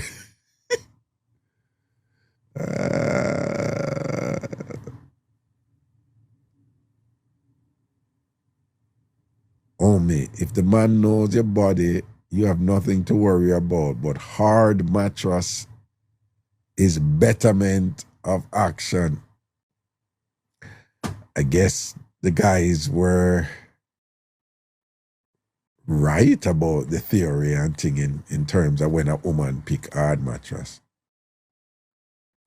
Lottie said, no soft bed hard for do it in a stressful. Yeah. Yeah, if the mattress too soft to it hurt my back, it hurt my lower back, you know. But you have some mattress, you know, look at too soft, them too bouncy. And you can't, yeah, you have some mattress, them too soft. Maybe some mattress don't really make with spring anymore. But, you know, when them too soft, it too, yeah, a soft mattress can make you have to do extra work, you know. Yeah. Yeah, soft, if a mattress too soft, it make you have to do extra work. But, you know, particularly back in the day when them did spring mattress is still common, you know.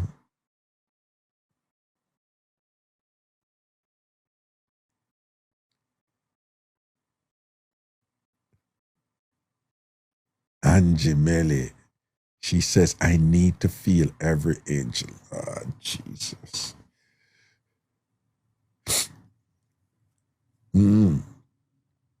Dark and lovely girl, hard is better, right through. Susie, no pillow top is the way to go.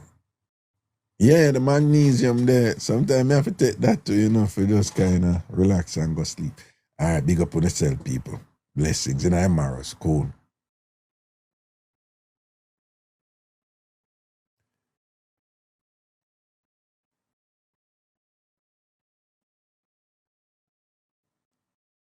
No, I'm leaving now. We can't talk about Don's Pretty Boys tomorrow. All right, tomorrow we have to go back in and mix up things because we got real philosophical tonight and all this stuff and thing. All right, so tomorrow we go back in and mix up. You know? Yeah, waterbed was a thing back in the day, you know. Yeah, waterbed was a big deal back in the day. If you had a waterbed, you're a star. And thing, waterbed did I run the place back in the day, but I'm too bouncy, man. Way too bouncy.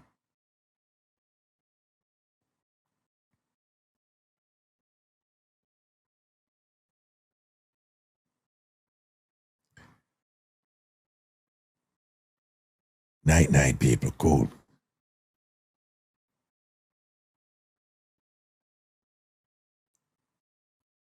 Yeah, Christina. Magnesium is better than ZQL. ZQL is actually a drug. You don't want to be too dependent on the ZQL. The magnesium is better. Not only it helps you, relaxes you, and helps you to sleep better, but it's actually good for you as long as you don't exceed the dosage and too much and give your liver too much work, your liver and your kidney too much work to break it down, you know? But that magnesium, it works, man. Yeah. You know, it just relaxes you and make you sleep, you know? But when you take it though, and you feel it relaxing you and make you sleep, do not stay on your phone or keep on and watch TV because it will wear off and then you can't sleep after. But if your mind is occupied and you can't feel when it kick in, you know, the magnesium, and you feel asleep, put down the phone and go sleep. Turn off the TV and go sleep. They usually come in like 2 little pills and thing and whatever. Good night, Kimberly. And people, soon I'm a party next week, Saturday. Yeah, cool. Oh, you're most welcome, Donna. Big up yourself.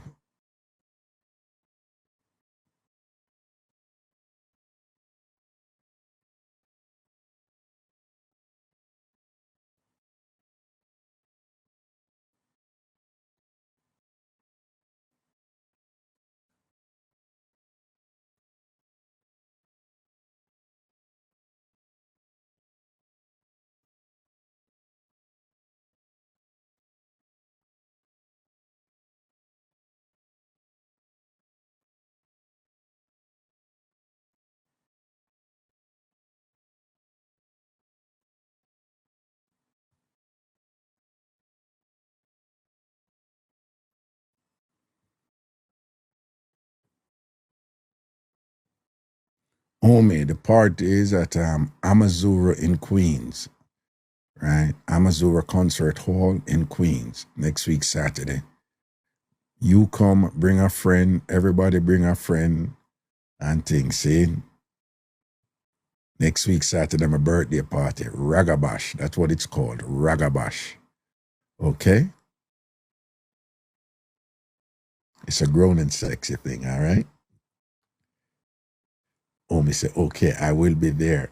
I'll hold you on that. All right. Blessings, man. Looking forward to seeing you there. Cool. Ragabash with 1G. Beachy, I forward with our crew, man.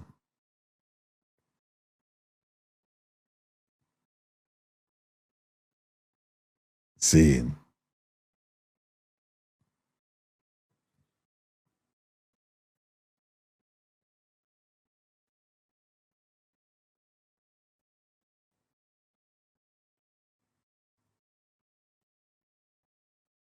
You can come around You can come in from 9:30, 10, you know, because it doesn't go to 4 in the morning, but you can come 9:30, 10. Things start them time there, you know. Pretty Dreads, come, man. And bring your friend them and your virgin, see? All right. Blessings, cool.